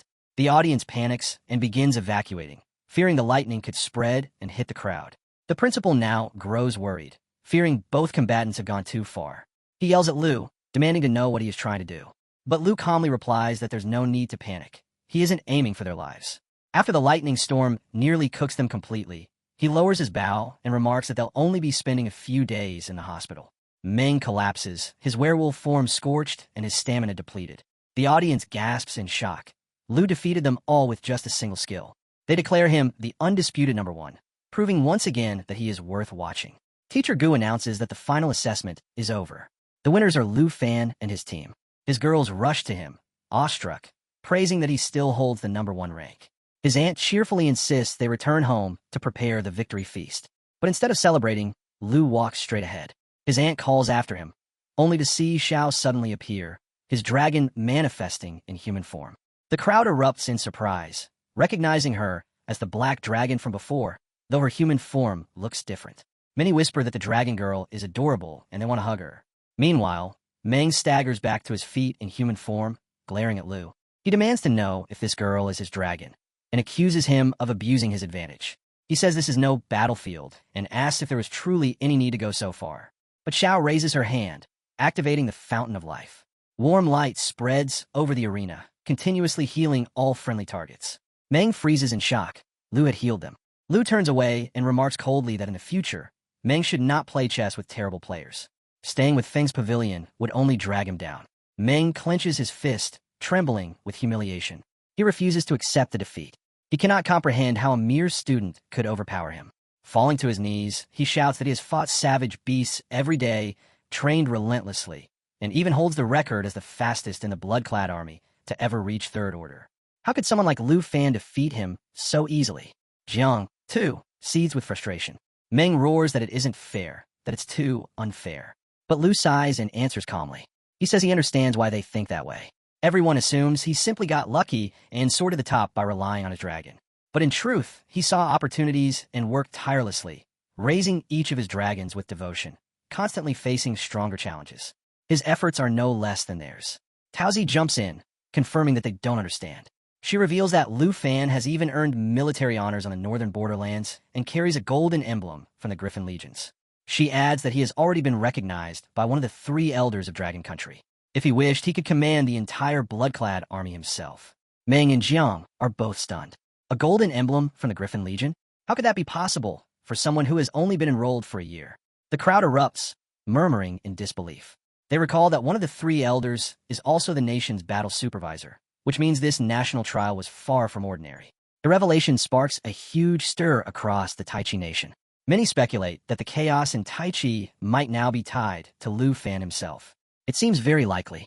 After all, a golden emblem of the Griffin Legion outranks even a commander of the blood-clad army. The principal breathes a sigh of relief, remarking that at least no one else will be harmed. He tells Teacher Gu that they can conclude the matter.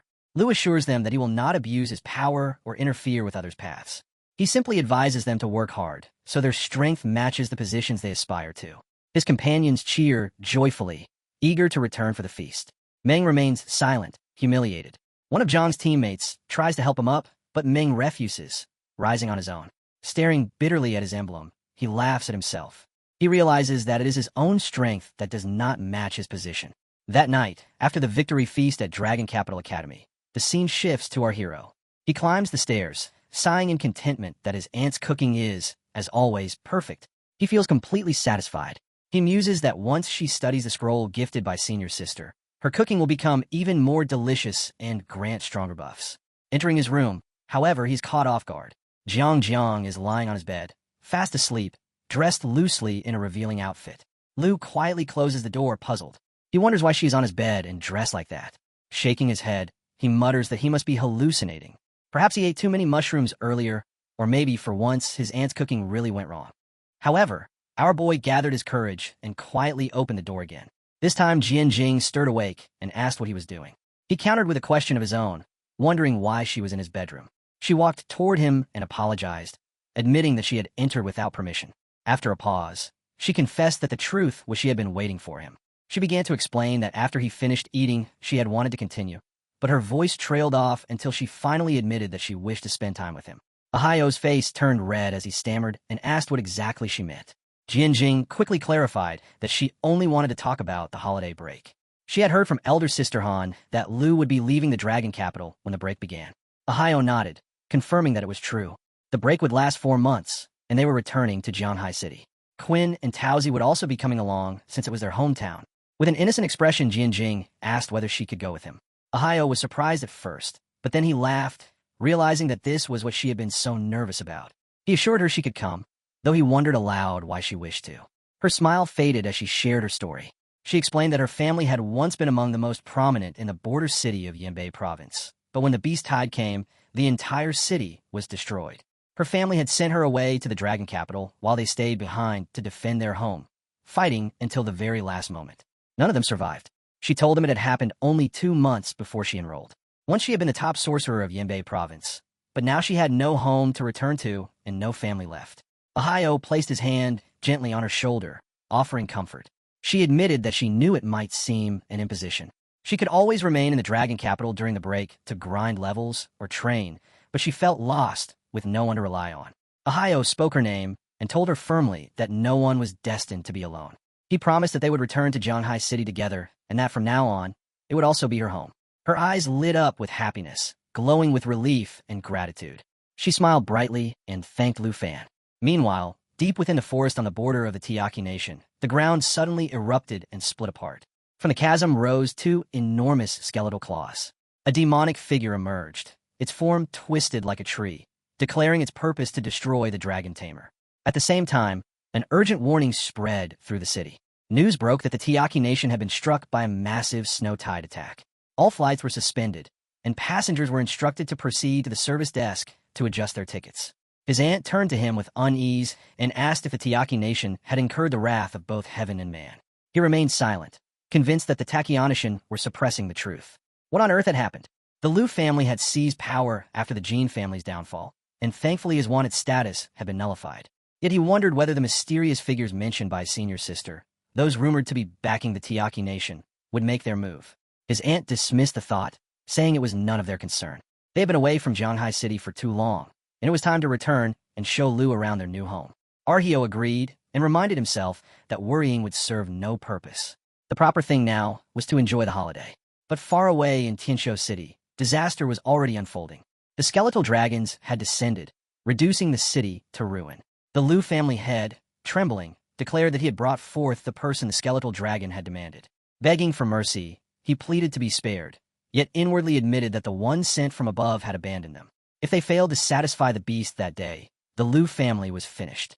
Desperation drove him to order his guards to bring the captives forward. Moments later, the guards returned, dragging a chained boy and girl. The girl's eyes widened in horror at the sight of the monstrous skeletal dragon. She demanded to know why. When the Jin family had already been imprisoned, the creature wanted more. The Lu family had announced that the boy before them was the one it sought, the sole dragon tamer in all of Tiaki Nation. The white-haired boy's thoughts churned. So this is why they are after me. I cannot move. I cannot even summon the strength to resist. I must escape. I must find a chance. His resolve hardened, and when a giant scorpion suddenly burst forth to attack, he seized the opportunity. Urging the princess to run, he tried to break free. But before either could flee, a surge of blue energy cleaved the scorpion in two. The white-haired boy staggered, shocked, barely able to take 2 steps.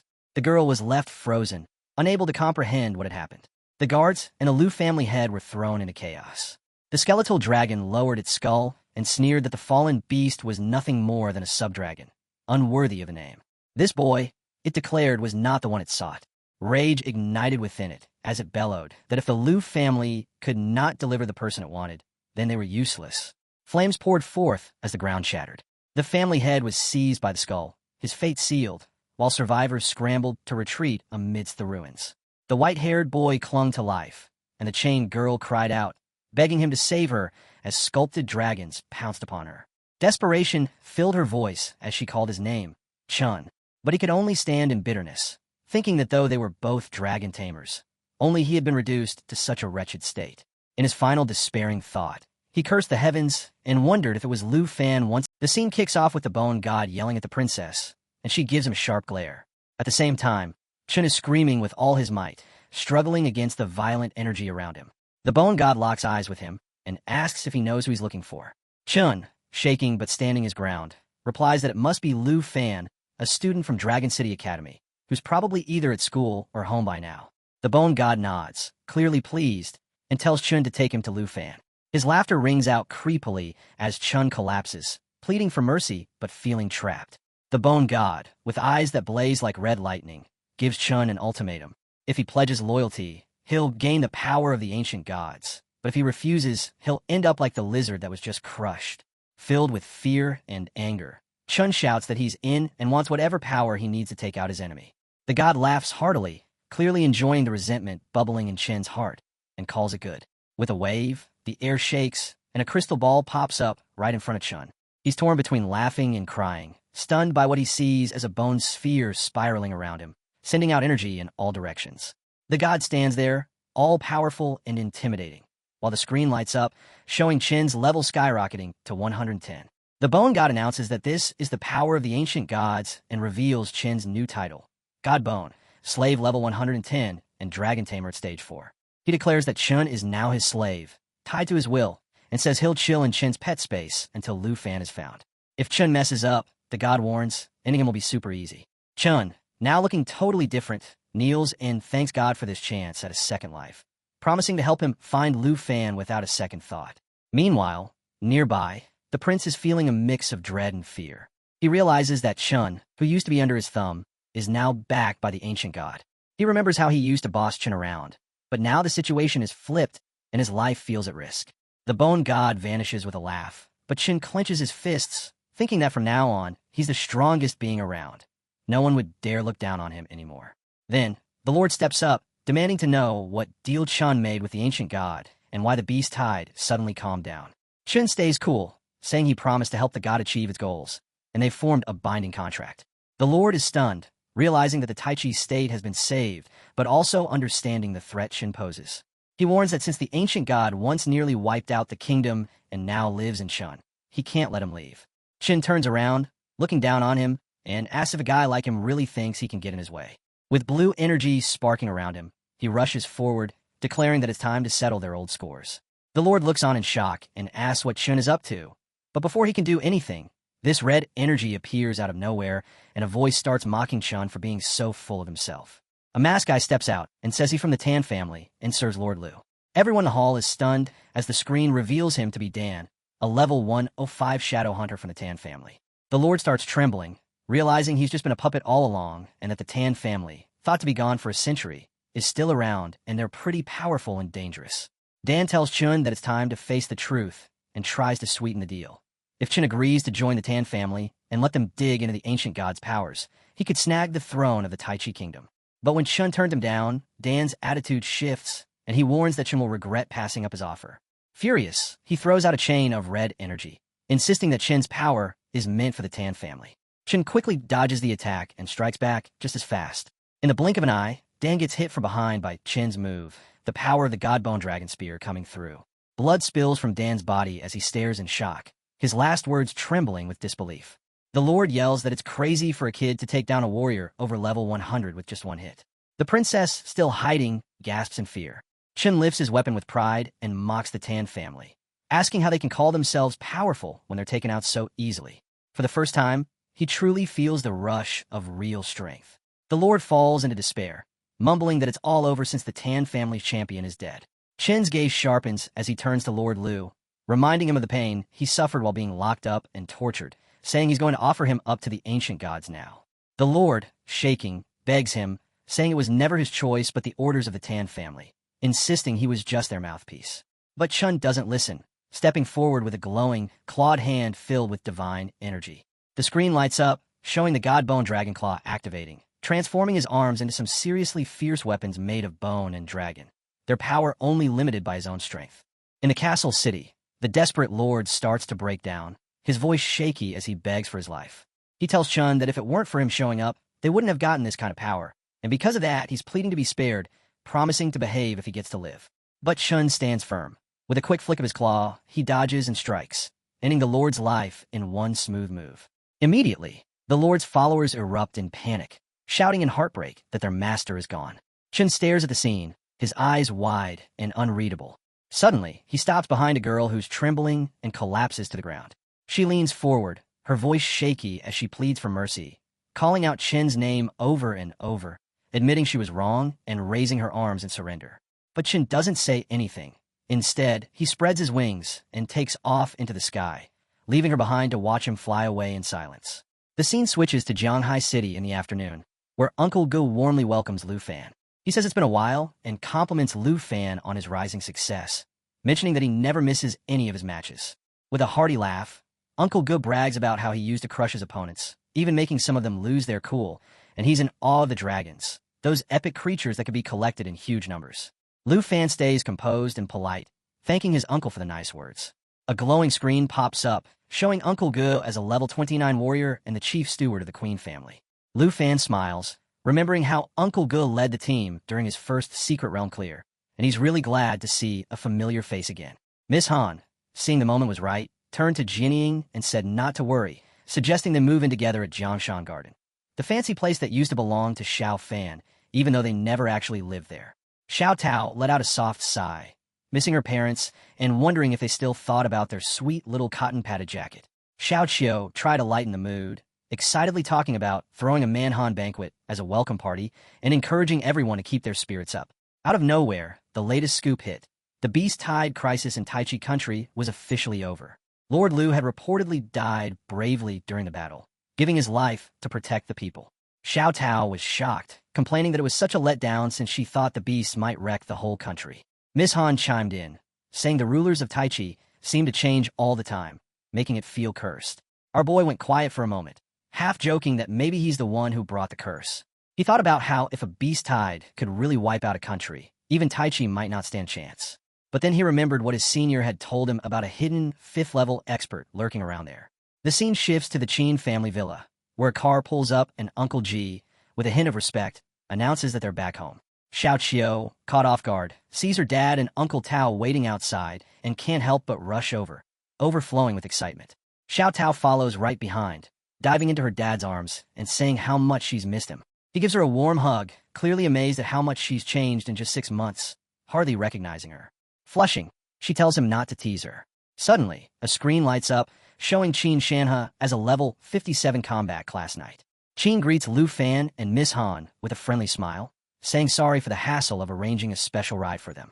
Lu Fan thanks him, but Qin brushes it off, saying it was just a little courtesy.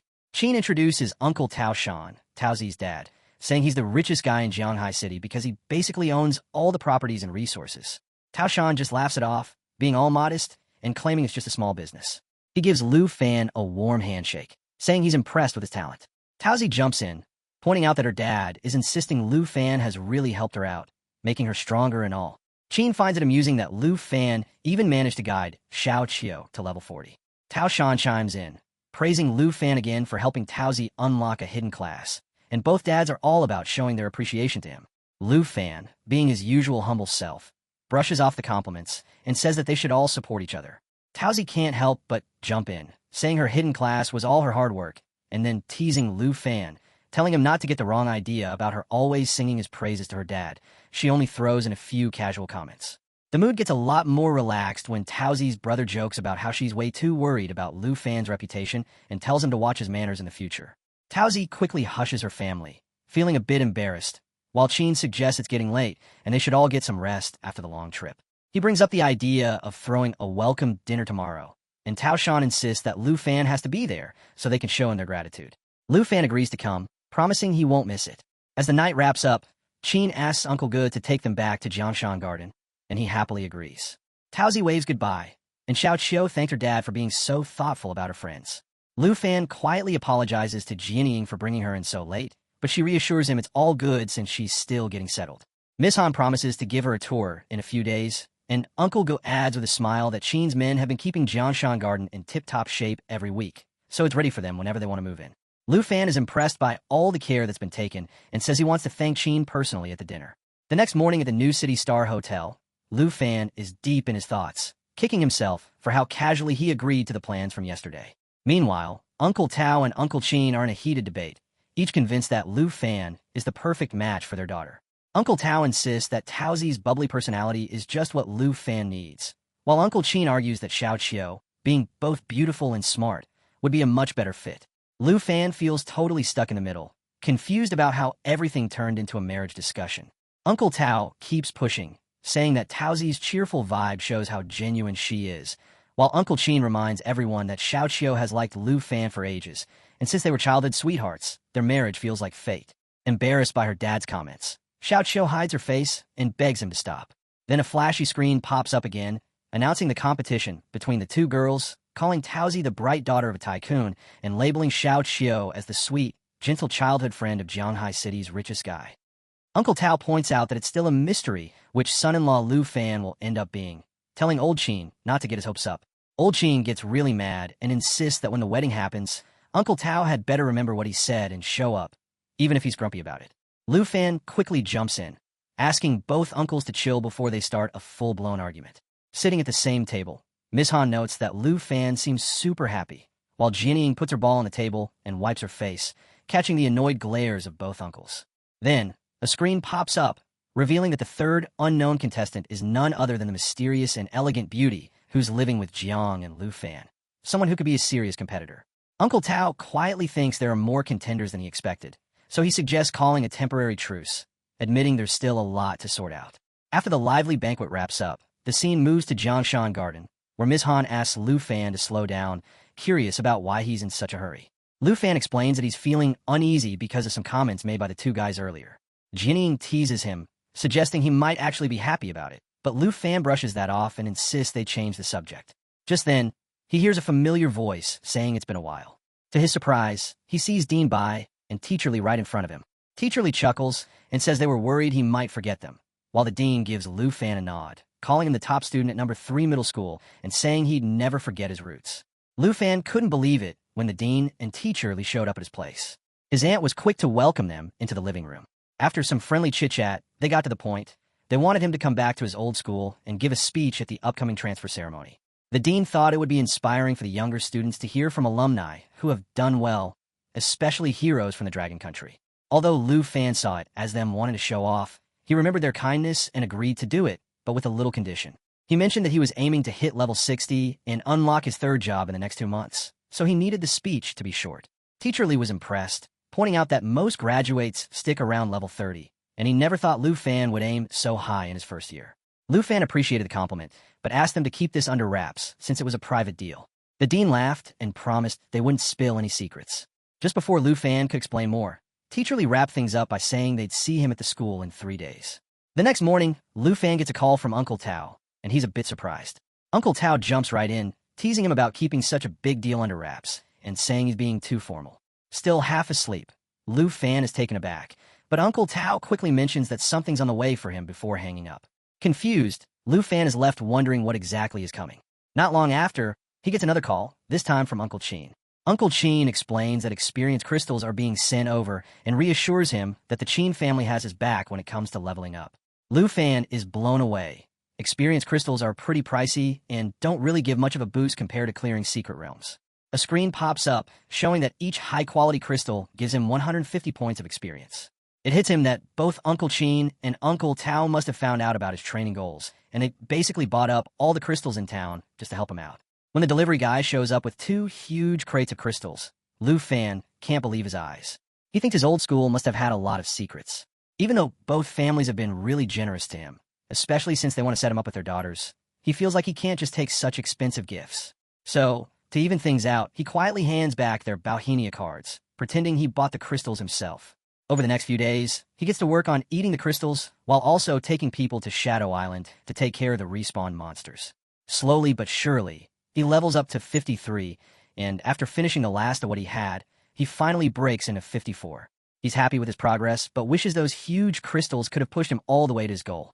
Finally, the day of the speech is here, and number 3 middle school is buzzing with excitement. Students are chatting away, saying the whole school has come together to see a big-time guest. Some of them are convinced it's their own senior, the legendary Lu Fan, known as the Dragon Tremor. Cheers break out as the dean calls for quiet and introduces Lu Fan to a wave of applause. The crowd is in awe, excited to see the hero who once walked the same halls.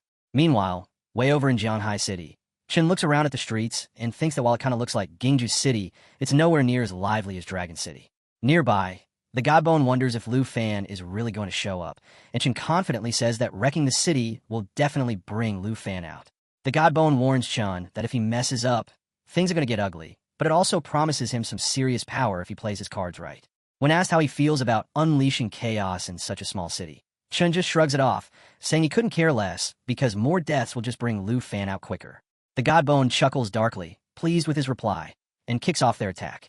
Suddenly, the sky goes dark, and smoke and intense heat roll over the city, sending everyone into a wild panic. Chen watches without a hint of sympathy, thinking of them like ants, and silently promises that as long as he gets power from the Godbone, nothing else matters. Not Tai Chi, the Dragon Country, the Dragon Race, or even Lu Fan. In Jianghai City, chaos breaks out as people scatter in every direction, their panicked voices drowning out the sound of hurried footsteps. One person yells, wondering if there's been an earthquake, but another quickly points up at the sky, telling everyone to look. Lu Fan squints as he thinks to himself that while there's one guy down here, there are thousands up there, and this battle will show it. He questions whether the figure in front of him is really from Tai Chi Kingdom. Meanwhile, Chun Ren has his own ambitions, convinced that he'll be the one to rise above everyone else. He shouts at Lu Fan, challenging him to face the ancient god's power. The crowd is in shock, and one person yells out that they're looking at the prevention and control altar, while another suddenly figures out the horrifying truth. There's a beast tide coming their way. Panic spreads through the city like crazy as people scream for help. The dean quickly shouts at the students to get to the underground shelters right away, telling them to hurry up. At the same time, Lu Fan takes off into the sky super fast, zooming toward the god's bond. He's feeling tense because he never thought this opponent would come back so soon.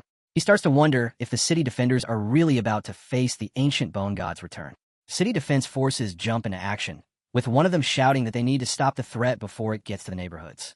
When Lu Fan shows up, they try to push him towards safety, warning him not to get in their way. Keeping his cool, he pulls out the golden griffin emblem, and the commander immediately backs off and apologizes for being rude earlier.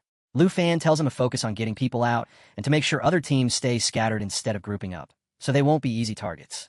The soldiers nod and hurry off to follow his orders, while Lu Fan thinks about what it means to summon the demon from the 9 realms. It's powerful, but it's huge enough to put more lives at risk. He figures it's smarter to have his puppet team split up and attack separately. A message suddenly comes through, and he tells the dean not to come out until the wave of beasts has passed. The dean gets a memo and reminds him to stay safe. Lu Fan can't help but think about how a Godbone clone has managed to create a new body in no time and has even made it to Jianghai City. His mood darkens as he remembers the dangerous mana known as Unforgivable Force, so he tells Xiaofei to summon the corrupted Holy Dragon. A screen appears in the air, showing the skill of natural assimilation, and with a roar, a golden dragon emerges, its dead body charged with holy energy. Xiaofei spreads his mana across the battlefield, and just like that, the fallen corpse dragon rises up, matching Lu Fan's strength. The puppets are called into action, and Lu Fan tells them to tackle the Godbone dragon without causing too much chaos. The system backs him up, explaining that corpse control lets him summon, recall, and transform them whenever he wants. He quickly orders the puppets to spread out, and they start to scatter all over the city. Lu Fan feels the heavy weight on his shoulders, realizing they might be up against the real deal this time. Not just a clone, but the actual ancient bone god. The black dragon roars, and energy surges all around as dragons fill the skies.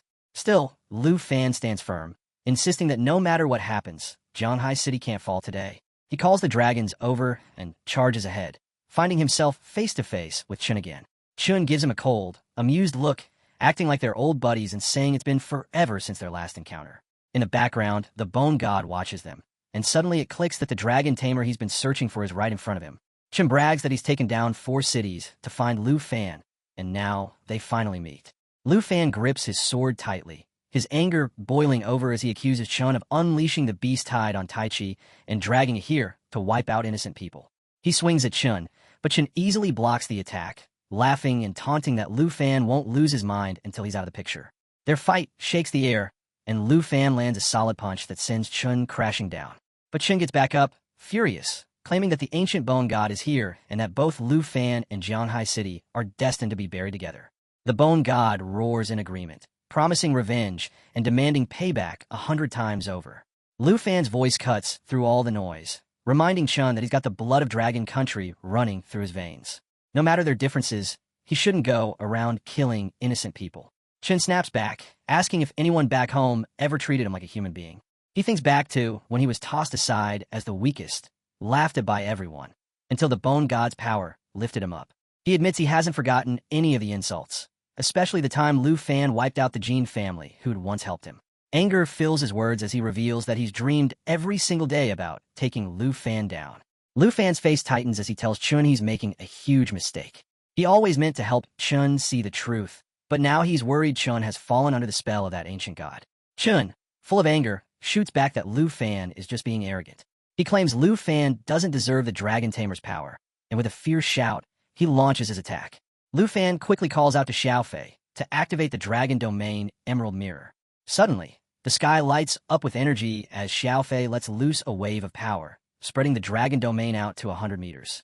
All the dragons inside, connected by their bloodline, feel their abilities jump by half. On top of that, mirror images pop up, showing their teammates and giving them some extra access to their skills. Xiaofei's energy fills the battlefield as the Dragon Domain and mirror expand, but Lu Fan is worried. He realizes that he can't use the Dragon Domain and the mirror image at the same time. The fight is teetering on a knife's edge as an epic clash unfolds between old friends and ancient powers. The god Bone chuckles coldly, making it clear he won't fall for the same trick again. Suddenly, a huge screen pops up, showing the eerie stretch of the God Bone domain. In this realm of old power, the intensity of the God Bone energy lights up the sky, making it so that no other tricks, formations, or illusions can work here. With a voice full of twisted glee, the God Bone teases that this time, he's going to enjoy watching his opponent's despair unfold every step of the way. The boy grips his sword tighter, swinging it fast enough to slice through the air as he shouts that the battle will show who really gives up. His strike heads straight for Chun, who just laughs it off. Chun boasts that he'll personally take care of the intruder in the name of the Bone God, and shows off his loyalty to it. The boy is shocked when Chun starts transforming into this creepy Bone God form, and a new display pops up, showing that Chun is a level 110 God Bone slave, and a Dragon Tamer, who's dedicated to the ancient gods. With narrow eyes and a cautious look, the boy keeps an eye on the screens as they pop up one after another, each more terrifying than the last. One shows the Roar of Doom, a brutal attack that packs a serious punch and leaves enemies weak. Another highlights a forbidden dragon spell that calls down 300,000 thunderbolts crashing down like wild birds in a storm. Then there's the star-destroying light, a deadly beam of pure energy that's totally unpredictable and causes chaos everywhere it hits. The god Bone scoffs at the nerve of a human, thinking they can challenge a god. Then, another screen pops up, showing the god Bone barrier, a shield made from bone bits that can soak up attacks, even from a bunch of dragons attacking at once. The boy feels a chill run down his spine. How on earth is he supposed to break through that? With a mocking laugh, the god Bone reminds him that his dragons are already tired out while the real threat stands right in front of him. The boy's thoughts turn dark as he feels the massive power of both the ancient god and Chun, who's now totally transformed and way scarier than any opponent he's ever faced.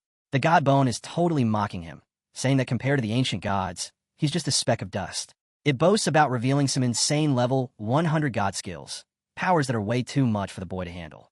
Then the screen lights up again, showing off the god Bone's silver glow, which can turn fragments into bone armor and amp up his strength. The boy can't shake off the dread creeping in, so he hurriedly calls out to Zio-E, begging for a way to fight back. Zio-E steps up and summons the Emerald Dragon's Soul Light, combining their powers as the screen switches to show they've shifted to the Dragon Rider class, complete with their new levels and combined strength.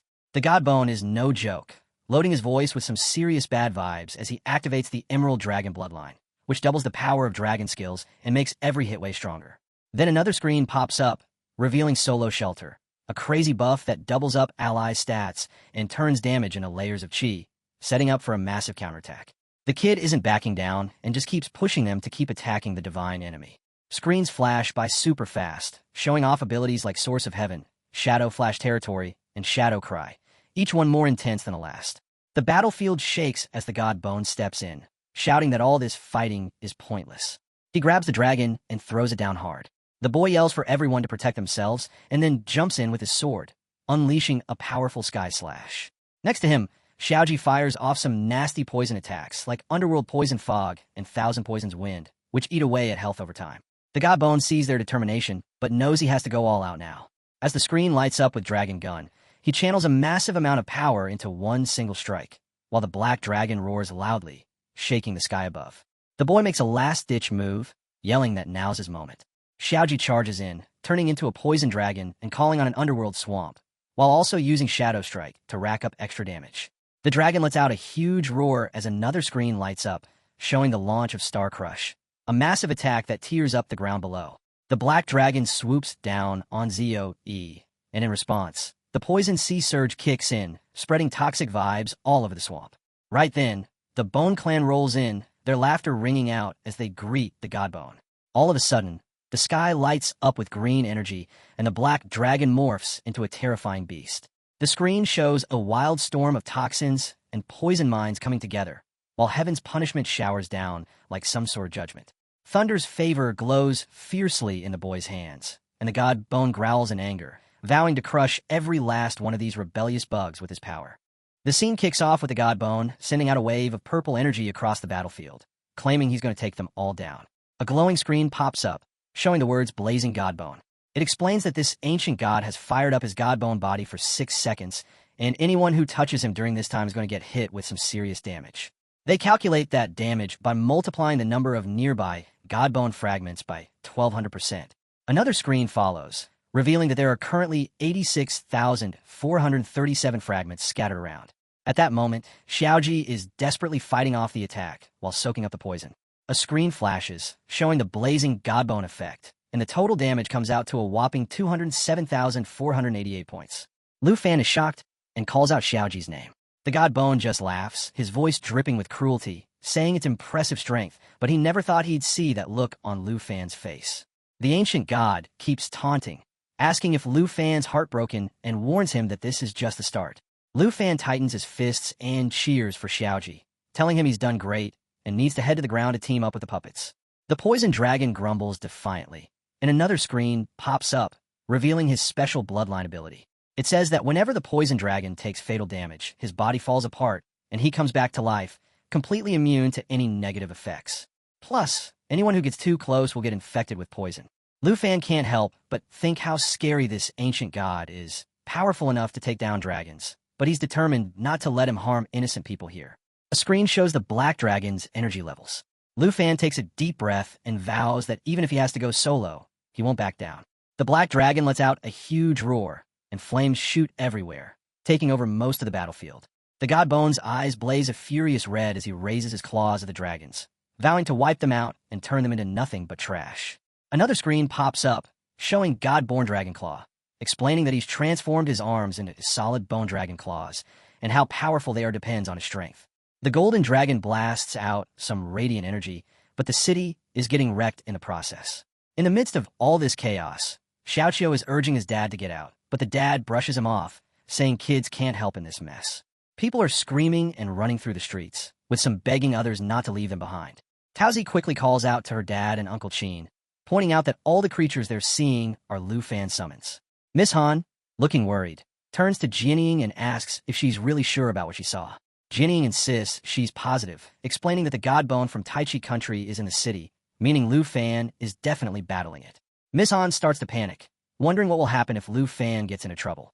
Jianying tells her to stay home and not go outside. But Miss Han keeps pushing, asking if they're planning to help Lu Fan. Uncle Qin cuts in, saying that rushing in without a plan is reckless and could lead to disaster. Tao shoots back, saying the monster is wrecking the city, so why hesitate? Eventually, Qin agrees that even if they can't do much, they have to step in. Taozi stands firm, saying they're a team and can't let Lu Fan fight alone. The older guys watch the kids, caught between feeling worried and feeling proud, while Miss Han is really stressed about Lu Fan's safety. As they get ready, Chiu tells Taozi to stick with him. Their uncle is lost in thought, realizing the younger ones have grown up fast. He warns them not to take too many risks and to back off if things get too tough, acknowledging that they've already shown they're pretty special and stand out from the crowd. Meanwhile, chaos breaks out as people shout that buildings are falling down and dragons are flying around. Uncle Qin grimly realizes that Lu Fan can't handle something so terrifying on his own, so he quickly sends a message to a teacher asking for help. In the heat of battle, The bone god lets out a terrifying roar and swings her huge claw down. Lu Fan stands his ground, clashing his sword against it, gritting his teeth as he fights against the intense pressure. The impact echoes around them, and just when Lu Fan starts to waver, Taozi and Xiu rush in, shouting that they're on his team and asking what he wants them to do. Jining jumps in to help as well.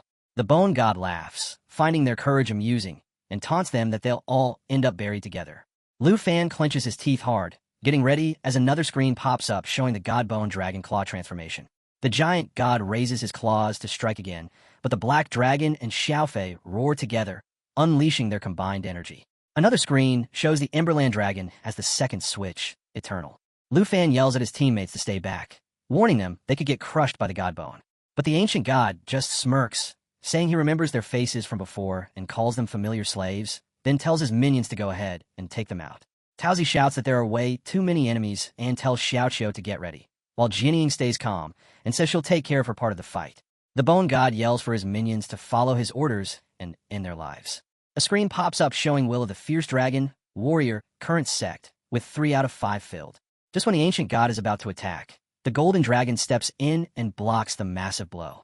A notification appears, letting everyone know that the set effects have activated, unlocking the rest of the bloodline power. It says the transformation into the Golden Dragon King is starting, boosting strength, agility, and spirit by 50, and endurance by 200. It also mentions that while in this form, you can't enter Riding State, but new skills like Judgment Claw and Boiling Blood will be unlocked. The Golden Dragon lets out a powerful roar, warning everyone that things are getting too intense and telling the younger ones to head back down and help Xiaoji fight the Flying Godbone. Taozi urges Xiu to hurry up, and Xiu agrees, ready to dive down and join Xiaoji. Furious, the Godbone shouts that no one's getting away, and in an instant his countless minions rush in to take them out before they can escape. The ancient god laughs as he attacks Lu Fan, taunting him about how he can't save anyone. But at that moment, Lu Fan is already wrapped up in the form of the Golden Dragon. A screen lights up, showing that the Godborn incarnation is powering up. The ancient god activates his glowing red eyes and says he's going to unleash the Golden Dragon glare. He starts transforming halfway, and another screen shows that there are now 59,724 Godborn fragments. The screen then reveals that the incarnation is gathering those fragments to create a huge form with the ancient god at its center.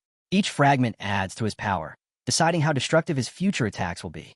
With a confident grin, the ancient god claims no one can escape. He lunges his claws toward Taozi, while Jining yells at him not to look back and to go full speed. But both she and Taozi freeze in shock when his claws hit the Golden Dragon instead. The dragon's voice booms with determination as he vows to take down the ancient god and tells everyone to meet Xiaoji. Even though they're urged to run, nobody can look away from Lu Fan. The ancient god raises his claw and dares Lu Fan to fight back, claiming that even in his dragon form, he won't stand a chance. When he strikes, it hits hard, shaking the ground and spreading fear among everyone. They shout desperately for Lu Fan as he wavers. As he falls, Lu Fan shouts for Xinshin, and Xiaoyan and Abeo echo his name at the same time. Suddenly, a screen lights up, showing that the lava burst charge is finished. 3,300,000 thunders are primed to wipe out everything.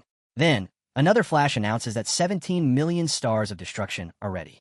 The air quivers as tons of dragons heed Lu Fan's call, roaring and channeling their energy into the battlefield.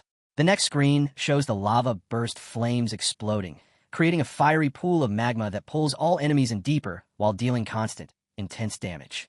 At the same time, the Thunder Favor is introduced.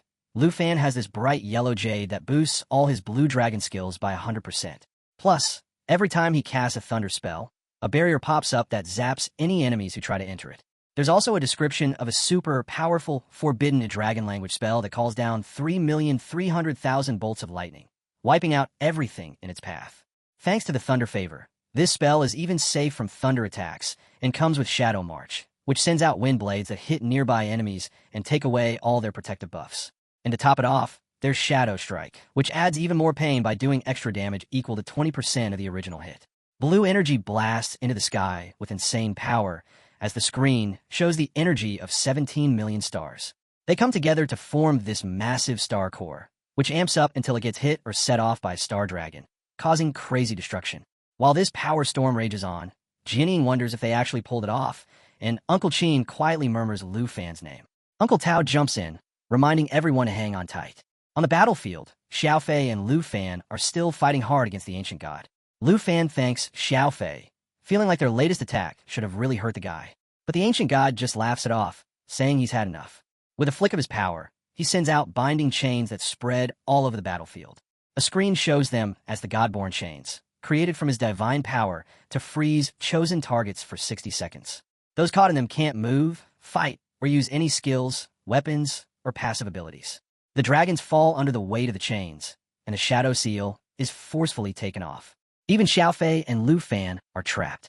Stunned, Lu Fan questions whether the ancient god is really unbeatable. The ancient god smirks and tells one of his minions to finish off Lu Fan. The response is quick. Yes, Lord Godborn. In that moment, Lu Fan realizes that even the Dark Blade's stealth and his dragon pet's immunity have been taken away. Panic sets in as he thinks that even Xiaoji can't handle this kind of power, and he refuses to make things worse for Qin, Qiu, Jiang, and the others. The chains buzz with energy as the ancient god moves in, announcing that the moment they've all been waiting for has finally come. His claw reaches out toward Lu Fan, threatening to show him just how weak he really is, and he boasts that he's going to gobble up the baby dragons one by one. Lu Fan shakes with fear, realizing his only choice is to take a chance. As the claw comes down, the ancient god howls for him to meet his end with whatever dignity he has left. But Lu Fan yells out with resolve, unleashing a powerful surge of energy that erupts all over the battlefield. He calls for the demon-devouring Dragon King, demanding a response. From the explosion of power, a figure emerges, a girl enveloped in terrifying purple energy. She slashes the ancient god's claw with effortless strength, leaving him momentarily stunned. His eyes widen in disbelief as he questions where such power originates. She responds coldly, remarking that he has never truly trusted her, for only when death looms does he summon her aid. A screen reveals the Dragon King contract, showing that 3 summonings remain. She teases him as her eyes glimmer with power, noting that his first summoning has already placed her against the ancient god himself. With a sigh, she reminds him that after today, only 2 uses will remain. Lu Fan asks if she can stand against the ancient god, and she answers with confidence that it may take time, but warns him not to forget her might. Her form expands into her dragon state, roaring as the sheer force shakes the battlefield. Onlookers are stunned. Xiaoqiu gasps, questioning what kind of dragon could hold such power, while Jianying struggles to comprehend if there are dragons beyond those already known. The ancient god recoils, his voice trembling with rage as he calls the Dragon King's power filthy and retreats rapidly. For the first time, his dominance appears shaken, and the battlefield itself holds its breath, witnessing the clash of overwhelming powers.